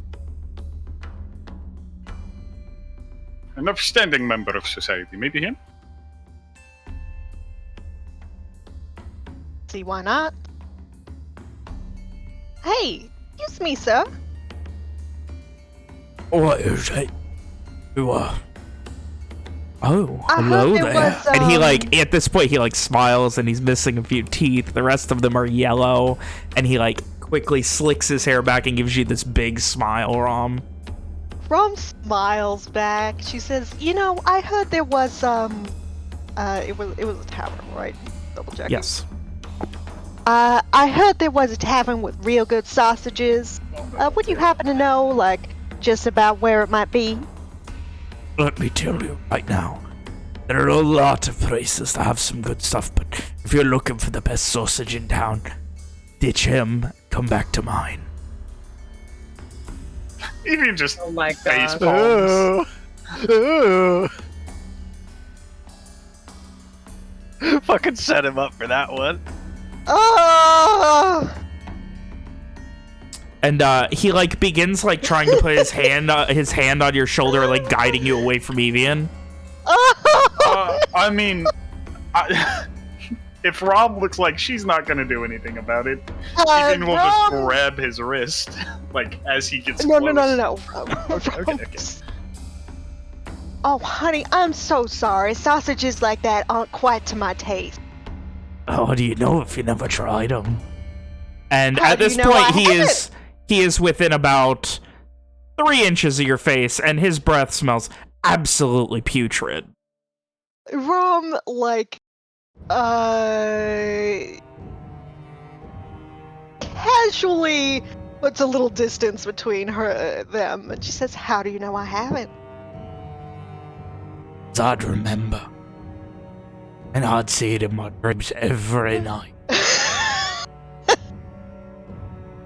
This dude's kind of pathetic. Well, if Tell me you're he said not that out gonna loud. tell me, Oh yeah, he said it out loud. then I'm afraid I'm gonna have to find somebody else who will. Oh, come now. Ditch the Z. Get with me. We'll go to your tavern. Get you some reels.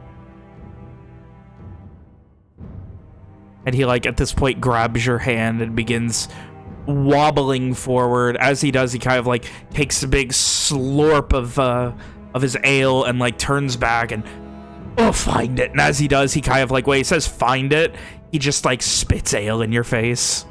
Ven, I was gonna say, if he tries to grab her wrist, Evian will grab his arm, not let it move another inch. I mean, I was gonna say that she would, like, shove him on his ass. Oh, that's even better. Whichever works. All right, give me an athletics check. Okay.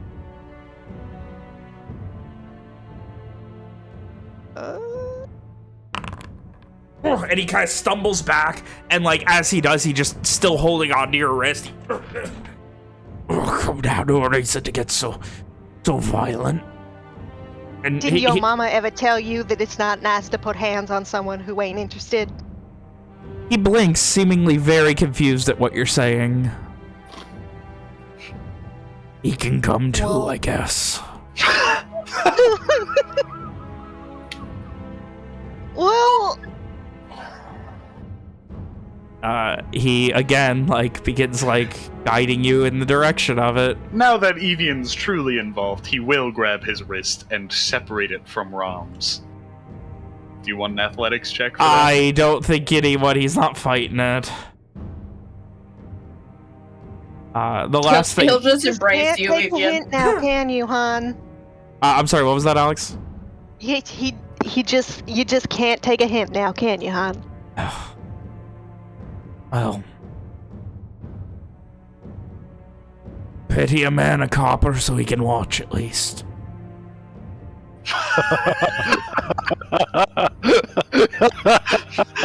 Oh, that's pretty funny. He just asked you to pay him to watch.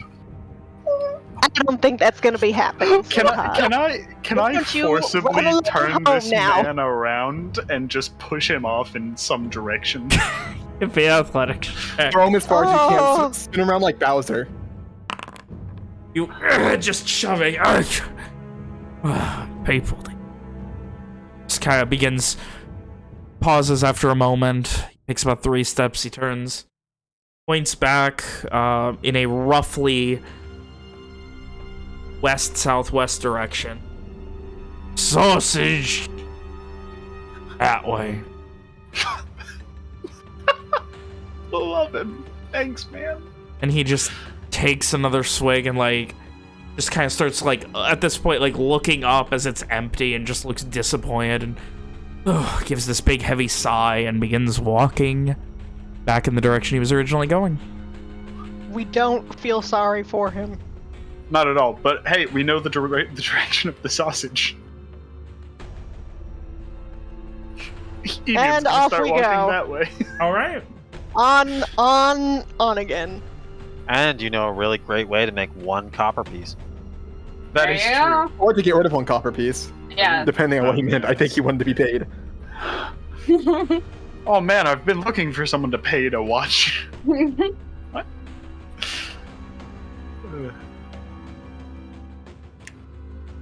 All right.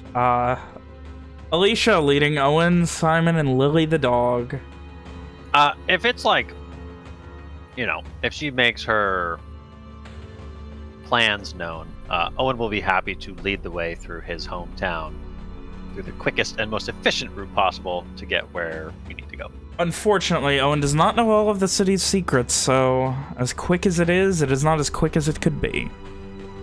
We travel around. Alicia would just mention that we should probably go close to the keep around the time, would suggest around the time that usually Corvair goes out.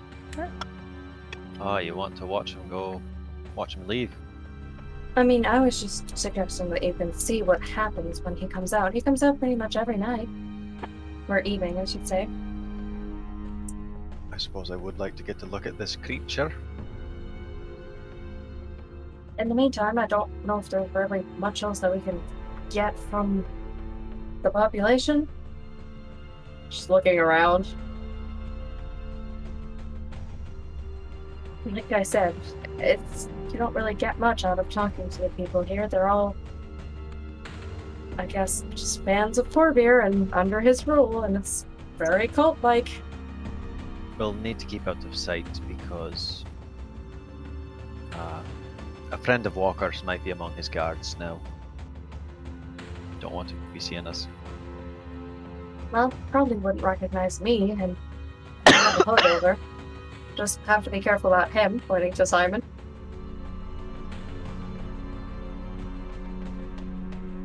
I mean, maybe Simon, we can disguise you slightly, or you can stay a bit out of sight.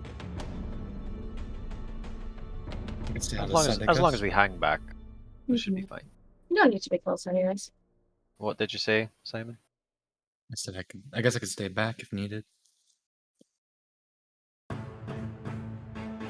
We'll I see. wonder what everybody else is up to. I guess Lily the dog isn't freaking out, so everybody else should be fine. She just looks at the dog. Walker and She looks away from you and cowers behind Owen. And then Alicia looks Owen like, goes to like as if he is a mother protecting his child. He like puts a hand back behind him on top of her and like puts himself between her. Alicia just looks upset. Well, anyways, I guess everybody should be fine. Ishri, in your head, you get, as you're heading towards the tavern, you get from Lily the dog, the strange danger woman was trying to pet me again. Adri would say, let her pet you. She probably needs it. She Oh, got assaulted fuck yesterday. no. Fuck no. Hard no. At which point, Lily begins to think about setting boundaries. Nice. Nice. Alicia would probably take 2 or 3 steps back from Owen, seeing Lily the dog still being very upset. Well, I guess we didn't really plan on getting, like, a grouping back together before nightfall with everybody else. Did you want to stop at some point to eat? I suppose I hadn't thought about it. We've been on trail rations for so long. I mean, we can also just go back, I guess, to get the rations. I mean, he kind of glances sidelong at Simon. I could eat. I mean, people so far have been fine with us. Did they ask you to pay? It depends. Oh, well, I'm sure, charming young lass like you. He kind of flutters his eyelashes exaggeratedly. You could whisk us up a nice meal? Yeah, potentially.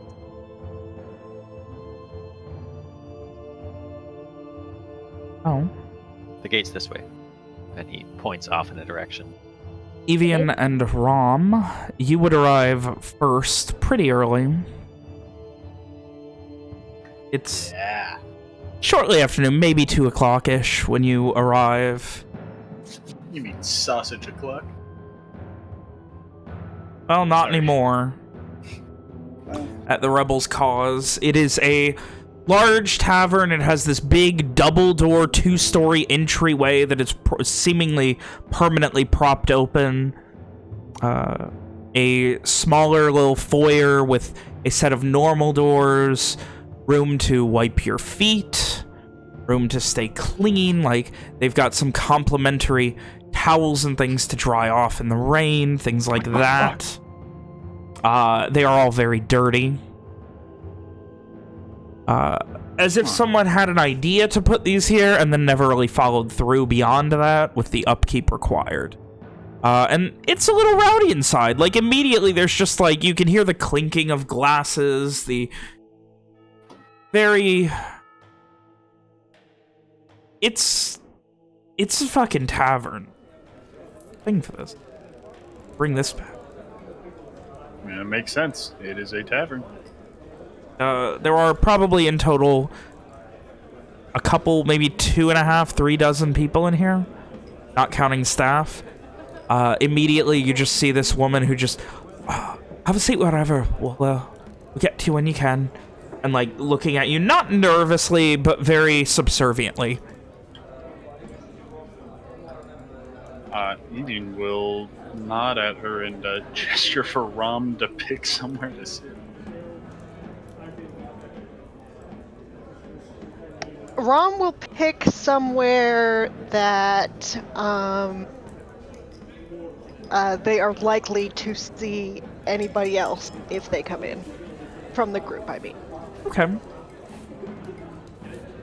As you have slowly grown accustomed to here in Garland, many long tables, many long benches. The private tables of smaller places are not nearly the norm in the bigger cities, in the bigger bars. It is very much the efficiency of cramming as many people in to get as drunk as possible, as fast and efficiently as possible. And you guys eventually prop up over against the wall where you have a good view of the front door. There is someone over... There's a small stage, and someone seems to currently be playing drums while another is playing on a lute. The mood here is... No. Okay. The mood here is fairly upbeat in general.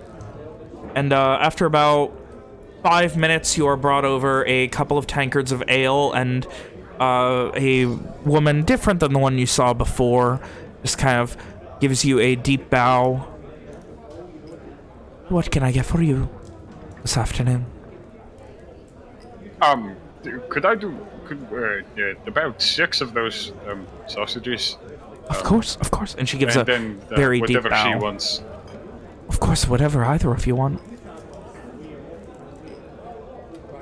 Turning to Rom. Is that the special around here? The sausages? It's Actually, our special having a right now special is... thing. I mean, yeah, like the dish they're known for. We have the famous McDurk bread bowl, if you're interested.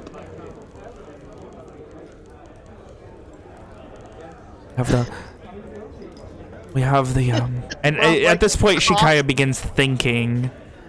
We have the babies first. We have the fight and fire, and we have the legacy.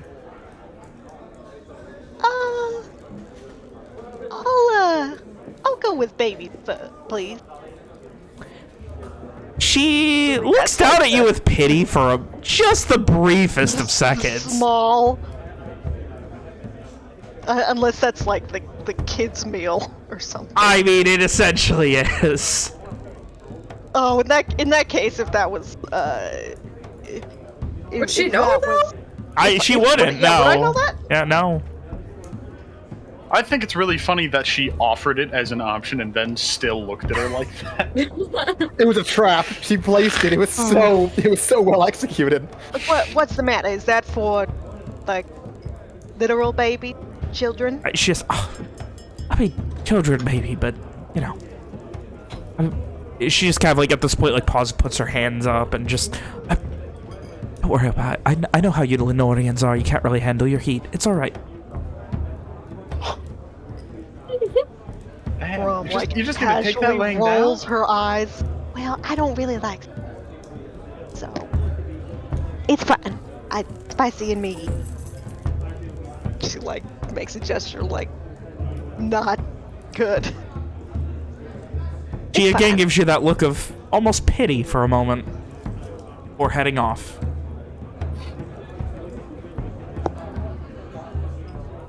About 15 minutes later, you see as a pile of maybe 15 sausage links on a plate comes out. And a couple moments later, a full-size garish bread bowl. In the middle, there is a small candle currently lit. Oh, what does this mean? It's like a birthday thing. You got a birthday cake, you baboon. This one's not the hottest. It's just for show, I think. I'm not exactly sure. I haven't worked here for very long. Don't laugh. She's gaslighting the Stop shit out of you. laughing. You just made him snort. You made the man snort. Evian's chortling. It's fucking laughing. Oh my All right. god. Looks good to me. I'm like trying not to be, trying not to let all this affect her. Oh, live your truth, Rom. Oh, so you blow the candle out? Yes, ignoring any laughter from the peanut gallery. As you do, you see a tiny spark go through and just disappear. The candle then kind of not melting, but kind of falling to the wayside, much lighter than you would expect. And then you see as the spark from the base of it hits and just lights up a small fire on the very top of the top layer of the soup of the bread bowl for a moment. Did they fucking pour like alcohol on top so that would happen? Well, yeah, of course they did. Evian starts singing Happy Birthday. Or whatever the Garish equivalent is. This is not a Garsh birthday thing. Oh, damn it. Oh. Would I know what this is? Give me a history check with disadvantage. Disadvantage? Yeah. I live here. You don't know the song of my people. In fucking whatever the fuck. You do not. You assume that this is a probably Kintaran specific type of thing. Type of bread bowl gimmick. Evian makes a mental Owen's gotta know note to, exactly what the deal here is. ask Owen what the hell this is. About you guys relax, keep an eye on the door, and about a half hour, 45 minutes later, you see Ishri and Walker, and immediately this woman just, the same one who was serving you, runs over to them as they're walking in. You have to be careful, and kind of like moving first towards Walker, just kind of, there's a mongrel following you. Is she fucking telling a joke because Walker's about to get mad? No, she's motioning to Sin. Something wrong with my dog? No, I suppose not, but you can't have them in here. People are eating. Walker did not expect this from a fucking garish instant fucking restaurant. Alright then. Walker's just gonna mentally tell Sin, I'll bring you out some food in just a bit, and ask her to go wait around the side and then kind of point. You get you get from a damn well better. Walker just sighs internally and outwardly.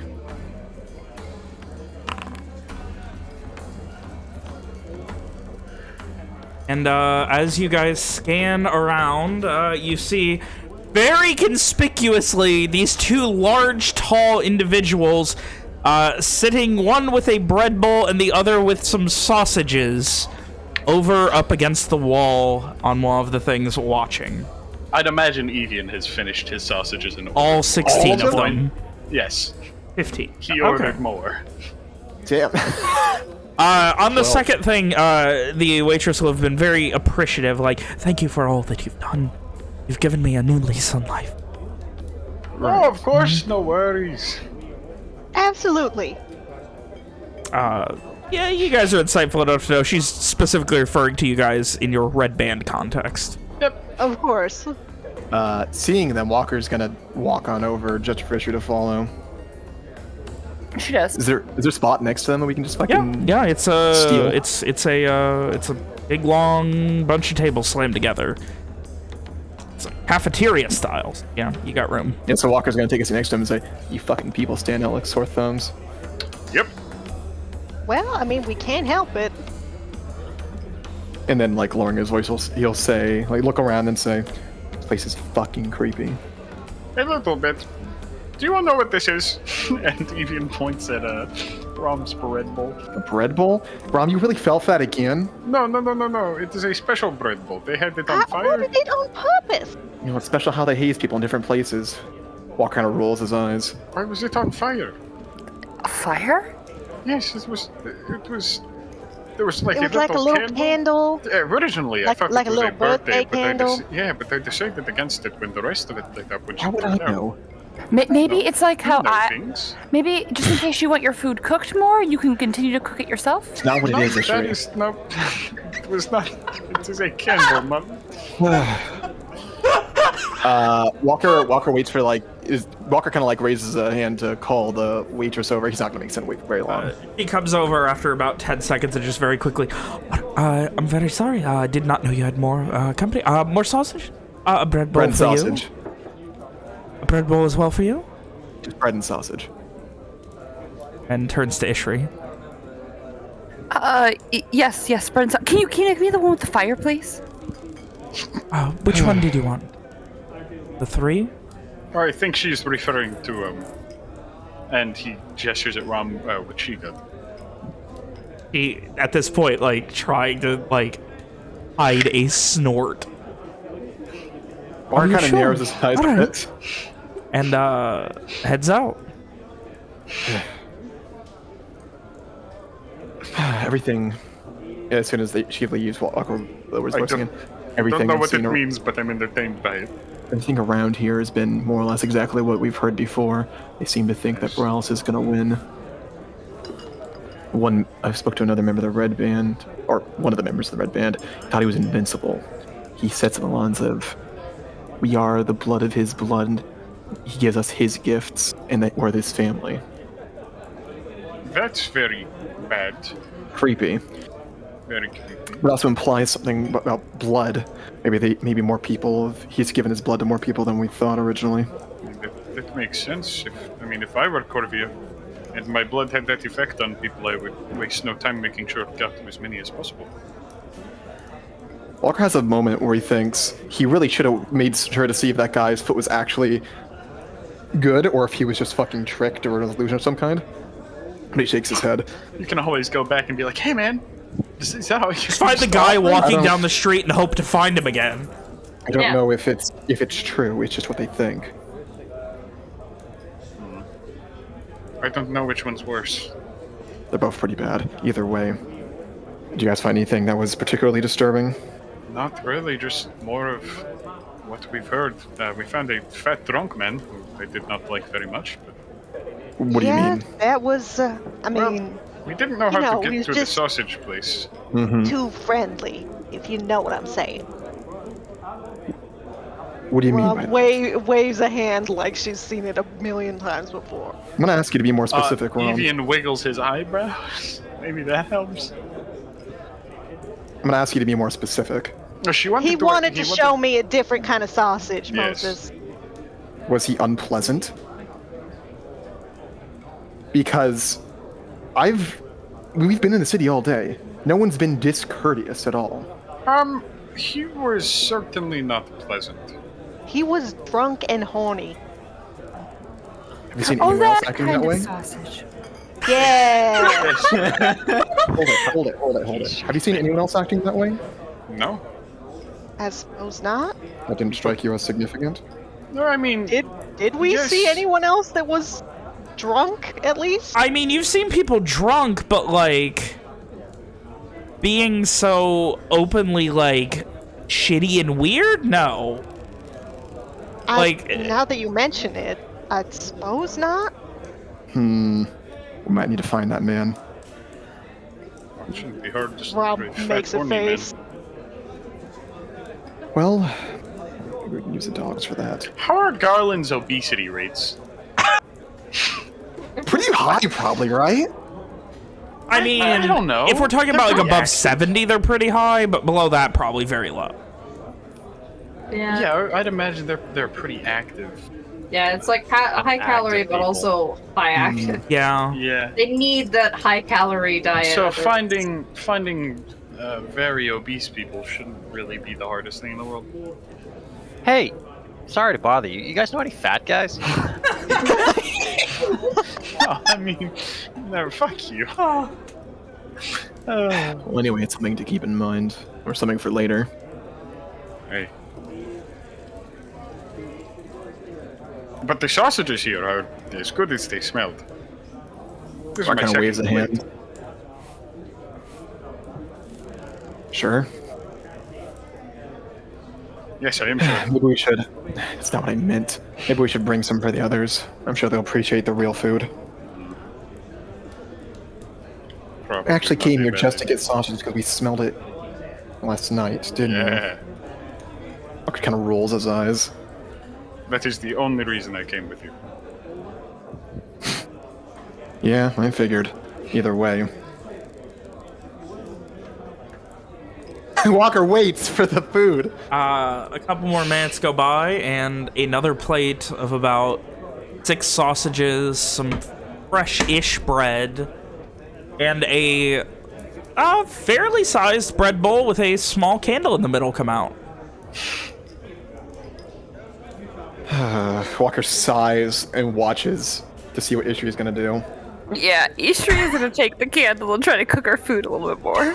Oh my god. What do you mean? She wants Like, the pick food. it up and, like, move it towards, like, the bread bowl? Oh my god! She's gonna try to burn it, because that's how she likes it.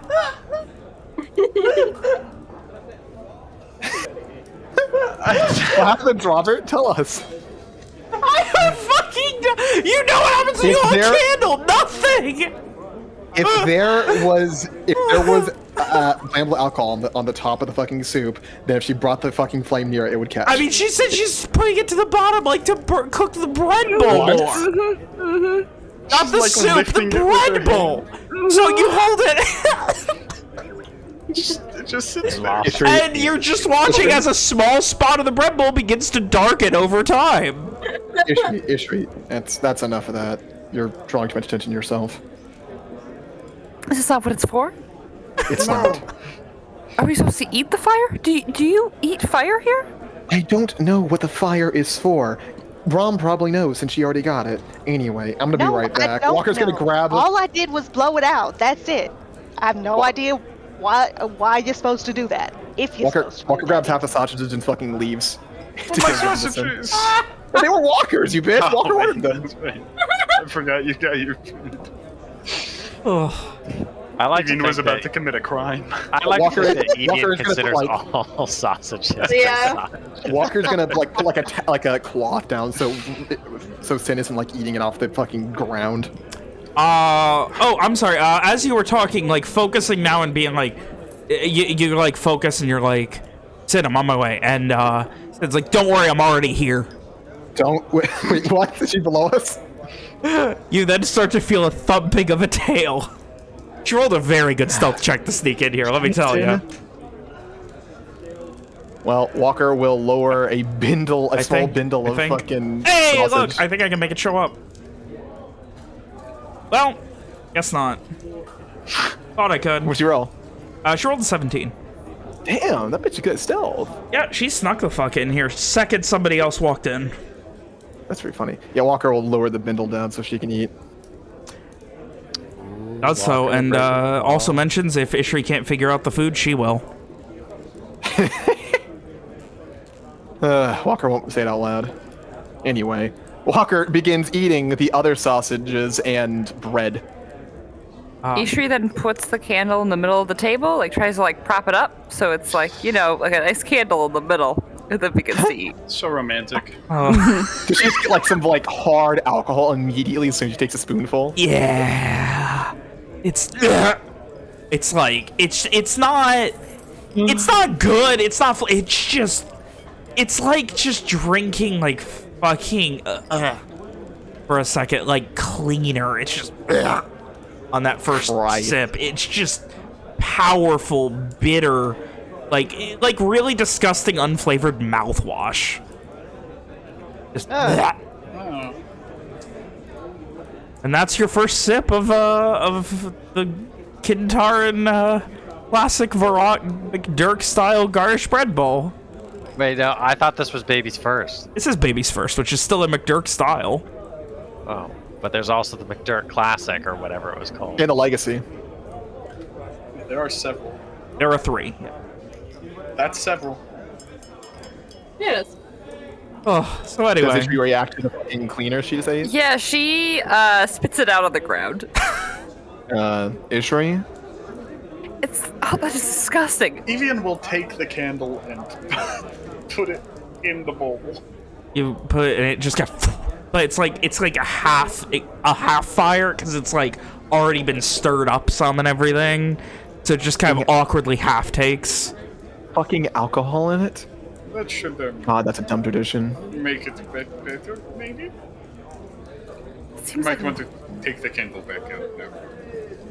Or wait for the Dumped fire in to it. go away. Ishri puts the candle in her bag. She's totally gonna try and eat that. God damn it. And then she begins to eat her bread bowl. Both of them will This seems to be just a dumb tradition they have. Hazing people with food, it's a waste. I mean, I'm gonna eat it. It does seem like a waste of alcohol. And fire, I guess? Well, fire's not really... Fire. not to something you can. Never mind. Either way.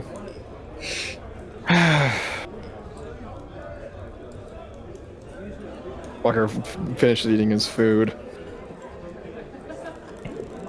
Meanwhile, Alicia, Owen, and Simon, as you guys are learning whatever the fuck you can here, asking around, examining, talking, Lily begins pulling you very excitedly. Oh my god. What direction? Seemingly towards the direction of a certain tavern. Oh, maybe something's happening? We should go. like almost like panicking, like Lily's Owen's gonna like, you know, he'll like take a knee in front of Lily, and he'll put a hand on either side of her face and look deep into her doggy eyes, and he'll say, "What is it, Lily? What's wrong?" She gives like this little whine, her eyes get big, and she, boom, runs. Like panic runs. Oh, something's wrong. We've got to go. Let's go. It's just running into the dog, I guess. You get to the next intersection, you pause, and you can see her. She notices you. She darts. Making sure that you know where she's going, but she's going as fast as she can. I love it. And after about 10-15 minutes of this, you guys get outside of the tavern, Rebel's Cause. I wanted to call it the Last Man Standing again. Is the Rebel's Cause right now, where you can see a member of the Red Band currently, like, arms crossed, staring down at Lily the dog. Owen, do you think there's something wrong? I intend to find out. Should I go up to him? If you wish, I was going to do it myself. You can go if you want. Owen's going to stride up to this person. As you are walking up, Lily at this point falls over and like starts like rolling around on her back, showing her belly. The man cracks a slight smile and then turns towards you, Owen. What's going on here? The Shumangrel? Looking after her for the day. Trying to get into the tavern here. It's supposed to be happening. Why not? Kind of shrugs. Rules is rules. Alicia Who's will the cast. rules? Alicia will cast message to Owen as she walks past, just whispering to him. I'll go in just to check if there's anything wrong inside. She walks past. You just get Owen. like a mental nod or like an okay from Owen. That's all he responds. Do we see her walk in? You see her walk in. She looks very concerned. Walker's gonna shoot her like a confused, why the fuck are you alone look? What happened to Owen? Are you guys okay? Yes, why are you alone? Lily was freaking out. She just started running in this direction. We thought something was wrong. Owen's just talking with some guy at the entrance about Lily. With a surprising amount of pride, Ishri, you get from Lily. I found the rest of them. Walker slowly turns to fucking Ishri when he hears Lily brought them. Lily freaked out and just started running, so we all just thought something was wrong. I think she just wanted to bring everyone together. Oh, okay. I imagine she just wanted to get sausage. That's Alicia will probably point also it. towards Owen and with a message spell will just say, "Everything's okay. Everybody's here." So I'd like to think Owen, in the few seconds that it's taken for Alicia to figure out what's going on, he's not arguing with the guy, but he's like, you know, he's just like, oh, come on, look at her, look at her, she's so cute, she just wants to go inside. Give me a persuasion check. She's so cute. Ishri, the reasoning her that mom Lily wasn't there. gave you is twofold. She's hungry, but also she misses you and doesn't want to be around Alicia. Can I She have does advantage also say no because- offense to Owen. Can I have an advantage because I have a cute dog with me? But the dog Lily is can also. breaking I will rules. say Lily can also give a persuasion check. Nice, solid, There you go. big, Not bad. Puppy eyes. significantly average. That's not as good. Puppy eyes. Oh no, Lily did not do very How well. do dogs have low charisma? That's unrealistic. It really is. Dogs are incredibly charismatic. There's something. I propose a rule change. Cats don't have dark vision either. So. Even if it's +2, it's still 8. So. No, it'd be 10. Yeah, it would be 10. Oh, okay, that's true. Well, either way. After a moment, he just gives this just relenting sigh. Paper like under your table. There's a good man. He just kind of shakes his head. Don't tell anyone, keep her out of sight. You know that. What dog? And he smiles and He gives a half smile and just motions. He ushers Lily inside the tavern. As you all get into the tavern, Owen, you can see Ishri consuming a bread bowl, Evian, an empty plate. Did Ron finish her baby's first bread bowl? You would know that they are eating babies first, or at least Ishri. What do I know about this guy? Okay, so babies first is generally like when you lose a bet, people make fun of you while you eat it because you're a little bitch. Oh my god. After that would be the McDurk special, the classic, if you will. That's the one that generally shifts. It will shift around over time. Like, you know, they'll change the ingredients, change things up. But the one consistent is that they always have like this nice, you know, like a big, like almost like candelabra on it. That's just in the background, and you're supposed to the goal is to eat it all before the candles go out. Love that. Then there's the fucking legacy. That's like going to the fucking wing place where you do the wing challenge to eat for free. Love oh my god, that, dude. It comes out on a large platter. A large, like, wooden platter that has 2 flexing muscle arms on either side. Oh, yeah. It comes out on fire, with fires on the fists, and generally no more than a couple times a year does anyone finish it. Love that. Of course, there's an annual Angus McDurk Legacy festival, where we all go and watch Angus McDurk devour. Calling it a festival is a little bit more looking on in horror as he devours it. Oh man, that's so mouth fucking so large good. you can swallow children. Alicia is probably unhinges his jaw. Maybe we rephrase Walker that. is Horrifying. finishing one of his pieces of bread, and we'll just kind of gesture towards the others. Owen will not take a seat next to them. He'll, like, if there's a bench, like, you know, you said it's pretty packed then, right? So, like... I say a few dozen people. This thing fits probably 200 total. He'll do the spy thing where he sits at the bench, like, across from them, so they're back to back? Yeah.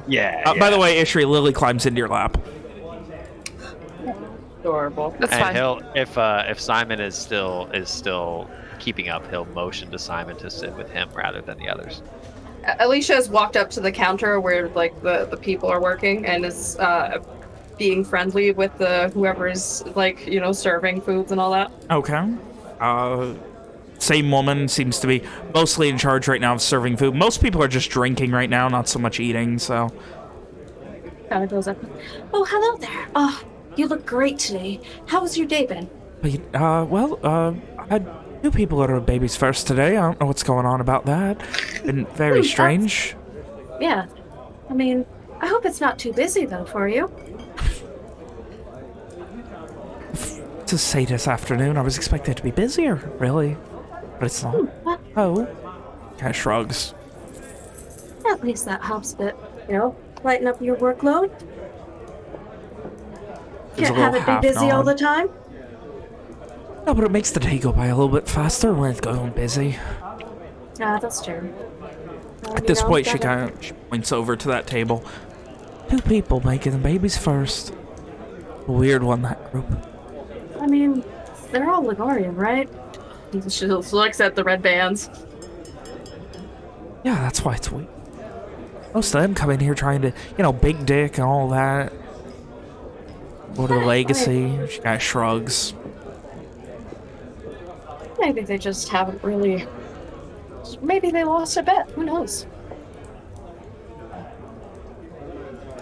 You know, that's the thing. He that just gives happens. a knowing nod. Anyways, me and my friends, She looks back over to where Owen and Simon are. we just wanted to come get a meal, you know? By all means, what can I get for you? I think we are, well, I can't speak for them, but I'm pretty sure we'll all just take whatever the classic is this week. Just gives a nod. All right, I'll bring over to the place sausages. The gorilla-like friend of yours has been devouring them. She pointed specifically at Owen and Simon. Oh, I apologize. You know, because they were sitting slightly apart. Okay, yeah, I apologize. Yeah, We're being super secret spies by sitting in the adjacent bench. Yeah. So she also, since we've been discussing for about a minute now, diplomat, so that she likes Alicia. Sure. Because why not? I mean, if I can do it. Yeah, abuse it. What's the worst that can happen, you know? Exactly. I'll just do it normal. Assault is the worst thing that can happen. Assault is what has happened. Evian sees people starting to like Alicia, he starts assaulting everyone. And she just gives a nod and just begins preparing food for you. Thank you. And she'll walk back to where everybody else is. Well, Owen and Simon are sitting. And is there a specific reason why we're sitting away from the rest of the group? I mean, I thought the whole idea of today was not to be seen together. I guess that's a good point. Should we, like, make sure that they didn't find anything else? Well, that was supposed to be what we were going to talk about tonight when we all got, back. Fair enough. I mean, I can just ask one of them with message if there's anything significant. I doubt it, since Lily came here not because there was actually danger, but for other reasons. I mean, we can't. I guess Walker did say nothing was odd, but Are we going to miss sunset? Are we going to miss the procession? we're early afternoon right now. Wasn't it like 2 when everybody else showed up? It's probably like 3 by now. Yeah, it's about 3-ish. Well, then why were we on our way to the keep? Wasn't going to take us 6 hours to get there? I didn't assume you guys were on the way to keep. I just said it was while you were talking. Yeah. She just mentioned that this was a thing that would happen. I definitely was under the impression that it was evening. Yeah, I thought. I was at first until Len said it was 2 o'clock when. Yeah, no, because like the whole thing was like shortly after getting into the inner city, is when group no perception, Evian and Rom headed in. Okay. Walker, First Ishri, off, and Sin about half hour later, and right after Ishri started eating, so like 15 minutes after that, Lily dragged you guys. So yeah, about 3. Not only was that guy fucking sloshed and horny, it was the middle of the afternoon. A real Gar sticks out in the city. A true son of Garland. Did he look Garish? Oh fuck, that's really. Oh yes, he was Garish. Okay. A true son of. Hands out wherever he may be. Dicks out for the true son of Garland. Dicks out, boys. And then all the Gars just raise their kilts. Oh. Oh. That's Love pretty bad. that. Love it. Alright. Feeling their real sausages. I mean, until sunset, there's not really much for us to explore at this point. I mean, unless there's anything else specific you wanted to learn about Owen. Oh boy, I don't even know where to begin. Like, we talked about this, Ben. Like, there's people Owen would know, but like, But so they're many. all. But They're all mind even fucked. yeah. Yeah, but he could still go take a look and see if they're around. Yeah. And then what? Say, oh hey guys, it's me, Owen McDurk. I don't know. Maybe Son of he a- knows the true son of Garland. That'd be pretty funny. So, as you guys discuss the things that you've found out about this city, whatever the fuck is going on, whatever the fuck has happened to most of these people, Except with Team Mage. as you try and discuss the plan of attack, learn more, and the eventuality that you seem to be funneled into is finally seeing this Corvair live and in the flesh to put a face to the name with a weird level of uncomfortable normalcy surrounding you. Everything being just a little off in every aspect of your society. Hoping that perchance your decisions in the coming days will mean less death than the ones after. But for now, you sit, you drink, you eat sausages, and you figure out what the fuck to do. And that is where we end tonight's session. Oh, damn, is it late already? Oh, holy Yeah, shit. this session fucking ran, you guys. When the fuck did that happen? This session fucking ran. Holy shit. Jesus Christ. I thought it was like one. Yeah, so did I. Latest. What the No, hell? it was only Hannah's weird hiking obsession that got me to realize what time it was. Man, oh man. Okay, I'm about ready to fall asleep. Good See you, night. pal. Good night. Yeah, Hannah. Sleep Oh well. my god, this fucking D&D. D&D shit. Remember when she used to bullshit. stay up till like 4? God, it was great. Now all she does, now she hikes at 6 Now a.m. she's every day old. like She's a functioning maniac. adult. How dare she? God, we should say awful things about Hannah now. I agree. But let me end the I think recording. she- Let me end the recording first, then we'll say awful No, things no, about no. her. I want to do So it many while it's awful recording. things. I think she smells like barbecue sauce. I bet she fucking, I bet if the only barbecue sauce was in the true son of Garland's mouth, she'd lick it out. Son of Garland. Can Okay, that be- okay. Let's be honest though. Who wouldn't? Come on. That's gotta be this I bet guy. she'd alter the true son of Garland's DNA to make his blood into barbecue sauce and then take his blood. Does that give him a Listen. lower alcohol tolerance? Listen, I might. the true son of Garland is my next wrestle Sona. That's all I'm saying. Okay. All right. True Oh, son. no. Listen, the Fuck, the that's only so son of good. Garland I recognize. I was gonna make a Final Fantasy IX joke, but I can't. God, fucking Hannah, she's awful. Hope she drowns in barbecue sauce. Whoa.